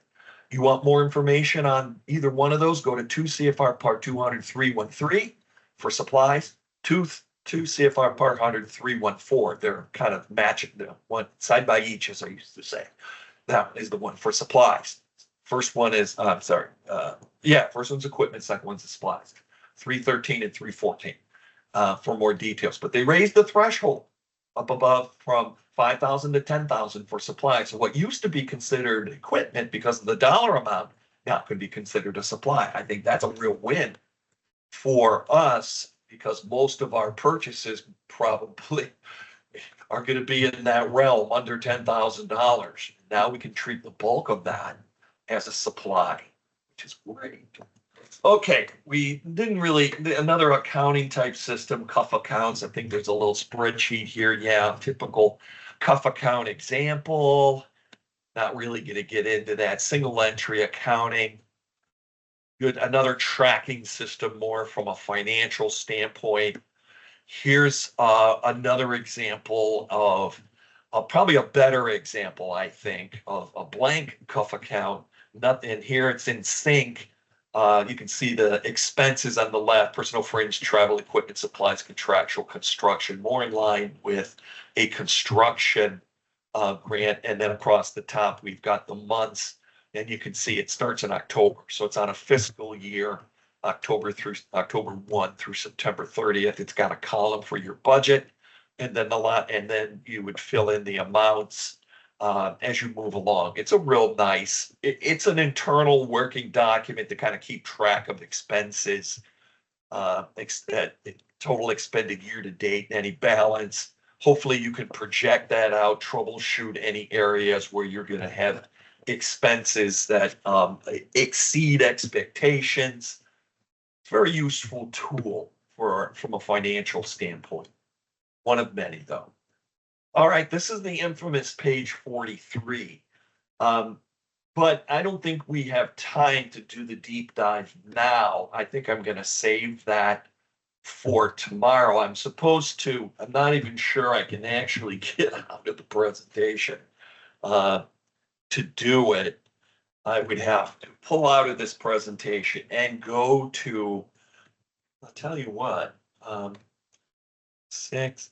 Maybe this is the time because this really, we're in section 5. This last slide here, that ends section 4. Section 5, really, I could do this. We could go here and take a little bit of time and go to the uniform guidance, 2 CFR Part 200. Brooke, are you there to help in case I don't exactly do this? Here. Okay, thank you. What I'm going to try to do, folks, and Brooke, I'm going to try to pull out of this because we're effectively done. I want to save the rest of this for tomorrow. So what I'm going to do is take the remaining time that we have, come out of the presentation and go to the uniform guidance, kind of follow my own instructions here to try to bring you to the uniform guidance and walk through it and give you a tour, okay? So to do that, I gotta come out of this program. Bear with me. All right. I'm following my own instructions here. I'm doing a Google search. You can see in the top or Microsoft link, 2 CFR Part 200. That's what I want, the whole thing. So I've entered that, and now I'm going to hit enter and scroll down. See this ECFR 200, 2 CFR Part 200 Uniform Guidance. I'm going to click on that. And then I'm going to make this a little bigger because I know it's hard to see.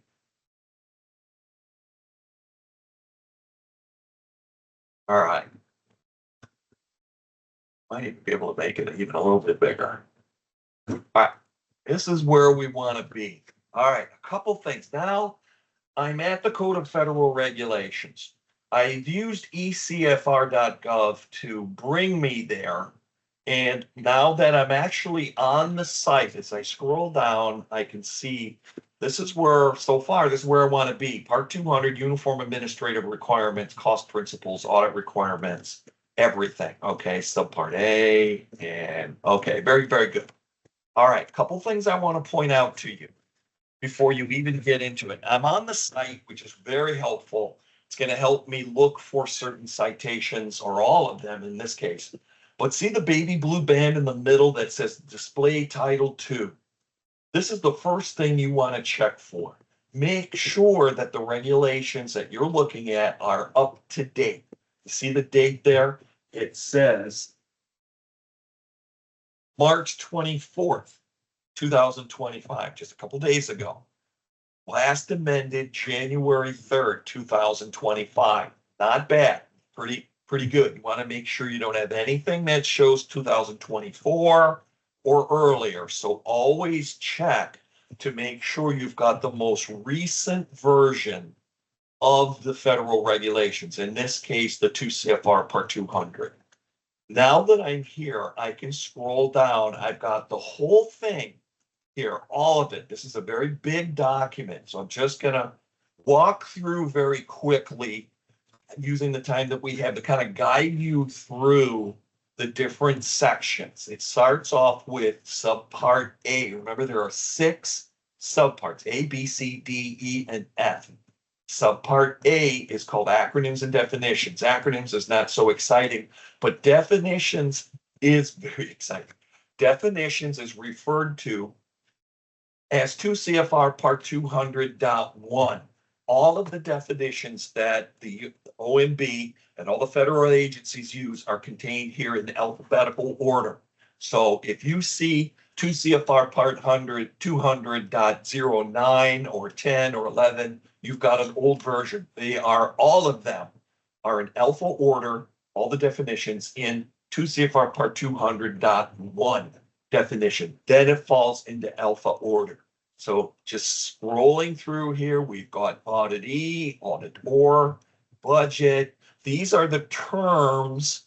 These are the definitions that are used throughout the uniform guidance. So you need to make sure that we're on the same page, that you're using the same language that they do in the uniform guidance. Make sense? You bet it does. You want to use their verbiage, and I'll show you areas where we want to use their language. Here's the budget period, capital assets, capital expenditures, claim class, closeout, quick definition, and then a link to the specific, and these are hot links to the specific citation that talks more about closeout. That's good. Cognizant agency would be the agency that is your provider. Might have several. This compliance supplement, just to point that out, the compliance supplement is a large document. If you can Google it, it's not here. It's just a reference. It's the authoritative source of information for auditors that identifies existing important compliance requirements. It's called the compliance supplement. It's written for auditors. It follows the uniform guidance, but it's written for them. And it tells them how to calculate low risk, how to calculate high risk. It gives you the inside picture. So if you want some late night reading, it's a big document, but you'd have to Google it separately. It doesn't, OMB does not put out the compliance supplement. The accounting department does, whatever their GAO or GOA, whatever their GAO, they put it out, but it is a companion document to these regulations. Computing devices, that's your software and things like that. All right, there's your cooperative agreement, a little bit on that, but it doesn't tell you the level of involvement. Corrective action, that's an accounting, that's an auditing term. We need to know what that means. Cost objective, cost sharing, disallowed costs, another phrase you never want to hear from your audit team. Equipment, see where it says 10,000, right there, 10,000. Expenditures, federal agency, federal award, and so on. I'm just on the F's here. So anything I want to stop and show you and see. This. Was waiting for something to jump out, otherwise we'll just keep moving. There's indirect cost, definition of indirect cost rate. Internal controls. Internal controls for recipient and subrecipients means the process designed and implemented by you, by the recipient to provide, and here's the term, one of the terms I want you to write down, reasonable assurance. That's a phrase. What does reasonable assurance mean? It means to the best of our ability. To provide to the best of our ability policies and procedures regarding the achievement of the objectives of our award of our program for effectiveness and efficiency of operation, for reliability of reporting, for internal and external use, and for compliance with applicable laws. So reasonable assurance is a phrase that I would include in your internal controls, and I would definitely include them in your policies and procedures. You would say something like, with reasonable assurance, this policy pertains to dress code or to procurement or whatever. See, I'm using their terminology. Reasonable assurance means to the best of your ability. It's not a locked in stone type of thing. It's their term. Yeah. That's a major one. Management decision. That's another auditing term. We'll get into the micro purchase threshold. We'll talk about that. There's the modified total direct cost scenario.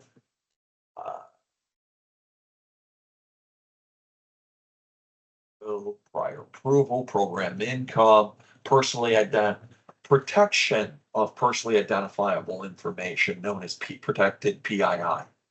Means except for PI that must be disclosed by law. Examples include but are limited to social security number, passport number, credit card, clearance, bank numbers, biometrics, date, place of birth, mother's maiden name. These are a lot of the things that we collect from people. Financial records, educational transcripts. That's all considered PII these days. And we have to have mechanisms in place to do as they say. This is all part of internal controls. Okay, real property research, simplified acquisition threshold. In other words, the small purchase threshold. We'll get into that. Civil War telecommunication.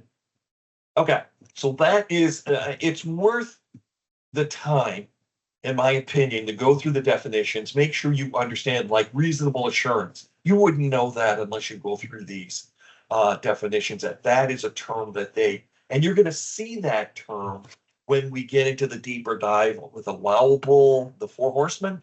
You're going to see they're going to use that phrase with reasonable assurance. They're going to use that phrase over and over. So we should be doing the same thing. All right, general provisions, subpart B. A lot of B and some of subpart C are geared specifically for the agencies.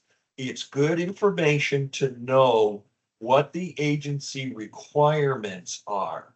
Administrative requirements, cost principles, and here are the sections. I think there's only 12 or 13 in here. Applicability, it says general applicability to federal agencies. That's 101, and then there's a lot there. Okay, we're looking at cost reimbursement and all kinds of different additional program applicability. exceptions, O and B class exemptions, statutory requirement exemptions. Let's earmark that. I want you to make a note. We're going to talk about statutory exceptions. There are regulations, they're citations, and they're very specific. They're called statutory exceptions. They're really not an exception. They are regulations that are hard to find. There are about 6 or 7 of them. And we'll talk about those. I'm going to make a note because they do a good job of hiding it, the statutory requirements. For example, there's a statutory requirement on the purchase of certain surveillance equipment, audiovisual equipment, that we are supposed to avoid. Certain Chinese companies, and they're listed by name, that we are not supposed to purchase surveillance or audiovisual equipment from. We'll get into that. That's built in. The other one is a little alarming, and I need to notify the housing people, and that is a moratorium. It's not a moratorium, it's a restriction on, it's not even a restriction, it's a suggestion. But we need to know, even though it's not mandatory, there are certain things that they're looking at. The purchase of certain building materials, PVC pipe, aluminum, fiber optics, concrete aggregate. Those are things that are very common in construction. And the focus is by domestic with those. And that's part of the statutory requirements. It's also integrated into the regulations. So I've made a note to talk a little bit more about the statutory requirements, the limitations on domestic purchase. That's what it's called, domestic purchase. The AV and surveillance. And what I'm talking about surveillance is the low voltage cable surveillance equipment that sometimes we install to keep watch of our assets of our company, our employees, the assets, parking lot, hallways, things like that. That is surveillance equipment, and it's lumped in with audio visual. So we've got 2 things under statutory requirements that we'll get to. Authorities supersession. Supersession means that these regulations supersede all previous regulations. And that's why the agencies are being told to codify the OMB uniform guidance as quickly as possible. Effect on other issuances, agency implementation, specific requirements, responsibilities of federal agencies, non-federal entities, that's us, recipients, and some recipients are set forth in subpart C, that's the next section, and F, which is the audit section, in codified regulations, which means the agencies need to codify all of this information we are privy to. OMB responsibilities. OMB will review federal agency regulations and implementation of this. So the agencies are being held with feet to the fire, right? By OMB. OMB will provide interpretations of policy requirements at an agency level. The agencies give us policies at the recipient level, right? That's the chain of command. Okay, effective date, English language, conflict of interest, mandatory disclosures, just like casino winnings. The agencies are supposed to mandatorily disclose, and we are too if we break the rules. That's what mandatory disclosure is. All right, subpart C is called pre-federal award requirements. A lot of this still is under the realm of the agencies, but there's some overlap. These are common overlapping to us as recipients. These are commonly referred to as the 200s. Subpart C, the 200s. And we talked about this first one just a moment ago. 201, use of grants, cooperative agreements, because the question came up on fixed amount award. And you can see right in the middle of the screen, 200, 201B, fixed amount awards. So the question that came up on fixed amounts, this is where you would go to get a little bit more information. And you can see the live links here to 200, 334, 200, 338, and also to a different set of regulations, 200, 101. So a lot of information there on fixed amount awards, 200, 403, 201. We are at 201. All right. Program planning and design. Agencies must design a program that, again, this is their responsibility to us to design a program that works. Requirements to provide public notice of NOFAs.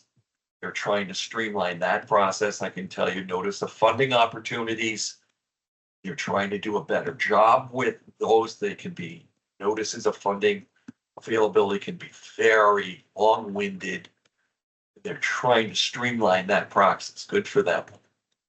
Federal agency review of merit of proposals, your merit of your proposals, unless prohibited by statute or by other laws, and execute a merit review process of application. The objective of the merit process is select recipients most likely to be successful in delivering results based on program objectives, based on 202, a couple lines above. So they're looking at us all the time to make sure that our programs are running effectively, efficiently, and we're doing things properly. And they're mandated to do it here. Federal agency review of the merit of our proposals, of our operation and everything else. Here's the risk.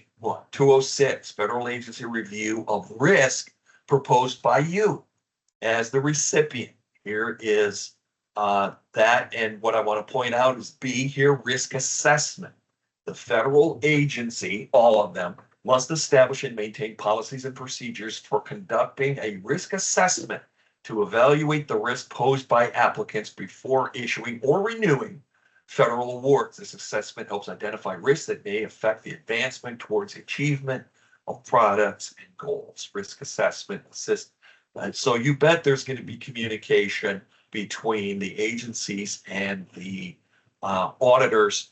And let me see if there's anything particular that right in the middle, if you can see my highlight here. Maybe you can.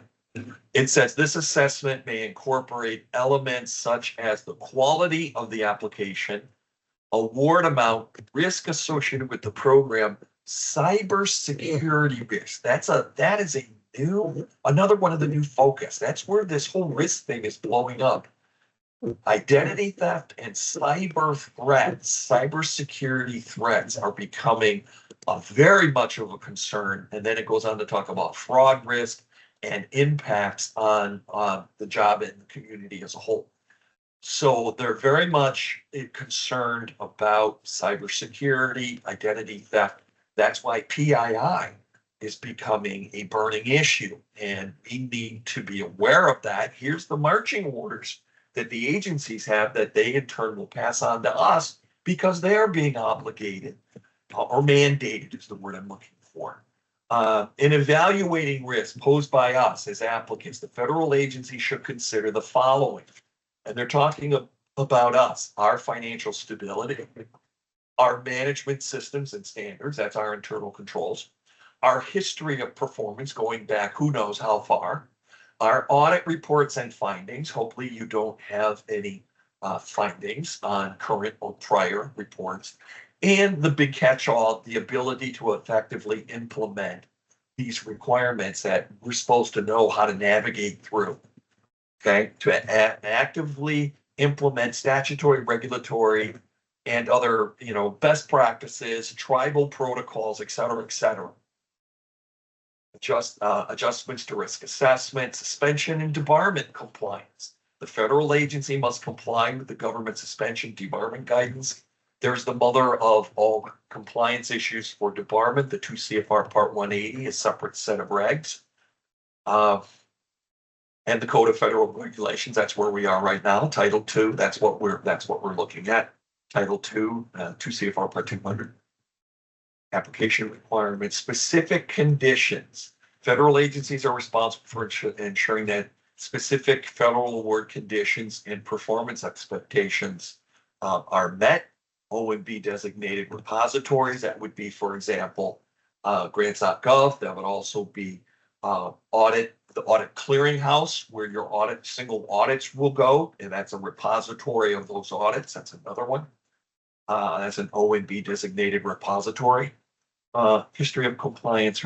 I want to get to the part where they can specific conditions may include Here's one of this section C under specific conditions. It's got a little fluffy name, 2 CFR Part 200, 208, specific conditions. Part C, specific conditions may include, this is what the agencies can do to us if things are not falling in line or if they consider us high risk or we have other issues. One, require payments as reimbursement rather than advanced drawdowns if you're doing that. Two, withhold authority to proceed. In other words, freeze your funding, not allow you to draw down. Basically, you're frozen.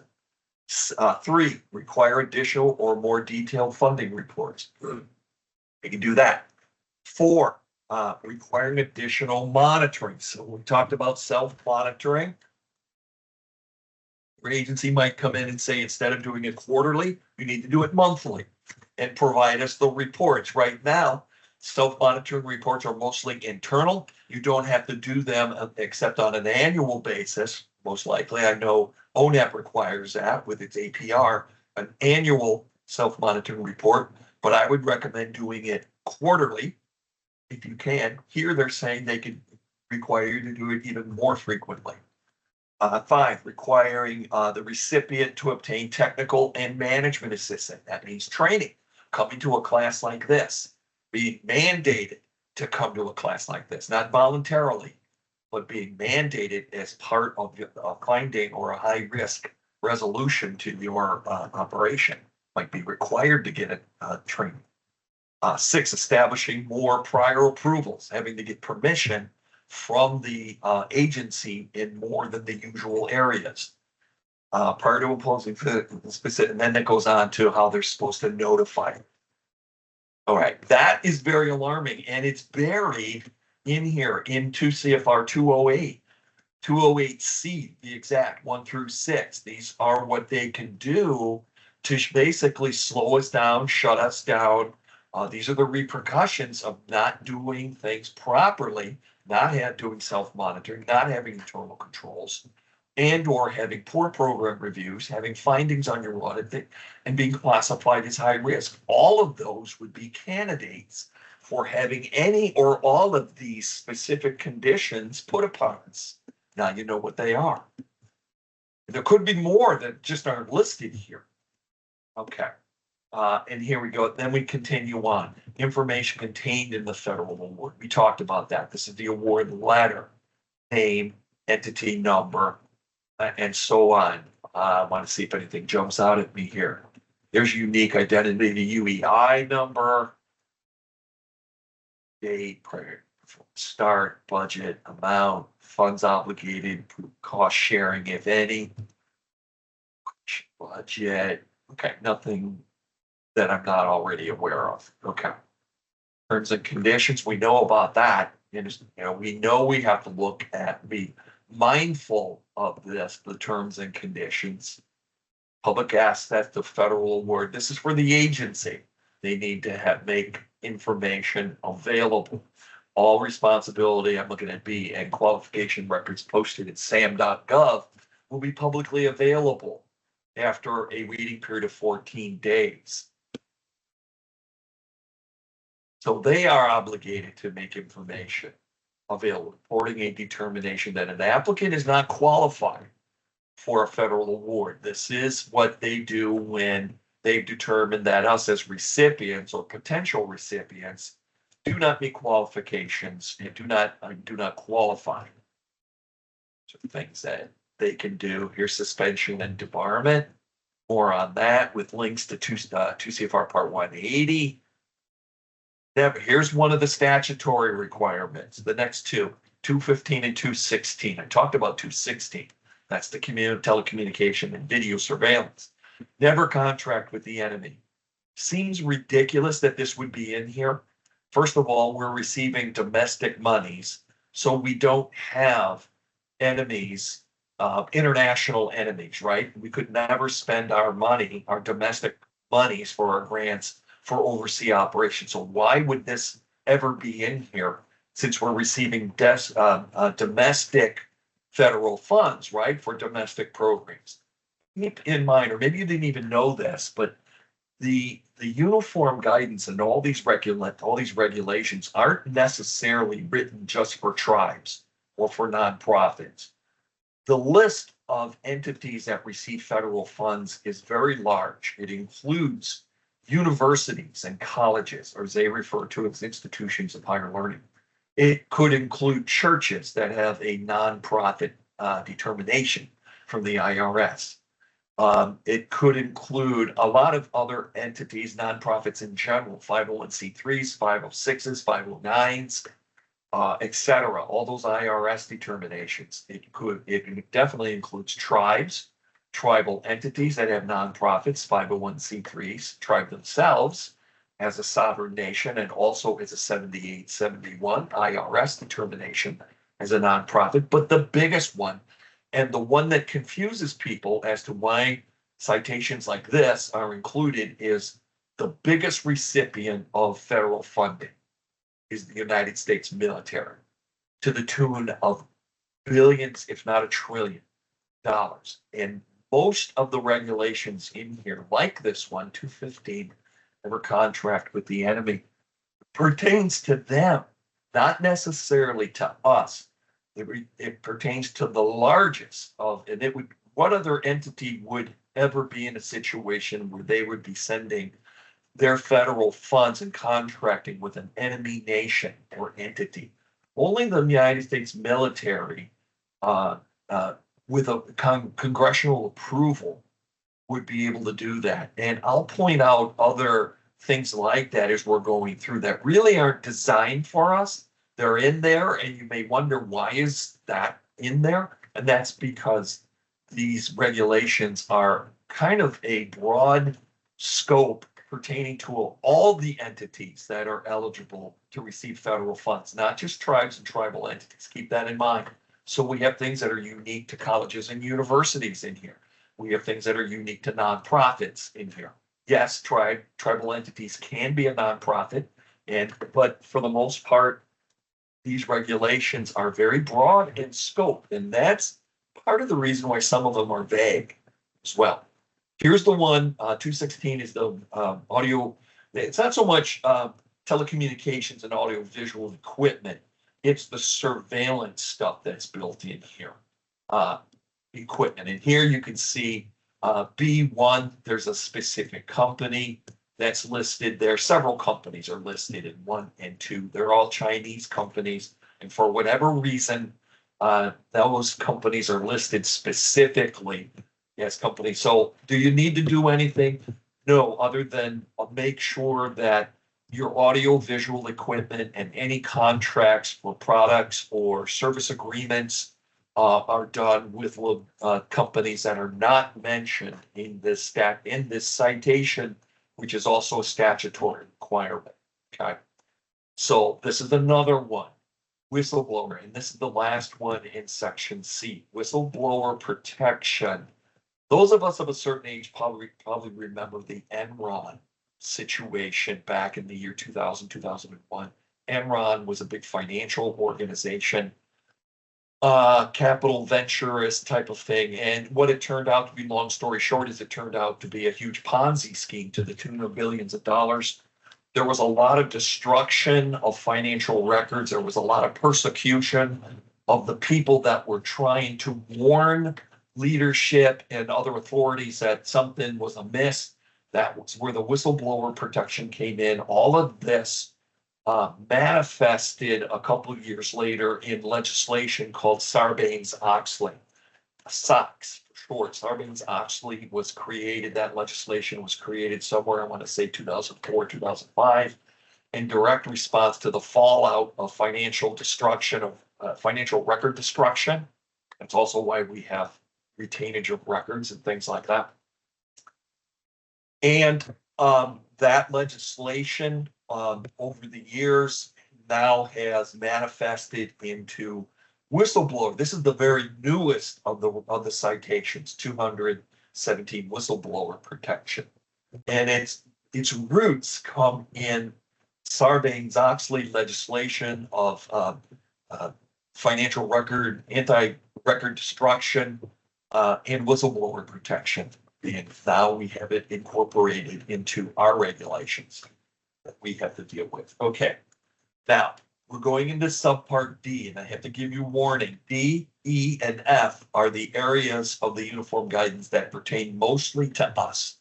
In subpart D, known as the 300s, this is where we're going to get into procurement and competition, sealed bids, competitive bids, things like that, and the protocols that come with it. That's all in the 300s. We're also going to get into a deeper dive into allowability, and those are all in subpart D, post federal award requirements. E is cost principles, that's allowable and unallowable, and F is audit requirements. So let's just walk through here. We will take a deeper dive when we get back into the presentation tomorrow. All of these will be looked at individually, especially starting here, 301, 302, and 303. 301, performance measurement. Here is the initiative and the mandate that we move, we as recipients, because the agencies are getting this, move towards a more data-driven, performance-based, performance-measured environment. Thus the move from paper to electronic, and the move from into data management, data record keeping, and basically also the reason for the logic model and developing measurable goals and outcomes. It all spawns from performance measurement, this particular regulation. The next one are the requirements for financial management, one of the three pillars of internal controls: operational, financial, and compliance. So most of this is going to focus on financial management, is going to focus on generally accepted accounting principles, GAAP principles.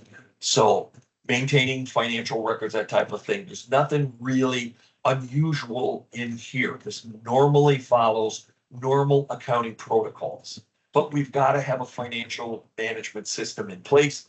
It behooves you as grant managers to understand the requirements here, but we are mandated to do. You can see the live links there, 334, 335, 336, 337.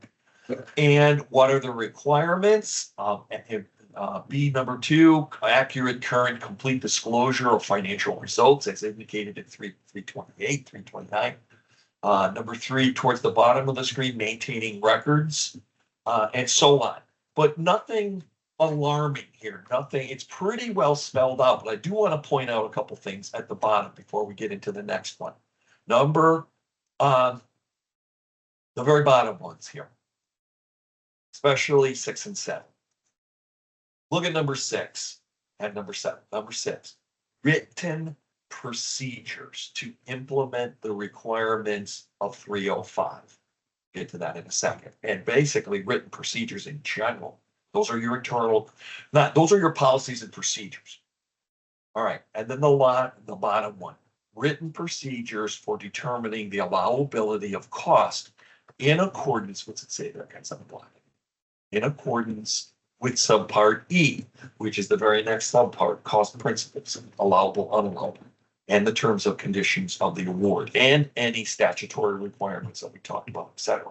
So written procedures determining operation, financial activities, and everything else. Now, here's the one that I've been alluding to, internal controls. Not much here, and I'm just going to go through it very, very quickly. Internal control says the recipient, that's us again, and its subrecipients must do these 5 things. A and B kind of go hand in hand. A, establish, document, maintain effective internal controls over all of your awards. That provides, what's that phrase? Reasonable assurance. There it is, listed again, second time, that the recipient is managing the federal award in compliance with the statutes. That's our legislation, like the HOSTA, Davis-Bacon, the regulations, the 2 CFR Part 200, the uniform guidance, and all the other regs, terms and conditions of the federal award, tribal, in our case, tribal protocols, internal controls, best practices, etc. Those are all things that we have to do. These internal controls should align with the guidance of internal controls in federal government. Here's the second one I want you to write down. First one was the compliance supplement that is written for the auditors. This one is called the Standards for Internal Controls in the Federal Government. It's also called the Green Book, Green, green, it's in the color green. It actually is a green covered book. And it is the internal, as it says, the internal controls that give the agencies the guidelines for establishing internal controls. OMB used that as a guide to tell the agencies how to establish internal controls that we in turn have to use. It doesn't tell us how to do it. So don't go there and think it's going to give you the guidelines of how to set up internal controls for your truck or for your operation. It won't. It's going to be written for the agencies. But it is, again, one of those mother documents, the original, the OG. And if you want good, it's about 3 inches thick. By the way, it's a big document. All right. So we know we've got to establish protocols and internal controls that meet statutory requirements and legislative. B is it must be in compliance with law, constitution, the laws, the federal statutes, regulations, terms and conditions. So A and B basically kind of say the same thing. Here's where the nitty gritty is. Here's where it gets kind of crazy. C, D, and E. C, we must, as recipients of federal fund, evaluate and monitor the recipient, our own, that's us, compliance with statutes, regulations, and terms and conditions. We must evaluate and we must monitor. Let's put it in the correct order. We must self-monitor and evaluate, same thing, our compliance and our operation and our financial activities. D, this is where a lot of not only tribes and tribal entities, but a lot of funding recipients drop the ball. Take prompt action when instances of non-compliance are identified. How in the world can you do that? How can you take action? Well, the short answer is you've got to have a thorough self-monitoring system. And how do you do a thorough self-monitoring system? You have to understand all the regulations and the impact that it has on your operation, your financial activities, and your compliance. Everything we're talking about here. So big picture now is getting narrowed down into mandates. We have to evaluate, we have to monitor, and we have to take action, and we have to document all of these procedures, right? And then be able to articulate it. So again, doing this serves a lot of purposes, not just protecting you and protecting the program, but it also gives us the ammunition we need when we're applying for grants from a grant writer's perspective. When they ask you, how do you operate your program? How are you going to protect this information? What's your operation like? You refer back to these kind of mandates. This is what we do because we have to do it and because it makes good business practice. These are best practices as well as mandates. And the last one is the PII. There's reasonable assurance again, but they say reasonable cybersecurity and other measures to safeguard information, including PII and other types of information that you determine to be confidential or PII worthy, so to speak. This also includes information the federal agency or pass-through entity designates as sensitive. When the agency comes to you and says, this is important information, we're treating this kind of information as PII, and you should do the same when they tell you. All right, otherwise, see, this section 303, and we're going to finish up here very, very soon, but this section, not very substantial, right? Half of it are just little tiny sentences with a huge impact. Internal controls, you've got to have internal controls. In these 4 areas, you got to make sure you fit all the legislative and regulatory requirements, tribal protocols, best practices, your own policies and procedures, because that's the first thing the auditors are going to ask you for. Where are your policies and procedures? And second question is, do you follow them? All right. And comply with all the regulations. And we know now that C, D, and E hold our feet to the fire. That say we have to evaluate, we have to monitor on a regular basis, and we have to take action. Not only do we have to take action, we got to document our steps all along the way. So we've got, with reasonable assurance, we've got to have protocols in place in the form of policies and procedures that outline all of these internal controls, what we're gonna do, and then we gotta follow up and do it. Follow me? This is why we wear the education cap. We're telling our superiors, we're telling our colleagues, this is more than just funding, folks. This is fiduciary responsibility and a trusted responsibility and binding agreements that we have with the federal government for any federal grant. These regulations apply to all the agencies, whether you're getting EPA money or HUD money or agriculture money, like the Ho-Chunks examples are. It applies to one and all, and it applies to the federal government and the military, as well as it does to the schools of higher learning, the churches, the nonprofits, and us tribes and tribal entities, just as much as anyone else. So it behooves us to understand this. Okay, this is probably in my opinion, the most important section or statement, series of statements, citation, whatever you want to call it, in the whole uniform guidance. It doesn't tell us how to do it, does it? It doesn't tell you how to set up internal controls. It doesn't even tell you how to take action. It certainly doesn't tell you how to monitor or evaluate. You have to figure that out yourself. You've got to put things in place that work, that meet the letter of these laws, but also work for your unique organization. Follow me? That's where compliance people earn their keep, trying to make sure that we do both, that we meet all the protocols that are in place, but yet where there are areas, and in reading this particular citation, there's going to be a lot of interpretation yet to come in these different citations. Can we move outside of these parameters or citations when they are intentionally vague and set up our own protocols that are unique to our program? The short answer is yes. The long answer is you've got to be careful, very, very careful in how you do that, making sure you're documenting everything along the way, and that you're doing not only what's best for the regulations and meeting the letter of the legislation and all that, but also protecting your program. So this is the kind of interpretation that I was talking about, and the deeper, much, much deeper dive that we'll take for the remaining part of this training. We only have minutes here to finish, less than 10. And obviously I'm not going to go through here. I'll have to pick it up again tomorrow morning, but I want to get into not so much that was a doozy there, internal controls, right? Here's cost sharing. We can revisit cost sharing. Well, we're going to revisit cost sharing, but program income, we'll revisit, look at all this stuff under program income. Revisions to budget, whether it's allowable or unallowable. We'll talk about that a little bit more tomorrow.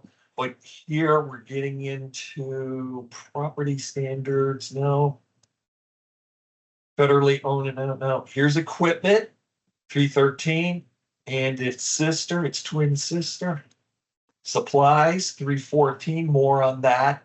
Intangible property, like software, that's intangible property. We'll talk about intellectual rights. But tomorrow, the bulk of this review is going to be starting here, procurement standards, where we're going to get into competition. We're going to get into, just to scroll down a little bit before I jump out of this, competition, and specifically what's called the informal and formal procurement methods. The formal methods you've probably heard of: seal bid, competitive, there's seal bid, competitive, sole source, but we also have informal procurement that you might not be up to speed on, what's called the micro purchase and the small purchase, and we'll talk about that. So the bulk of tomorrow, before, to finish the guided tour on these regulations, is going to start. The other things we'll talk about, they're integrated in the presentation. But I really want to start here tomorrow so we can talk about procurement methods. Very, very, very important to understand all the moving parts and all the requirements that come with allowability, unallowability, the different formal and informal processes, more detail on sealed bid, competitive, etc. This is where the bread and butter is. I'm going to start off with this tomorrow, finish up, then move into subpart E, which is allowable, unallowable. Those are the cost principles, and then finish up on the audit requirements. We'll do that, finish up, and then we'll jump back into the presentation and finish up tomorrow with all the other components. I hope that sounds good. A lot of good stuff coming from me, the nerd of all nerds when it comes to regulations, federal regulations. So stand by, more to come. So Brooke, I am going to stop sharing. I've done enough damage for one day and let you close up, if you don't mind, if you're still there. I am. All right, folks. While my slides are loading here, I did put the day one training feedback survey into the chat for you. If you don't mind completing that, it takes like 2 minutes tops, and it is anonymous. So you can be as candid as you would like.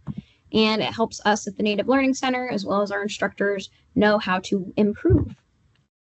Day 2 of the Grants Management for Tribal Housing Professionals is going to be on this same link as you access today. It's going to be the same time, same place. If I could please, I would remind you to try your best to join with your first and last name as your display name.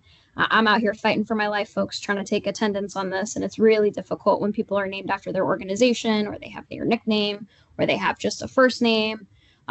So if you could please be mindful of, and I ask you in the chat to please give me a little bit more information, really helps us out. You know, this is a whole training about grants management. In order to manage our grant at the Native Learning Center, I have to have this registration data. So I really, really appreciate all the help that you guys have been with that, especially those of you who chimed back in and let me know who you were, what your emails were. Know that I appreciate your help so, so much. If you have any colleagues that you want to join, they can register through that same link that you did on Teams. And then since all of you are already pre-registered, you can just join the meeting tomorrow when the time comes.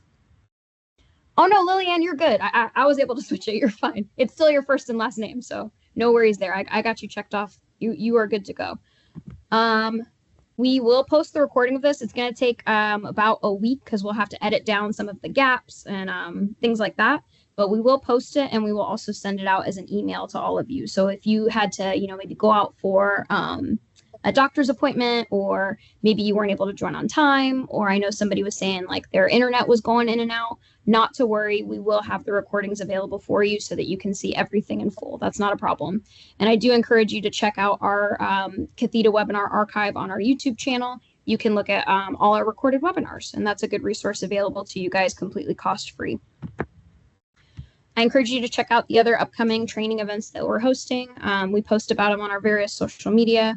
We have Instagram, Facebook, LinkedIn, Twitter. If you are a podcast listener, we have an in-house produced one, the Hopathanga Native American podcast. You can catch that wherever you listen to podcasts. And if you're somebody who prefers to listen to the video to watch the video recordings with our special guests, we have a whole playlist for that on our YouTube channel as well. All right, folks, that is all I have for you. Oh, I see some folks even chiming in with some info in the chat now. Thank you so much. I really, really appreciate that. But yeah, if you end up sharing the info with any of your friends or your colleagues, family members, whoever, just ask that they please join with first and last name. It makes it so much easier. But all of you were fantastic today. Again, I really, really appreciate the help that you were helping me get that attendance data taken. Vince, thank you for an incredible day 1. Definitely looking forward to day 2. It doesn't look like anybody is asking specific questions in the chat right now. But if you guys think of anything over the evening, feel free to send it into the chat or just kind of write it down to ask tomorrow, and we will help you out as best as we can. All right. Any parting words, Vince? No, thank you, everyone. You were great. You all asked exceptionally good questions. I'm so glad that you're involved. Many, many thanks. We'll see you all tomorrow. All right, folks. Have a great rest of your day. We'll catch you tomorrow.